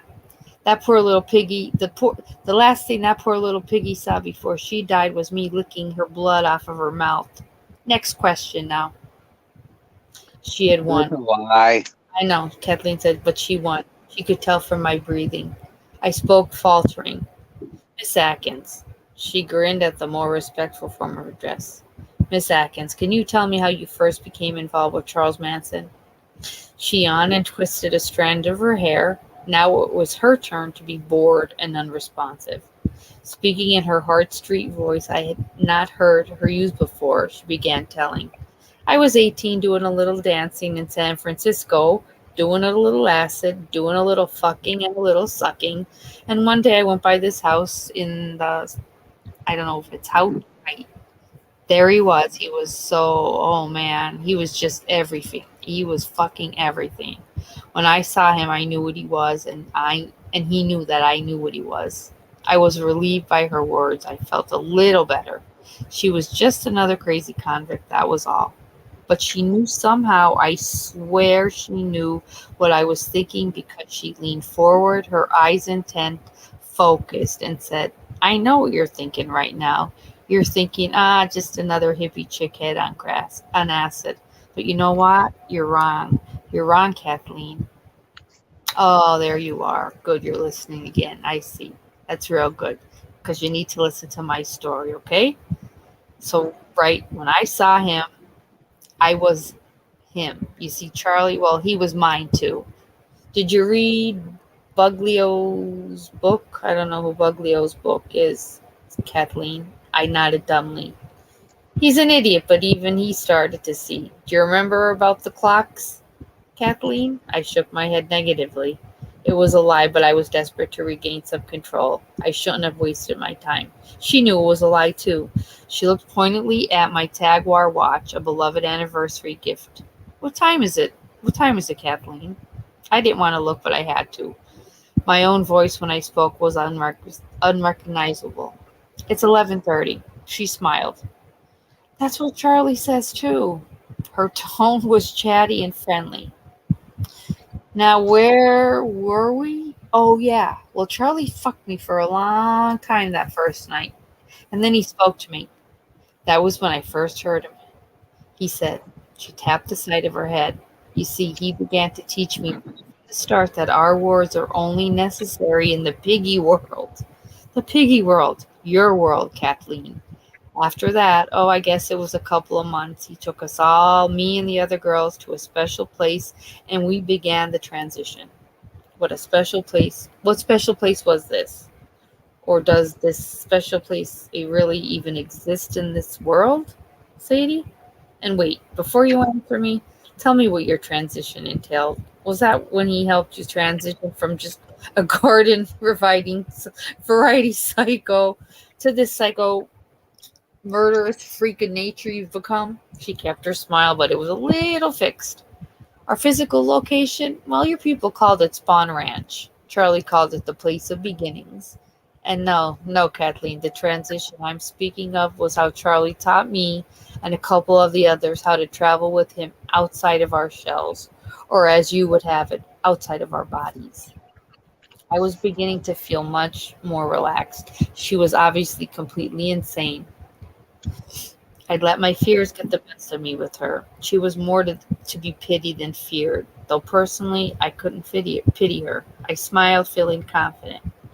So to paraphrase here, Sadie, if I understand, you're saying Charles helped you to speak without words and how to perform some sort of whatever it is, astral travel? Now, I'm a little confused. This is all new to me, so please bear with me. But if you were or still are, as far as you're saying, capable of astral travel, why did you take your actual bodies along with you onto the creepy crawlies? Even more, why'd you take them along on the murders? Oh, hell, for that matter, why do all of you keep going to parole hearings? Can't you just get it? And I gestured vaguely in the direction of the door, sort of projecting yourself out of prison. I mean, and again, no accounting for taste, but do you guys stay here for the food or something? I finished on a laugh, a real one. As a matter of fact, I found that what I just said so funny, it took me a minute to catch my breath. What stilled my laughter was the serene, untroubled look on her face, which stopped me dead in my tracks. My, Kathleen, aren't you clever with your little words? And aren't you just so brave in the daylight? I have noted, though, at night in your house, it's all a little bit different, isn't it? She smiled brightly at me, and I worked very hard to keep my face still. Seemingly changing the subject, she said, "Did you ever read the book, The Haunting of Hill House?" I was so taken aback at the thought of this woman reading Shirley Jackson's classic that I nodded involuntarily. Oh, good. Well, then maybe you'll remember the line, "In the night, in the dark." You remember that, Kathleen? Brave, snotty, big TV star Kathleen? Stupid piggy Kathleen? Of course, Charlie couldn't teach me how to make my body disappear, you dumb bitch. That's impossible. But he has taught me how to move my spirit around whenever I want to, wherever I want to go. Sometimes I move to go closer to him, and then he fucks me. He fucks me good. But now, I like to come and see you, and I do. That was it for me. I stood up. Sadie, I don't know what to tell you. I'm sorry to hear you're cheating on your husband and all. But as to the rest of this shit, I shook my head with a smiling bravado that was long. There is no thing as to what you're describing, and furthermore, this isn't getting us anywhere. I'm going to prepare a list of pertinent questions I'll have for you. I'll have them delivered to you by your husband. If and only if you can give me some viable facts, I'll come back. She didn't move. Hey, hey, Kathleen, again, what time is it? I glanced down at my watch. It's 11:30. Wait, no, that can't be right. I followed her gaze to the large wall clock behind me. It was 12:30 p.m. I wouldn't look at her. I wouldn't. Then I did something I shouldn't have. But you see, if you strip away all the logic of the world we live in and the people who talk to us about sensible things, we are all together in our own fear, and none of us are any different when it comes to fear. Everyone has started at sounds in the night that didn't belong there. Who hasn't felt eyes watching them? And so I did not walk away with my dignity intact for sure. Instead, I turned my back to her and looking into her face said one word, "Why?" She kept her eyes sealed completely shut, pretending not to even hear me. So I asked again. She opened her eyes slightly, stared at me, and said, "Go home, piggy. I'm tired, and I'm sick of you." I'll answer the questions you send me. And maybe one day I'll even answer the questions you're asking me now. But just not today. You need to go home, Piggy. Then she did the most terrible thing. She opened her eyes wide, looked at me seriously, and said, "Home. Go home, bitch, and hope too. But don't hope too much, because I have no mercy for you, bitch." She slumped. She was boneless, falling sideways off her chair. An attendant had to come rush over to lift her up. But by then I knew I was backing up to the door, and some kind guard must have known I had to be let out. Somehow outside I was leaning against a wall. I must have looked terrible, and a lady came up and said, "Miss, are you okay?" And I looked down. Her face was young and old, and she said, "It's fine. This is jail. Don't let it get to you. That's what Sadie likes to do. She'll say something to make you afraid. Just let it go." She led Yeah, me. you know why? Yeah, what? Why she would try to put fear in you? Why? She learned that from Charlie, because Charlie teaches that fear is your power, and your power is your control. So if you can put the fear in somebody, now you have power over them. And once you have power over them, you can control them. And he used the example when he was talking to Geraldo. I believe it was Geraldo. And he said when he went to reform school when he was 9 years old, and he'd get in there, and they'd beat him up and down the hall. Jesus. Like the administrators. And he's like, "I didn't even do anything. I didn't get why they were beating me." And he said he figured out later when he was in prison that they were doing that to put the fear in the other kids. Oh. So we'll take this piece of shit Manson. These other kids are not like him. Yeah. And we'll just whip his ass up and down the hallway and put the fear in these other kids, and we'll have power over them, and they'll get in line. We'll have more control over them. Because your fear is your power, and your power is your control. That Manson says that over and over and over if you watch him. And that's what Sadie's trying to do. She's trying to scare that Kathleen or whoever. Yes. And try to get some power over her so she can control her. And Kathleen sounded like she wasn't buying any of that. Because it's phony. Susie is not tough. No. No. She's got, I mean, she's a good, well, she talks a good talk. But I take Manson's words when he talks about her, that she's not tough, she's all mouth, and she's just.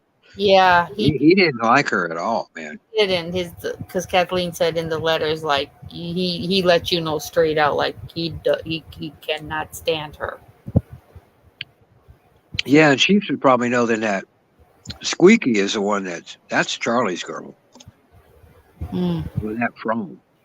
That's Charlie's girl there. Weren't they all together though? I swear Kathleen said like they had their own section of the jail where it was like 3 or 4 of them in a row, and it was like all the girls. You mean when they were on death row? Yeah. When they built the death row, they had there's videos of them interviewing him there. But there's the 3 girls, and they were all right together, and they could talk to each other and stuff, but they had separate cells. Yes. And that would have been Katie, Sadie, and Leslie. Not Lynette. Lynette didn't have anything to do with the murders. And neither did Sandra. Because Kathleen did mention that. I know they would just put a chair a lot of times too, in like she'd stay in her cell and Kathleen like would be outside her cell sitting in a chair like kind of taking notes, and I don't know. Now are you sure she talked to her? They would have got moved off death row about 1970. I mean, early. Yeah, I don't know. I'm just saying. I remember Kathleen. She didn't say it. It didn't come from Kathleen's mouth that like, oh, I was there and I got to see. I just remember whatever show I ever watched once that like they were saying how like there was like they were in jail, the girls at one point, like they had their own little section. That didn't come from Kathleen, that she was interviewing Sadie in that environment. But I do remember like saying to Kathleen, like when to have them all together at one point, like they were probably all right with it. Like, talking about the good old days. It just seemed odd to me, but no. Yeah, that's what you're referring to. When they first got convicted, they got the death penalty, and they put the 3 girls. California didn't have a death row for women, so they had to build one, and it was just essentially 3 cages right next to each other, and they put the girls in there, and they could talk to each other and stuff. But it wasn't very long. I believe the trial was over in I want to say 71 maybe, and by the next year or so, California overturned that. And their sentences so they weren't on death row very long. And their sentences all got commuted to life with parole after, I think, 20 or 25 years. Maybe it'd been less than that. Okay. But Leslie's still in there, and she did the least of anybody. Why is she still in there? Well, people are arguing why they want her let out, because she's done more time than people that actually killed people and served time and got out. And all she did was mutilate a corpse. Well, not all she did. She was there and everything, but. So did she mutilate Sharon's corpse? No, she wasn't there the first night. Oh, okay. She was there the second night. The LaBiancas. She mutilated the missus. Okay. Not Leo. That was Katie that did that. Oh, okay. But Leslie, what it was Patricia, I call her Katie Krenwinkel. Mm-hmm. She was having trouble with the missus. When she hollered for Tex, get in here. Tex goes in there and hits her with the phone or lamp, I think.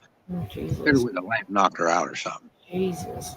And they ended up stabbing her and killing her. Oh, my God. And Charlie had, according to Tex, Charlie said, make sure everyone does something. That way you're all guilty and you can't snitch on each other. Yeah. Well, Leslie's just standing there. She saw Katie whooping on Mrs. LaBianca, and she saw Tex hit her with the lamp and then stab her and cut her throat and shit. And Leslie's just standing there. Jesus. And Tex handed her the knife and told her to get to work or do something or something like that. And of course, she's fucking horrified, right? Mm-hmm. They just cut the husband up, and now they're doing this, and Leslie's horrified. And so she goes over there and sticks the knife in there. But the lady was already dead. That's all Leslie did. She didn't do anything else but that. I think that's just a crime that she's still in prison. I do. I mean, that sounds. Because she never would have done that if Tex hadn't have told her. Jesus, that's. Tex the one that told her, stab her, so that she's culpable, see? Now she's guilty too. Right. That's the whole idea, to rope her in. Oh, okay. Well, God, So what? now she can't go snitch, because if you go snitch, you're snitching on yourself. Because you stabbed her too. Yeah, true. That's the idea, because Charlie's grew up in prison, see, he's a criminal. And so he's make sure everybody gets their hands dirty. Yeah. Right. So that's what they did. Well, they got their hands. Leslie, and have you ever seen interviews and stuff? She wasn't even Manson's girl. She's Bobby's girl. So you can just tell she's not an evil person. When you watch interviews of Sadie, Yeah. you know that bitch is evil. But when you watch Leslie, and when you watch interviews with Katie, you know that's one weird person. The one that stuck that knife in that dude's chest and killed Abigail Folger. Katie is she deserves to be locked up.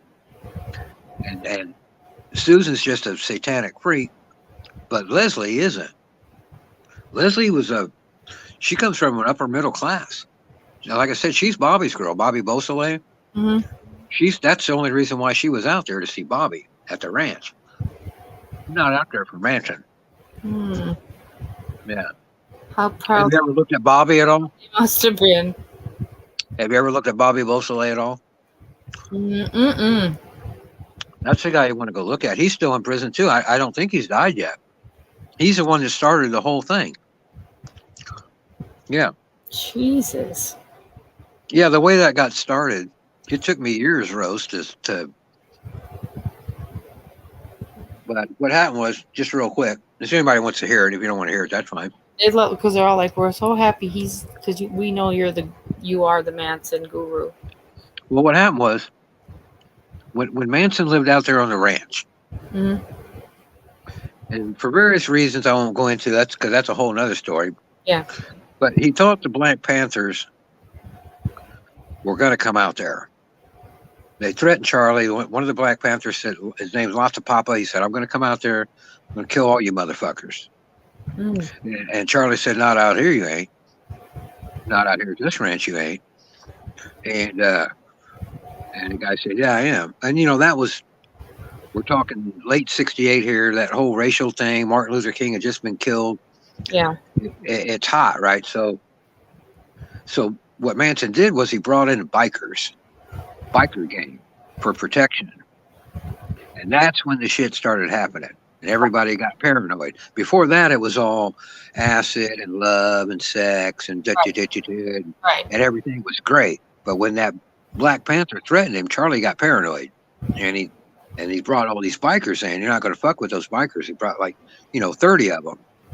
They all got guns, and some are Vietnam veterans and stuff, And Yeah. by the way, that's when the guns came in. A guy named, because Manson never messed with guns before that.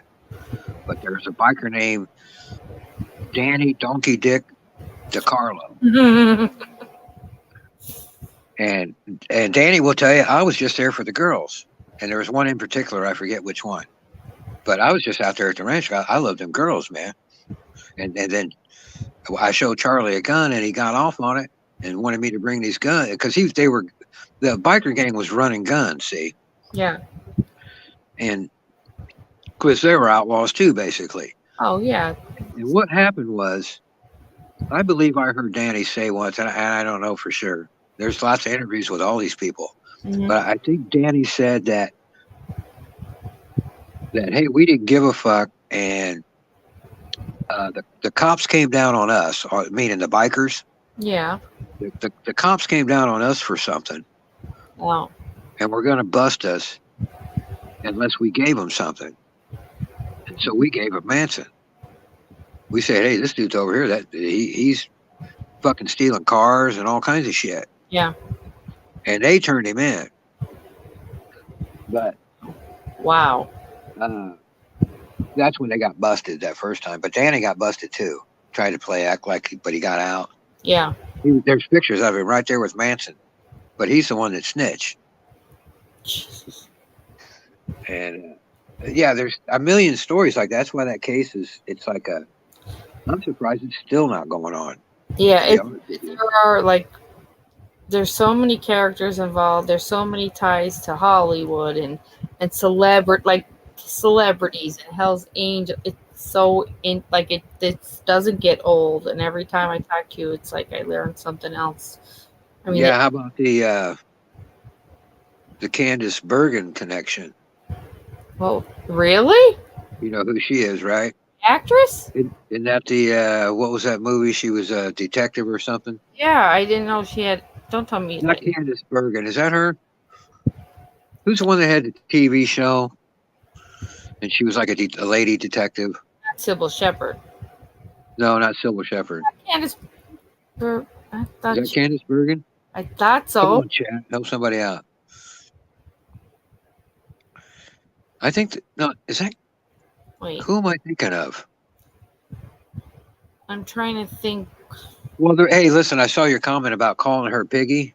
Yeah, he left. No, that's not what she means. She doesn't mean like a fat pig. No, like does she mean that they're just like slaughtery pigs?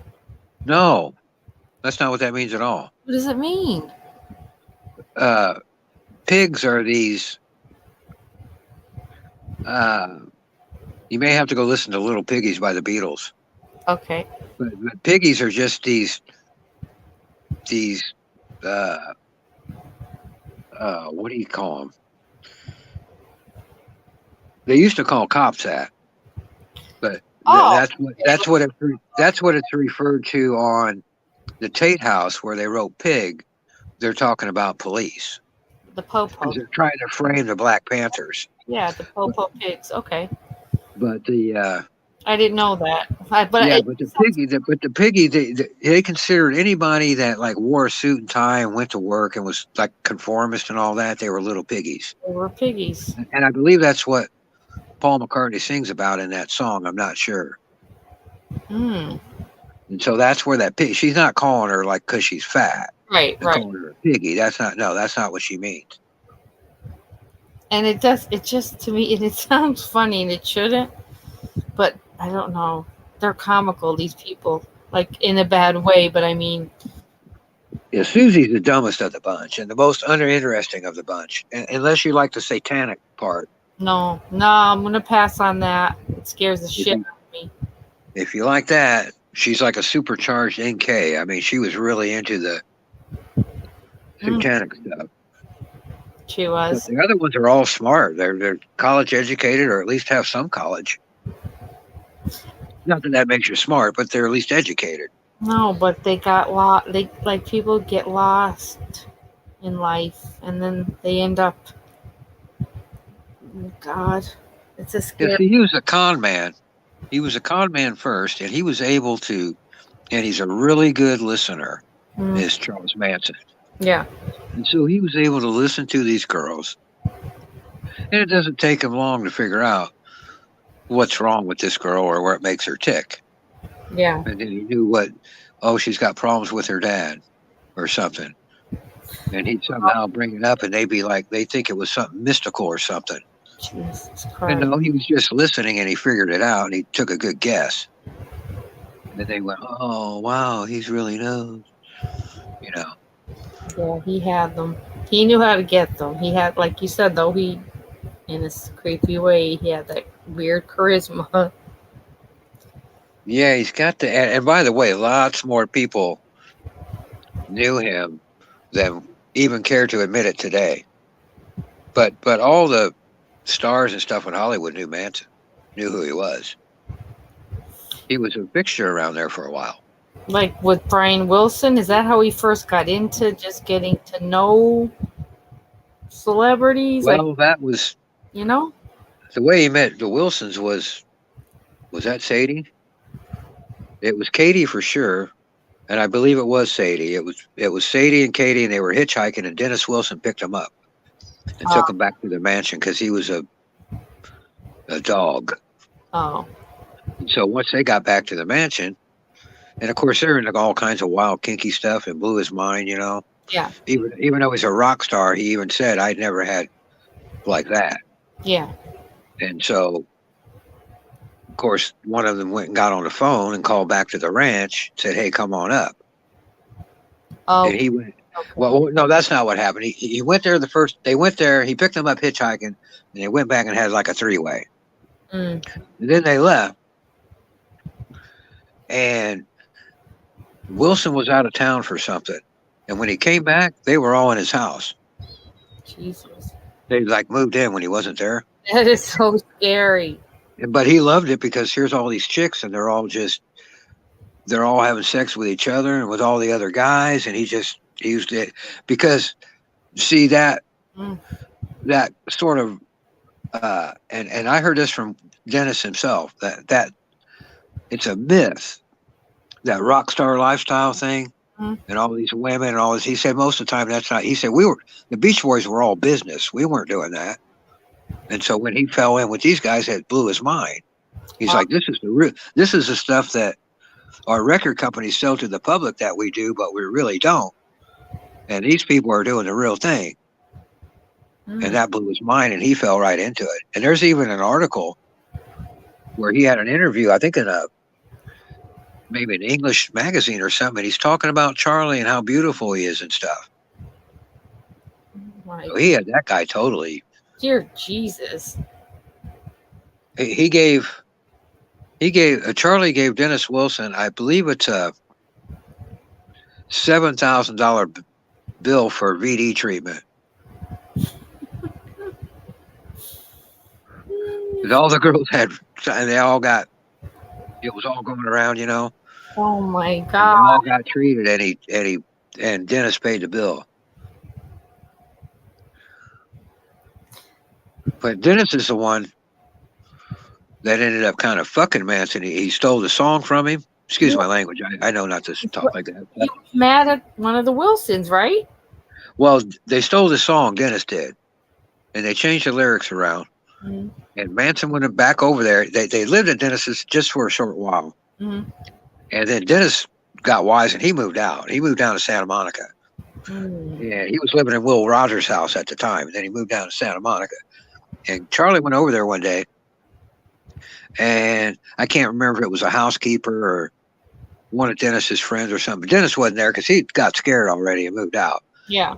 And Charlie gave that guy a .45 caliber bullet and told him that's for Dennis. Tell him it's from Charlie. Ooh. Yeah, he's gangster that way. Mm. He's gangster as fuck. That's what he is. People don't understand that Charlie is not a hippie guru cult leader. Charlie is a gangster. He's a con man and a pimp. That's all he is. And he's real low level and he's no good at it. That's all Charles Manson is. He's not some kind of... He wasn't good at it. He's conning all these people. And once he found out that they would fall for this helter-skelter stuff, that's what he fed them. Yeah, because they eat it up. He fed them that to get them out in the desert. Otherwise, who's going to go out in the desert? I know. Yeah, like pretty much with a man that does look entirely like a madman. Well, see, the one girl had an aunt or a grandma or something that had you call it a ranch, but that's what it was, I guess. But they had a place out there to go to. They weren't just living out there in the middle of nowhere. Yeah. They went out to, that was Barker Ranch. And they even came back, and oddly enough, because it was too cold, not because it was too hot.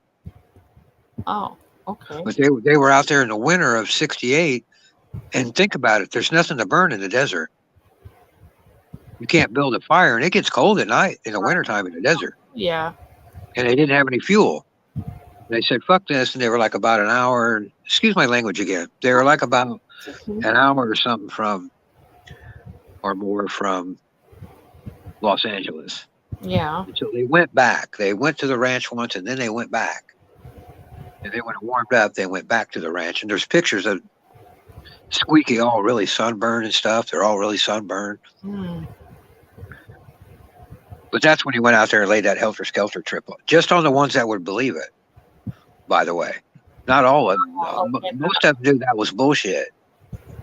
Oh, I didn't know that. Yeah. There's a guy named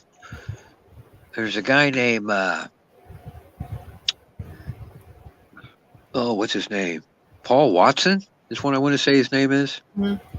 And he's the one that told the story in court. Mm-hmm. He's the one that Charles Manson told the story to. Charles wasn't telling that to everybody. Right. He told that to Paul Watson because Paul Watson's a dummy and would buy it. And that's how he conned him to get Paul to go out in the desert.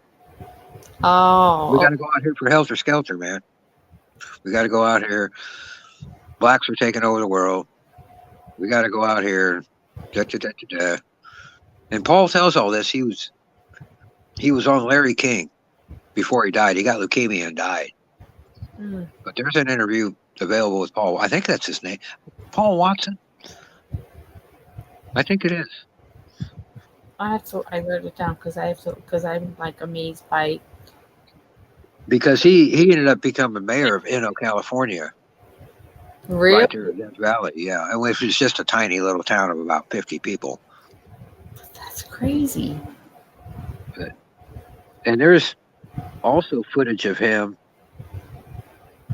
There was a movie made, Mm-hmm. and about right after, I think when the trial's still going on.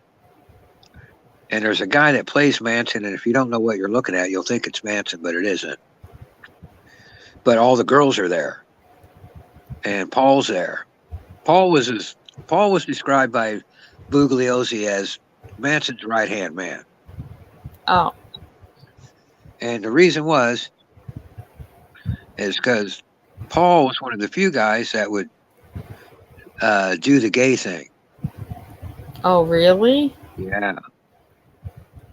Yeah. Oh, wow. Charlie liked the gay thing. People don't want to mention that either. Never knew that. Yep. And Paul was a guy that the other guys, they didn't want any part of that. But Paul didn't care. Paul was a younger guy. He was a younger guy, pretty boy. And it completely. He was another one that got his lid flipped when he came out to the ranch and all that was going on. Couldn't believe it. Yeah. You're 18 years old and all these chicks are naked and everybody's boinking and stuff. Oh my, yeah. You think you made it to heaven. And Manson, oddly enough, see, he doesn't like booze, Mm-hmm. and he doesn't like speed. He doesn't like stuff like cocaine or methamphetamine. He calls those hard drugs. So you didn't have a lot of people drinking, but except Sadie and Tex, Mm-hmm. they were sneaking speed. Mm-hmm. But everybody else, they're just smoking weed, peyote, mushrooms, Right. stuff like stuff you can from the earth. Yeah. Yeah. That Paul guy. Yeah, there's tons of. Yeah. That's scary, though. It scares me. They can't scare me now, but man, those women were scarier than him. Oh, I can remember when I was a kid that Helter Skelter book was everywhere for sale. In paperback. Really? Like you go in the grocery store, how they'd have a rack of books or something. Yeah. And then Helter Skelter by Vincent Bugliosi was everywhere.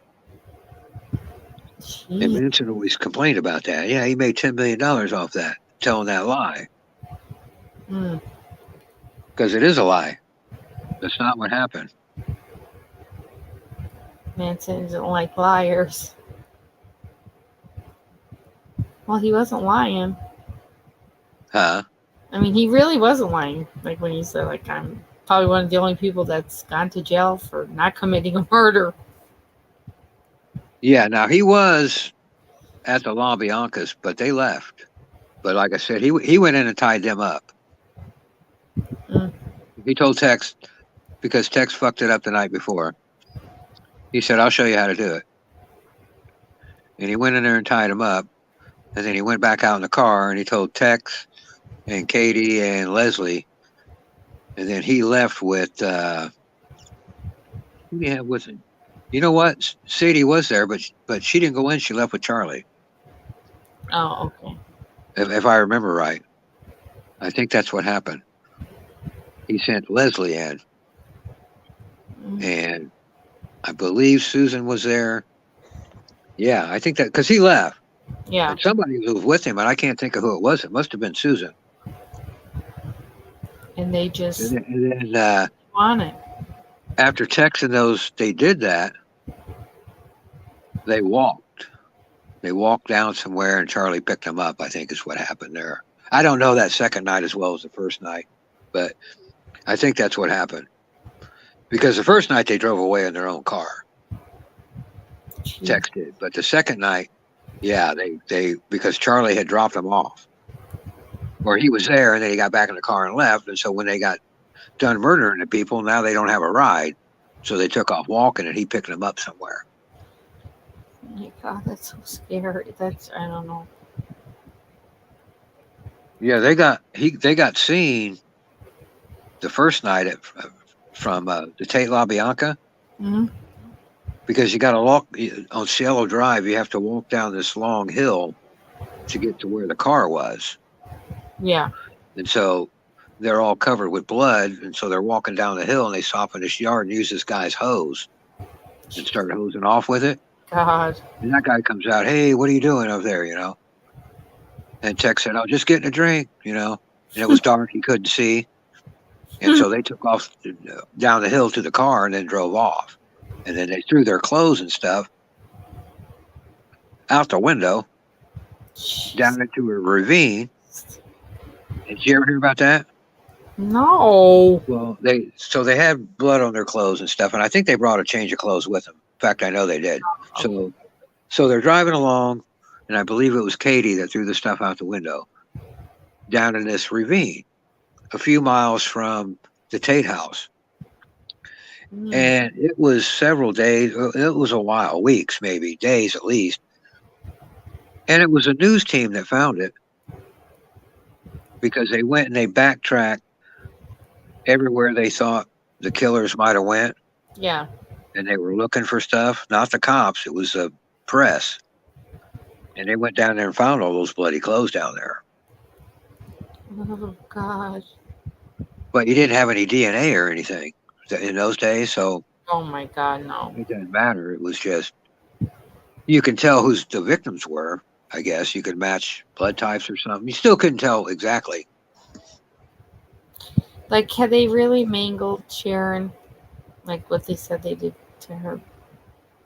Have you ever seen those pictures? Uh, The house, the front room of the house where it all happened, yeah. it's one of these that has rafters, like low-hanging rafters, you know? Oh, God, Like, yeah. like big beams, Yeah. you know? Kind of like a log home or something, but they're just big beams. Really nice. Yeah, Tex strung her up, wrapped a rope around her neck, threw it up over the beam, and then ran it down the other way and tied it around somebody else's neck. I think JC brings. Christ. There's pictures of all that were in Helter Skelter. They probably banned them by now. But I can remember seeing that fork in that guy's chest, and they carved war in there. Because they were trying to make it look like it was the Black Panthers did it. That's why they did all that. Okay. That's why they carved war in his chest. That's why they wrote pig on the door and stuff. They wanted to make it because they wanted to make it look like it was the Black Panthers. That's right. Who did they write? Because that Black Panther had already threatened Charlie. Said, I'm going to come over there and kill all you guys. Who did they write? Did they write pig on somebody's body? Did they what? Like, did they write the word pig like on Sharon's body or something? No.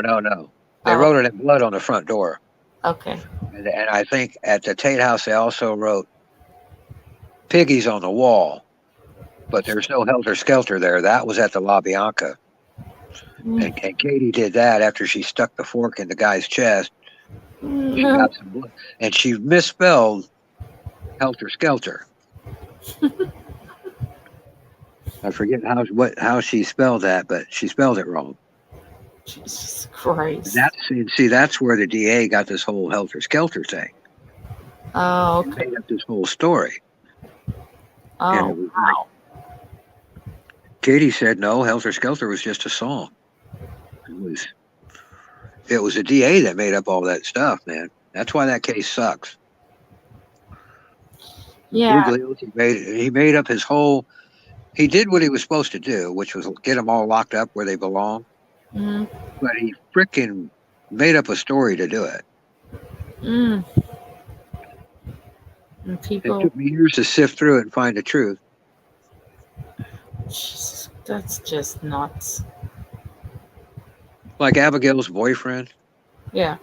Like, I don't know, maybe did we talk about this before? I mean, why were they even there? And somebody in the chat said a little while ago that it was out of belly. Yeah, that was Upside Down said Polanski and Tate were renting the house from out of belly, which is true. Who was in the music and film industry, which is true. Manson sent in to take him out, not Tate. That's incorrect. Adobelli,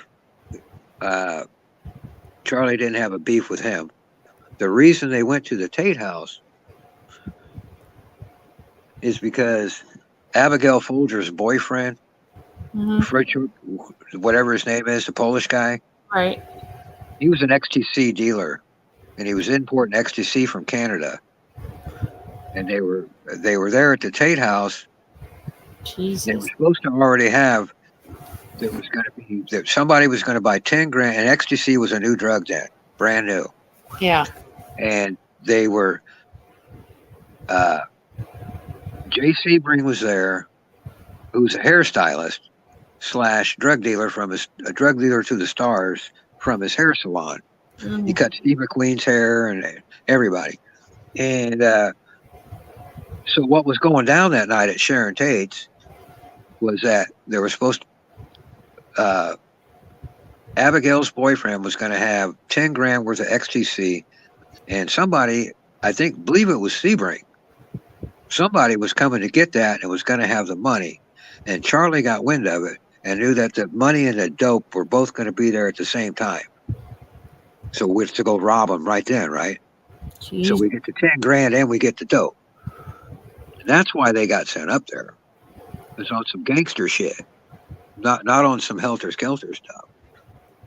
Wow. Yeah. Yeah, any hardcore Manson person will tell you that. But it takes years to sift through the bullshit to figure out that this was it was a drug robbery. It was a robbery gone bad. Yeah. Because Tex, Charles Watson, Tex, is not a criminal. He's a football player, all-American from Texas. He didn't know what he's doing. And so he got up there and he botched it. That's a botch. He lost control immediately. Almost immediately, when he crawled through the window, almost immediately he lost control of the situation. And that's why it ended up being so brutal. And everybody just sort of panicked, including the Mansons, and they just started hacking people up. Jesus. That's when Tex, you heard the famous line when Tex wakes the guy up on the couch. Yeah. He crawled through the front window. He wakes the guy up with a gun in his face. And the guy goes, "Who are you?" And Tex goes, "I'm the devil, and I'm here to do the devil's business." That's a fact. That's crazy. Or at least everybody said that he said that. Yeah, really, though. You're right. And I always thought that's kind of I'm the devil, and I'm here to do the devil's business. Jesus, criminaries. Meanwhile, where was Roman Polanski at? Well, Roman was over in Europe somewhere making a movie, or was no, he wasn't making a movie. He was promoting Rosemary's Baby, I think. Oh, okay. He may have been over there still working on it, but I don't think so. I think it was finished. He was over there maybe promoting it. And he didn't have anything to do with it. That's not what happened. There's a lot of theories, just like every other case, right? And I'm telling you, it was a robbery gone bad. That's what happened. They needed Charlie. He was smart, right? Huh? I said they needed Charlie. He was the brains, right? Yeah, he's just like a mafioso guy is what he thinks he is. Now, the second night, and one of the girls at least will claim the first night, too.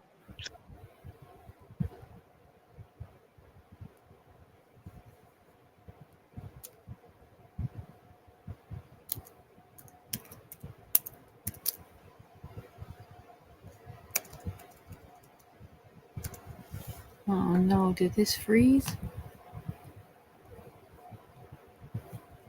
Hello? Can you hear me? Hello? Guys, can you hear us by any chance? Can you hear me? I don't know if we're...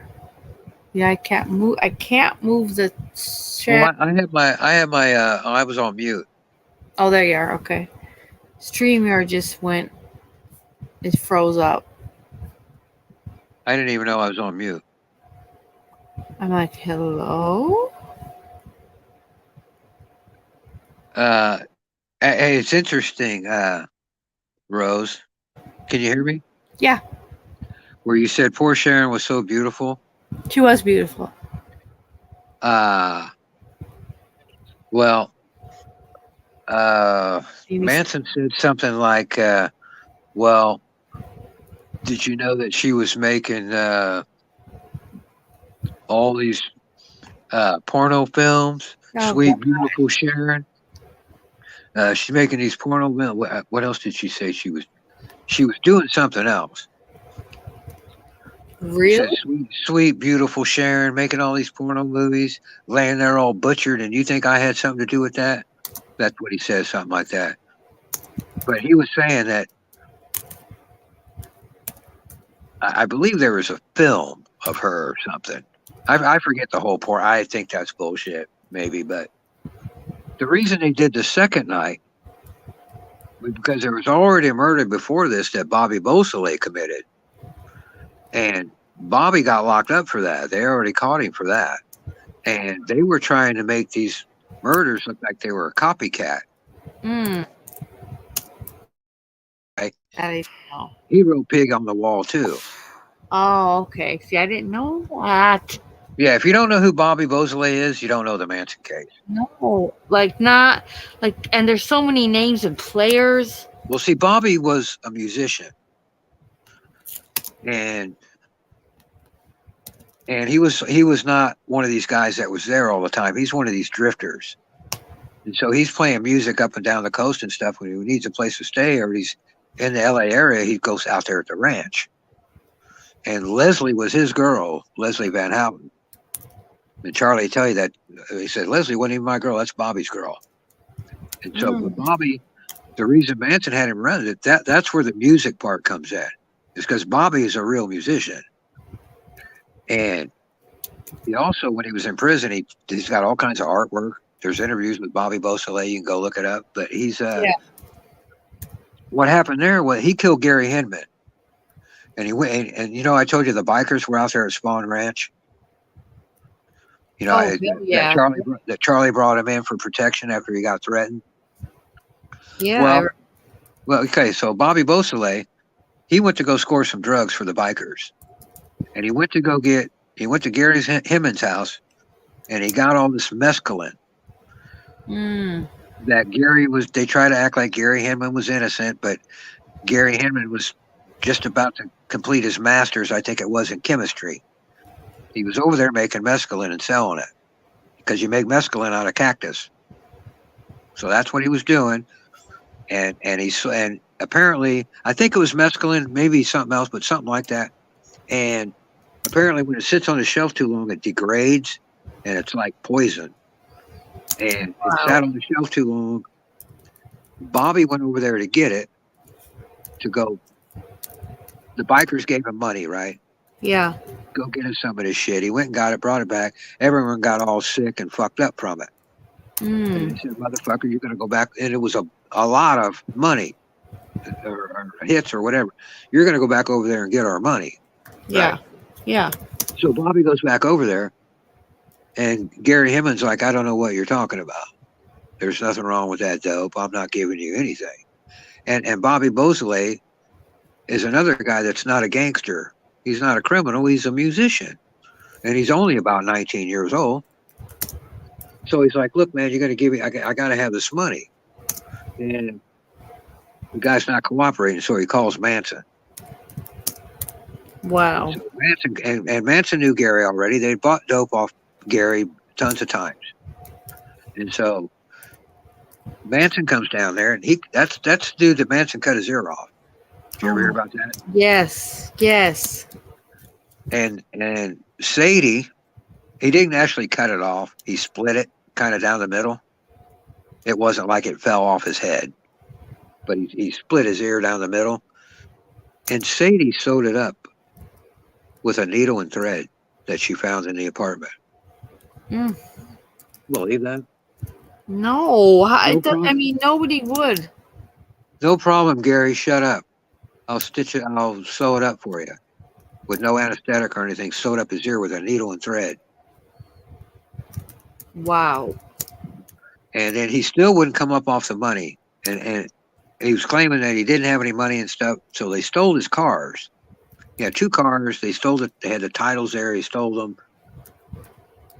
And they ended up killing him, but it was Bobby that killed him. And then, which is really weird because Bobby killed him. And then it was the next day, though, that he went back over there and wrote that stuff on the wall. Political biggie, I think is what it said. But that always creeped me out.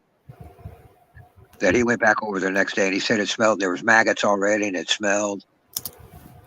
Oh my God! Really? Yeah, and he went over there and he wrote "political piggy" on there to try to frame the Black Panthers. Well, he got caught the next day. He was asleep in one of Gary's cars with the knife underneath the seat that he killed Gary with. So he was busted.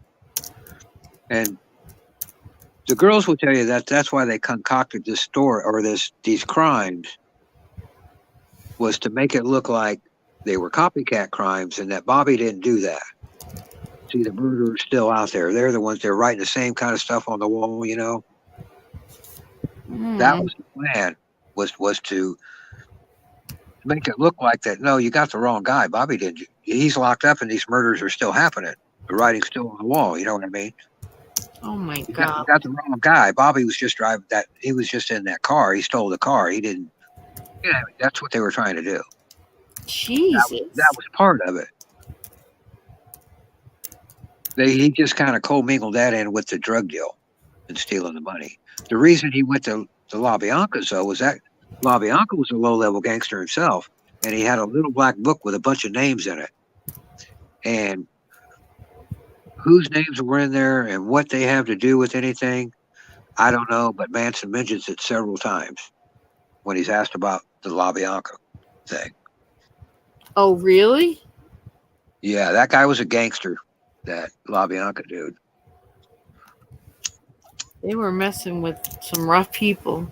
Well, no, he knew that he must have fucked with Manson somehow or something.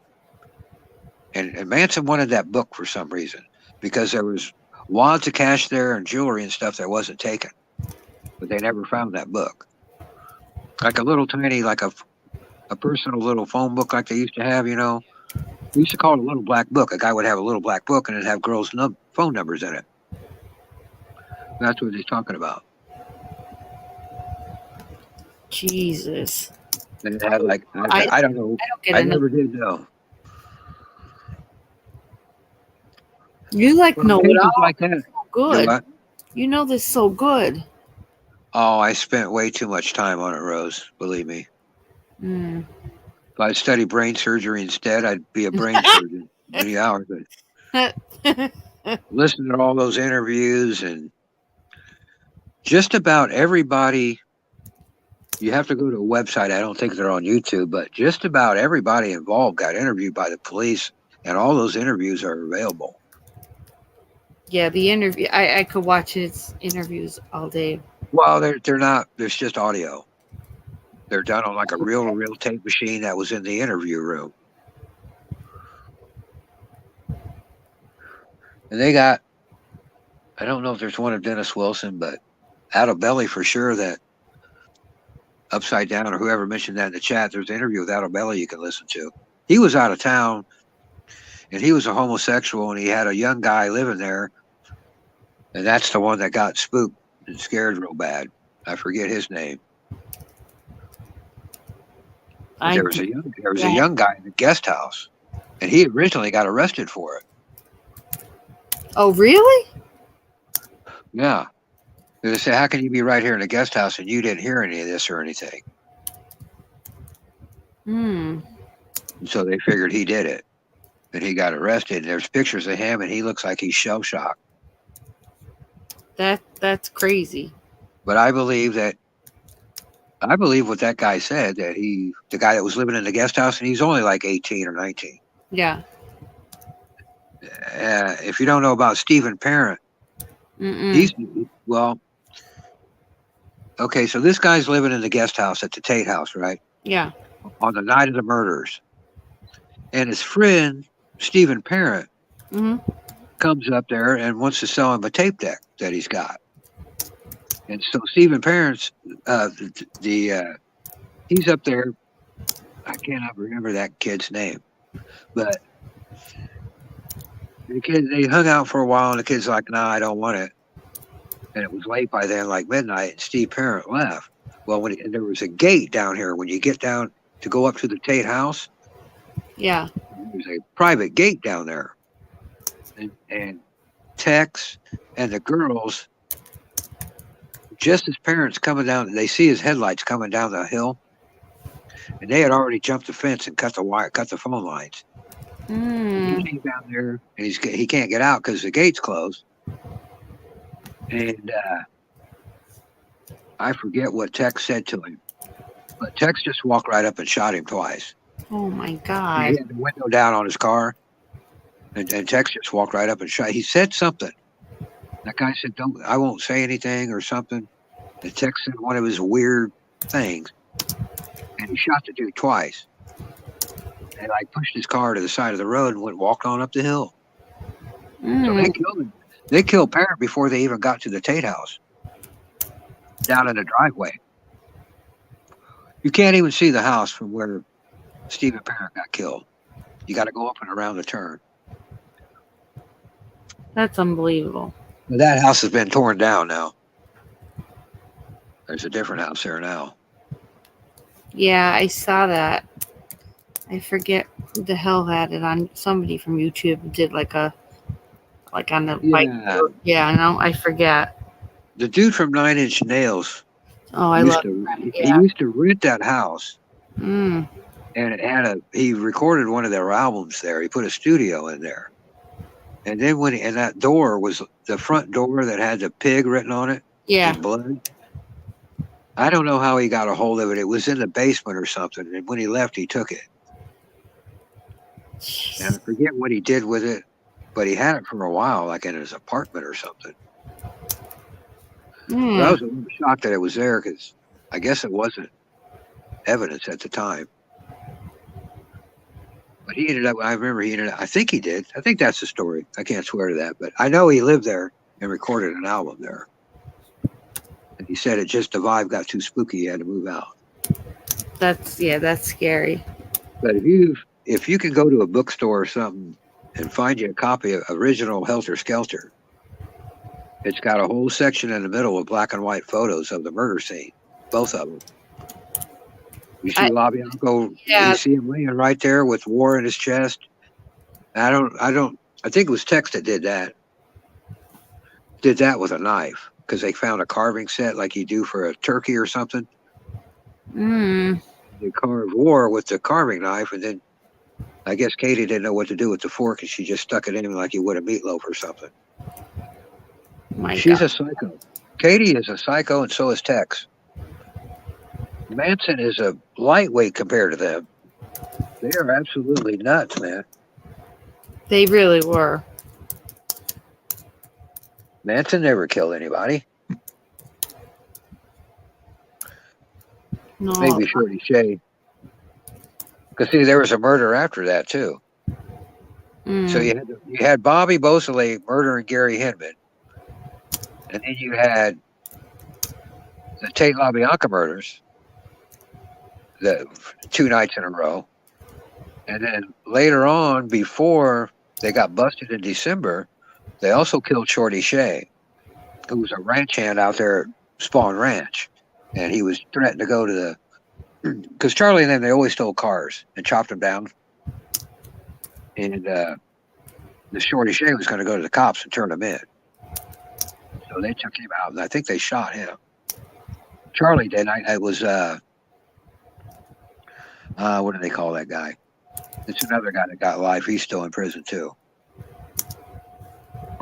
Not a very common name that you would hear, because that happened later. So nobody's heard of Shorty Shea or Gary Hinman, even though they're part of the whole scene. Everybody just knows the Tate LaBianca. That's wild, though. And you can even look up this Jay Sebring guy. He's the guy that invented the feathered haircut, the layered haircut for men. Yeah. That's Jay Sebring. That didn't exist until he invented it. Oh. And he opened a whole nationwide schools and salons that started cutting men's hair that way. And he's in an episode of the old Batman.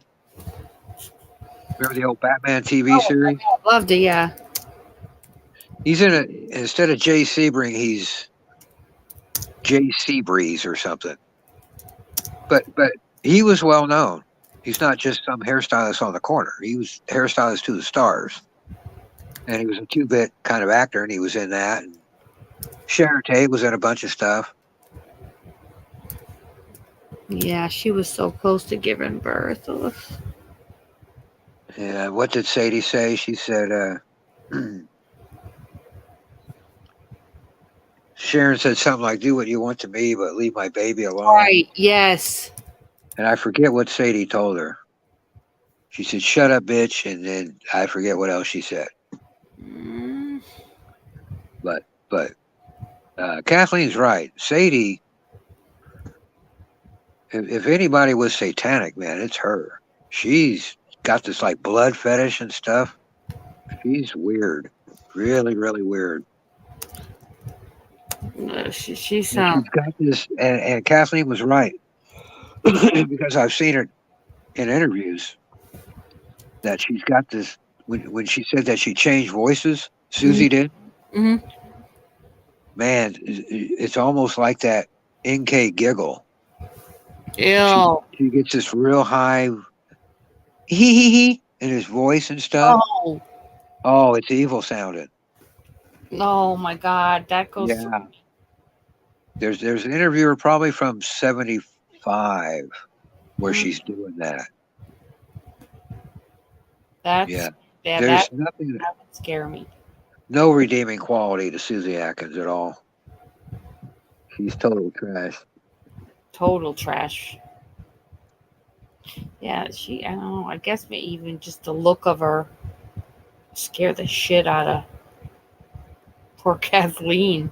Yeah, and see, like I said, she learned that intimidation thing from Charlie. That's all she was trying to do was intimidate her. Yeah. And that's where she learned that because that's what he would do. He'd give you evil stares and stuff. Evil stares. Yeah, he would. God, oh God, those eyebrows on him. He just looked crazy. He just had that crazy look. Yeah, he was. Like you just knew it. Like this is gonna be good. Well, see, he never had a beard and a mustache. Like all Yeah. the pictures you see him. True. Yeah. He told Geraldo, he said, "I never had a beard and a mustache when I got busted." I said, I was in jail and I wanted a razor, and they said, "No, we want you to have a beard and a mustache." Oh, really?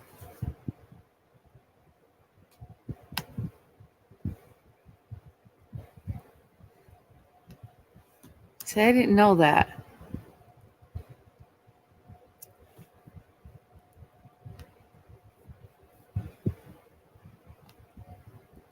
Oh no. Hello?